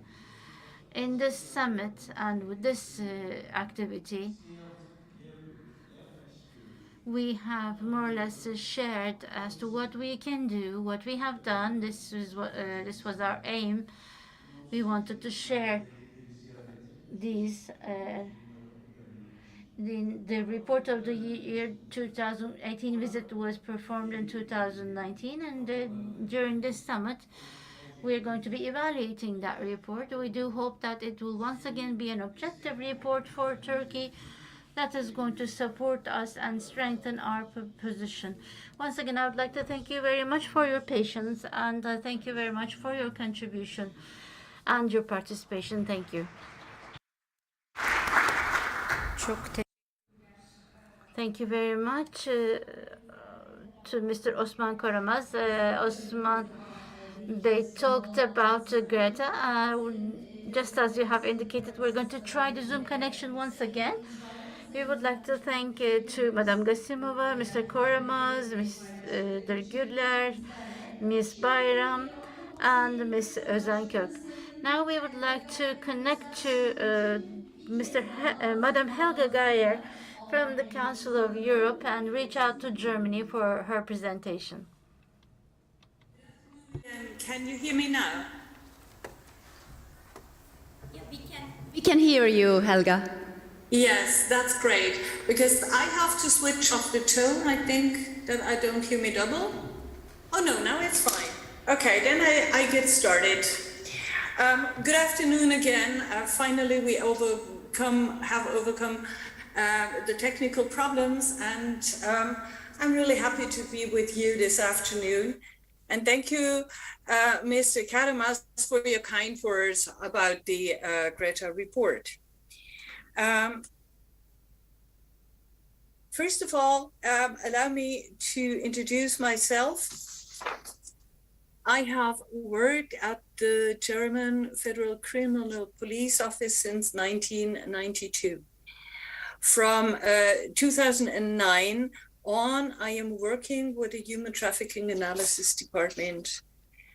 And on the basis of my experience in the area of combating human trafficking, in 2016, I was elected as one of the members of the Council of Europe's Group of Experts on Action Against Trafficking in Human Beings, CRETA.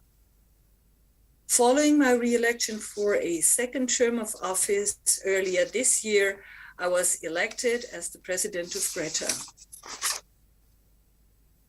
This summit coincides with the World Day Against Trafficking in Persons, an occasion for us to mobilize our efforts to combat human trafficking and promote the protection of victims' rights around. The Council of Europe, a pan-European intergovernmental organization set up in 1949 to safeguard and promote human rights, rule of law, and democracy, has been actively engaged in combating human trafficking in its 47 member states and beyond, and it committed to continue this engagement. The Council of Europe's commitment to combat human trafficking reached an important stage in 2005 with the adoption of the Convention on Action Against Trafficking in Human Beings, which entered into force on 1st of February 2008. The convention goes beyond the minimum standards agreed upon in other international instruments and aims at strengthening the protection afforded by them. To be effective, and given the nature of the THB phenomenon, the approach to combating trafficking in human beings must be based on a comprehensive strategy following a coordinated and multidisciplinary approach which incorporates prevention, protection of victims' rights, and prosecution of traffickers. The Convention contains provisions in each of these three areas, placing obligation on states to take appropriate measures in partnership with civil society and by engaging in international cooperation with other states. The Convention presently has 48 state parties, all Council of Europe member states except for the Russian Federation, as well as Belarus and Israel. By joining this instrument, states have committed themselves to upholding the high standards set by the Convention. Turkey ratified the Convention in 2016, and Greta carried out an evaluation visit to Turkey in October 2018. In my presentation, I will refer to a selection of Greta's findings and recommendations from the report drawn up following this visit, while at the same time providing a more general perspective on the implementation of the Convention by all state parties. The choice of topics that I will address has been defined by the program of this summit and should not be seen as a comprehensive account of Greta's assessment. Item 1, monitoring mechanism of the Convention. One of the important added values of the Convention is setting up of a mechanism to monitor the state's compliance with the obligations contained in the Convention. This monitoring mechanism, consisting of the group of experts on action against trafficking in human beings, GRETA, a multidisciplinary panel composed of 15 independent experts, and a committee of the parties to the convention, works to ensure that the convention provisions do not remain merely a theory on paper, but are effectively implemented. GRETA was set up in February 2009, following a period of preparation of the procedural and organizational framework for its activities. GRETA started the actual evaluation work in September 2010. Over the last 11 years, GRETA has launched 3 rounds of evaluation of the convention. Those countries which were amongst the first to join the convention have already been evaluated 3 times, whereas countries which joined the convention more recently, such as Turkey, have been evaluated only once. As a result, GRETA has published nearly 100 country evaluation reports. In carrying out its monitoring work, GRETA uses a variety of means for collecting information. As a first step, GRETA sends a questionnaire to the authorities of the party undergoing evaluation. By virtue of the convention, parties are obliged to cooperate with GRETA in providing the requested information. Another important source of information is civil society, and GRETA also sends the questionnaire to non-governmental organizations which can provide relevant information. In addition, GRETA carries out a visit to the country concerned in order to collect additional information and to evaluate the practical implementation of the adopted measures. The visit allows for direct meeting with the relevant bodies and is also an occasion for GRETA to visit facilities where protection and assistance are provided to victims of trafficking and other related structures. GRETA's evaluation reports are thus the result of information gathered from a variety of sources. They contain an analysis of the situation in each party regarding action taken to combat trafficking in human beings and suggestions concerning the way in which the country may strengthen the implementation of the convention and deal with any problems identified. The reports are drawn up in a cooperative spirit, and they are intended to assist states in the efforts.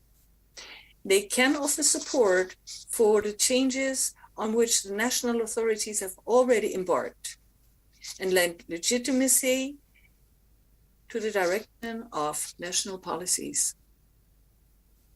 Because of its multidisciplinary and multinational composition, and as a consequence of its independent approach, GRETA provides a professional and impartial international voice in this process. In its recommendations, GRETA has followed the use of 3 different verbs: urge, considers, and invite, which correspond to different levels of urgency of the recommended actions for bringing the legislation and or practice to compliance with the convention. GRETA uses the word urge when it assesses that the legislation or policies are not in compliance with the convention, or when it finds that despite the existence of legal provisions and other measures, the implementation of a key obligation of the convention is lacking. In other situations, Greta considers that it's necessary to make further improvements in order to fully comply with an obligation of the convention. By inviting a country to pursue its efforts in a given area, Greta acknowledges that the authorities are already on the right track.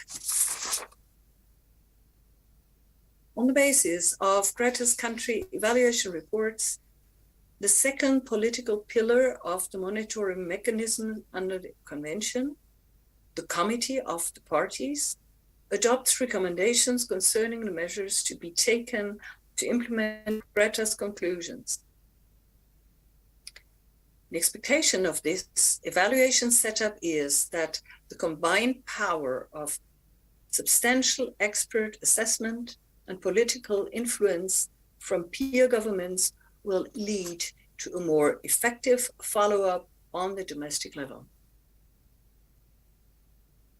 Greta is currently the only independent mechanism which performs a systematic evaluation of the implementation of a binding international instrument imposing strict legal obligations on countries in the field of action against trafficking in human beings. At the same time, Greta is well aware of the existing experience of other well-established actors in this area, be it on the regional level, like European Union, OSCE, or international level, like UNODC, OHCR, UN, UNICEF, ILO, and IOM,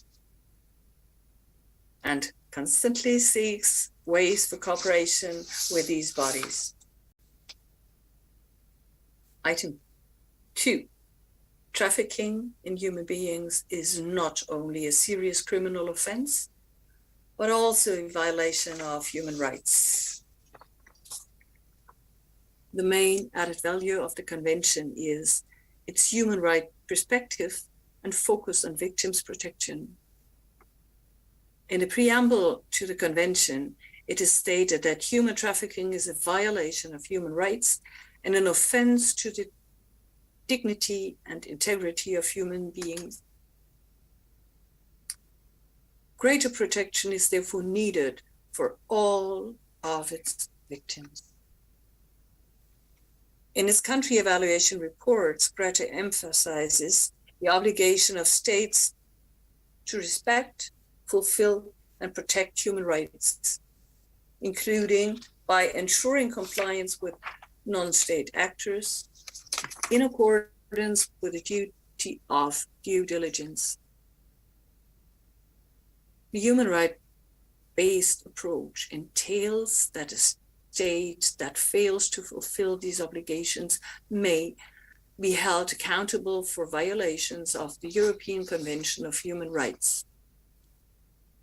This has been confirmed by the European Court on Human Rights in its judgment in the case of Ranciv versus Cyprus and Russia. In its report, Greta stresses the need for states to also address THB as a form of violence against women and to take account of gender-specific types of exploitation, as well as the particular situation of child victims of THB, in line with relevant international legal instruments. Greta also notes that the human rights-based approach to action against trafficking in human beings entails transparency and accountability on the part of states and requires them to set up a comprehensive framework for the prevention of human trafficking, the protection of trafficked persons as victims of a serious human rights violation, and the effective investigation and prosecution of traffickers. Such protection includes steps to secure that all victims of trafficking are properly identified.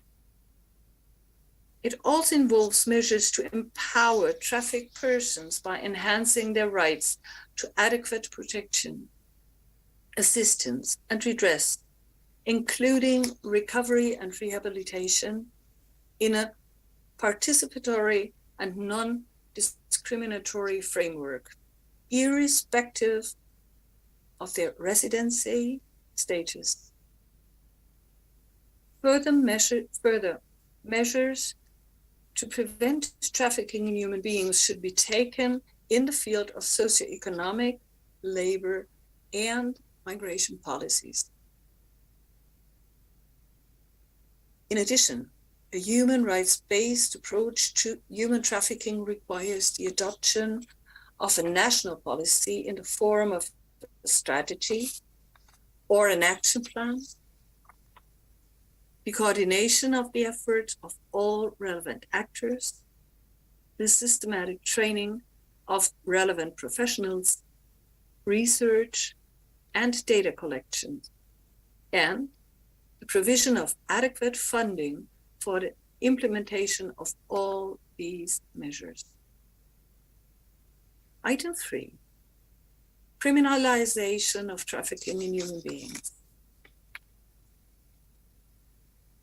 The definition of THB contained in Article 4 of the Convention is identical to that in the Palermo Protocol. It is of fundamental importance to use a definition of trafficking in human beings on which there is international consensus. This definition is essential as it crucially affects implementation of the other provisions of the Convention, in particular, identification, protection, assistance, prosecution, convictions. The majority of the state parties to the Convention have adopted the definition of trafficking in human beings, which is identical to or consistent with the definition in Article 4 of the Convention. However, 18 countries, including Turkey, Greta found that the national definitions of THP do not fully comply with the international definition. In its first report on Turkey, Greta urges the Turkish authorities to bring the national definition of THP contained in Article 80 of the Criminal Code in conformity with Article 4 of the Convention by adding servitude and other forms of sexual exploitation to the list of forms of exploitation. Further, Greta considered that the Turkish authorities should ensure that the means of abuse of a position of vulnerability and giving or receiving of payments or benefits to achieve the consent of a person having control over another person are adequately covered by law and practice. Greta also urged the Turkish authorities to consider trafficking in all children,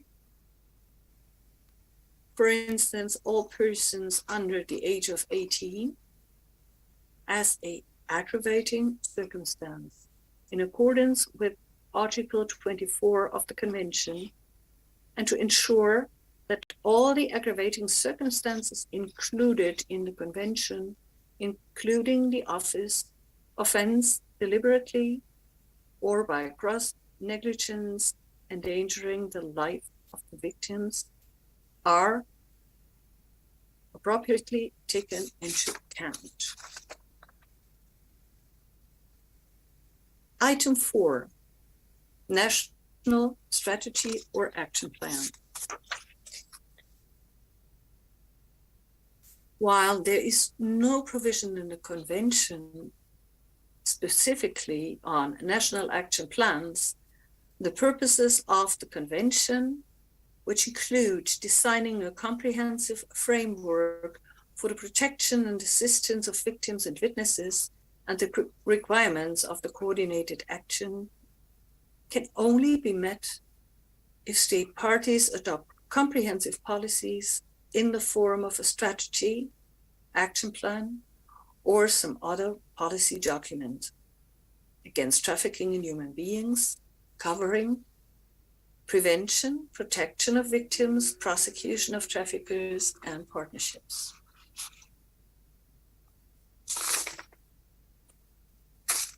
While the majority of state parties have national strategies or action plans against THB, at the time of being evaluated by Greta, 11 state parties, including Turkey, did not have a national action plan for combating trafficking in human beings. Turkey has implemented 2 national action plans on combating human trafficking, adopted respectively in 2003 and 2009. Following the expiry of the second plan, Turkey has no dedicated policy document on combating THB. While welcoming the steps taken in Turkey to develop the institutional framework on combating THB, including through the adoption of the regulation on combating human trafficking and the protection of victims, Greta was concerned by the lack of comprehensive, integrated approach to addressing all forms of trafficking of human beings, including for the purposes of labor exploitation, exploitation of begging, exploitation of criminal activities, organ removal, and forced marriage, and all victims of trafficking, including Turkish citizens. Greta urged the authorities to adopt, as a matter of priority, a new action plan accompanied by a mechanism for monitoring its implementation, with a view to ensuring the national actions to combat trafficking is comprehensive. The action plan should address all victims of trafficking, including Turkish nationals, for all forms of exploitation, prioritize the identification of victims of human trafficking amongst refugees, asylum seekers, and internally displaced persons, and strengthen action to combat trafficking for the purpose of labor exploitation. Greta noted that national anti-trafficking policy in Turkey is frequently associated with action against smuggling of migrants and irregular migration. Victims of migrant smuggling may, in some cases, become victims of trafficking once they have arrived in the destination country or during transit. Greta has stressed the distinction between migrant smuggling and trafficking in human beings, and the importance of ensuring that these phenomena are not confused, and that the right of victims of trafficking established by the Council of Europe Anti-Trafficking Convention are effectively protected. Greta considers that the Turkish authorities should continue raising awareness among all frontline professionals involving in action against trafficking concerning the scope of the definition of trafficking in human beings and the right of victims of trafficking, including in the context of irregular migration. Further, Greta has urged the Turkish authorities to ensure the involvement of specialized NGOs and other relevant civil society actors and the planning, drafting, implementing, and evaluating the national anti-trafficking policies with the aim of building strategic partnerships for achieving the purposes of the convention. Item 5. identification of victims. Article 10 of the Convention requires parties to adopt measures to identify victims. For the purpose, parties must provide their competent authorities with persons who are trained and qualified in identifying victims, irrespective of their nationality and immigration status. According to Article 10, identification is a collaborative process involving different authorities and relevant victim support organizations. In its country evaluation reports, Greta has stressed that the proper identification requires setting up of a coherent national referral mechanism which ensures that there is a coordination between those involved in identifying trafficked persons. Greta has urged 32 countries, including Turkey, to improve the identification of victims of trafficking. In many countries, Greta has observed that identification of victims of trafficking is done primarily from a law enforcement or immigration perspective, without the involvement of multidisciplinary expertise. There is also insufficient outreach work and a lack of proactive approach in the identification of trafficking victims. Greta has also expressed concern that irregular migrants apprehended by law enforcement officials run the risk of being deported without having been identified as victims of THB. In order to secure the identification of trafficking victims among such persons, Greta has suggested that the authorities give access to irregular migrant detention centers to specialized NGOs and persons providing legal assistance. An important aspect of the human right-based approach is ensuring that potential victims of trafficking are not held in custodial setting while the identification is ongoing.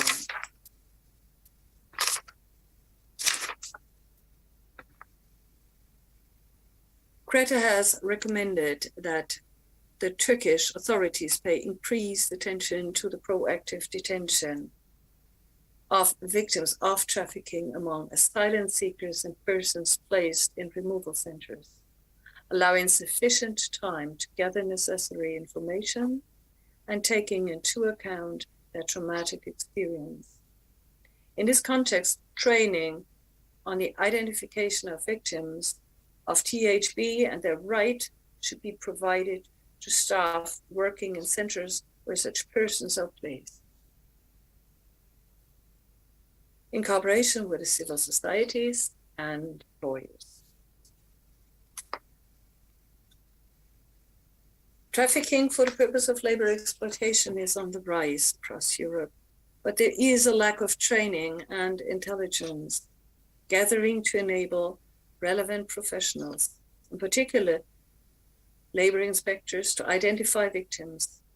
Greta has recommended the adoption of a proactive approach to the identification of victims of trafficking for the purpose of labor exploitation, for example, by organizing regular visits of labor inspectors to work sites commonly using migrant workers.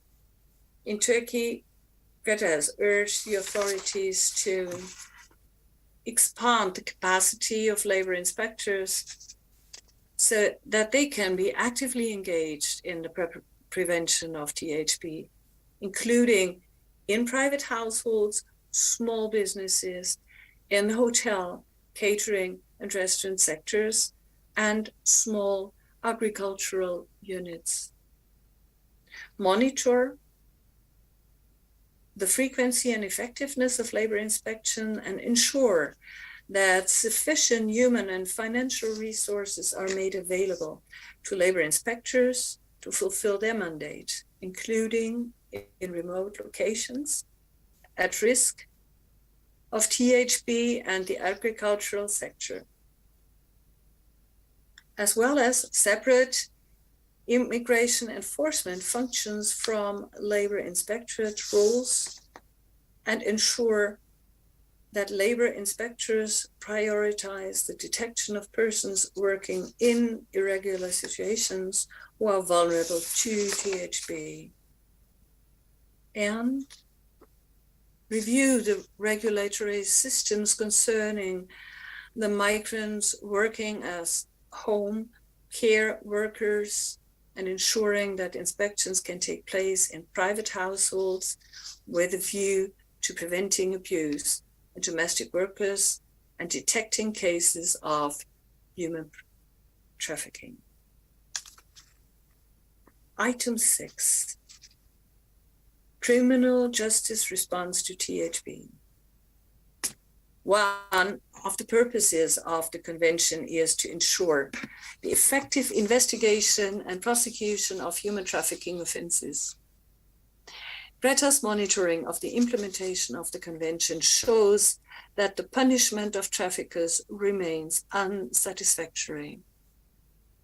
The number of prosecution and convictions for the human trafficking offenses is still low in many state parties, and the sentences imposed are sometimes not sufficiently dissuasive. Further, the confiscation of traffickers' assets remains too rare. Greta stresses that the failure to convict traffickers and the absence of effective, proportionate, and dissuasive sanctions undermines efforts to combat human trafficking and guarantee victims access to justice. In Turkey, Greta noted with concern that the available statistics indicate high proportion of acquittals in THB cases. Representatives of the judiciary and the prosecution noted that victims of THB very rarely participated in criminal proceedings, either because they had already left Turkey or because they felt intimidated. As THB is a complex crime to prove in the court, victim evidence can be of crucial. The lack of victim participation may hinder the effectiveness of the criminal trial process, with a limited number of convictions for the crime of trafficking. Thus, contribution to impunity. Convictions are imposed instead for other criminal offenses with lesser sentences. Another problem mentioned by different interlocutors is that during court proceedings, victims change statements, which often results in cases not resulting in convictions or the re-qualification of THB cases into other offenses. This highlights the importance of ensuring that victims are prepared psychologically before they give statements. In addition, international cooperation in criminal matters is considered to be problematic. Greta was informed that efforts to obtain victim or witness statements from other countries were time-consuming and often ineffective. Mutual legal assistance is reportedly almost never used in THB cases. Consequently, Greta urged the Turkish authorities to prioritize the identification of gaps in investigation, procedure, and prosecution of THB cases in court for different purposes of exploitation, with a view to ensuring effective, proportionate, and dissuasive sanctions. To develop the training and specialization of law enforcement officials, prosecutors, and judges to deal with THB cases. To provide law enforcement authorities with the necessary guidance and tools to detect and investigate THB cases for different purposes of exploitation. To carry out financial investigations into THB cases in order to effectively locate, seize, and confiscate criminal assets related to this offense, and to improve the possibilities for victims to participate in court proceedings.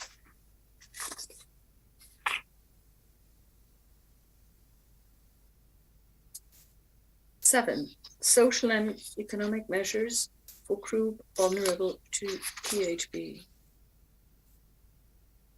One important element of prevention consists of social, economic, and other initiatives for groups vulnerable to THB. The fact that a party is primarily a country of destination does not preclude it from undertaking activities to address root causes, either for internal trafficking or in relation to empowering and preventing re-trafficking. In 25 countries, Greta considered that the authorities should strengthen prevention through social and economic empowerment measures for groups vulnerable to THB, including by promoting gender equality, combating gender-based violence, and supporting policies for the empowerment of women, ethnic minorities, and migrant workers. Turkey currently has the world's largest refugee population, around 4 million persons. Greta considers that the Turkish authorities should continue strengthening prevention of THB through targeted social and economic empowerment measures for groups and persons vulnerable to THB, including refugees, asylum seekers, migrants in transit, internally displaced persons, women, and children. Further, the measures should be taken to prevent trafficking among migrant and refugee children, unaccompanied and separated children, as well as those accompanied by families, including through the timely appointment of guardians, provision of specialized accommodations, and a protective environment for all children, and ensuring the implementation of a child rights approach. Lastly, border control measures. Greta has urged one state party to step up its efforts to prevent and detect cases of human trafficking during border controls, paying particular attention to unaccompanied children. In another 25 countries, including Turkey, Greta considered that the authorities should take further measures to improve the detection of trafficking victims during border controls, in particular in the context of increased migration flows, by reinforcing the training of border control staff and developing awareness within transport companies. In Turkey, Greta recommended that the authorities strengthen the capacity of all competent law enforcement bodies to detect indicators of THB among persons arriving in Turkey and ensure prompt and effective access to assistance and protection. Provide Coast Guard officers with indicators to enable the identification and prompt and effective referral to assistance and protection of all possible victims of trafficking. To provide information to foreign nationals arriving irregularly or seeking asylum in a language that they can understand about the risks of THB, their rights, and the availability of legal assistance, counseling, and other services. Take proactive measures at all borders, including maritime borders, to ensure compliance with the state positive obligation to prevent trafficking in human beings and to effectively protect the human rights of victims of trafficking. Let me conclude. Turkey has already taken a number of important steps to combat human trafficking. And I trust that the authorities will be guided by the Council of Europe Anti-Trafficking Convention and Greta's reports in amending the legislation and designing new policy and practical measures. Greta has proposed the organization of a roundtable meeting to discuss the implementation of its report prior to the deadline for submission by Turkey of a report to the Committee of the Parties to the Convention on the steps taken to put into practice the recommendations made, which is due to 18 October 2021. The second evaluation of Turkey by Greta will probably take place towards the end of 2022 or in 2023. Greta expects that its monitoring work, analysis, and recommendations will have a positive impact in the area of action against trafficking in human beings, not only for the parties directly concerned, but also for all other countries and actors involved. Greta's work thus contributes to preventing violations of the European Convention of Human Rights. Thank you very much and have a good evening. Thank you so much for your speech, Mrs. Gayer.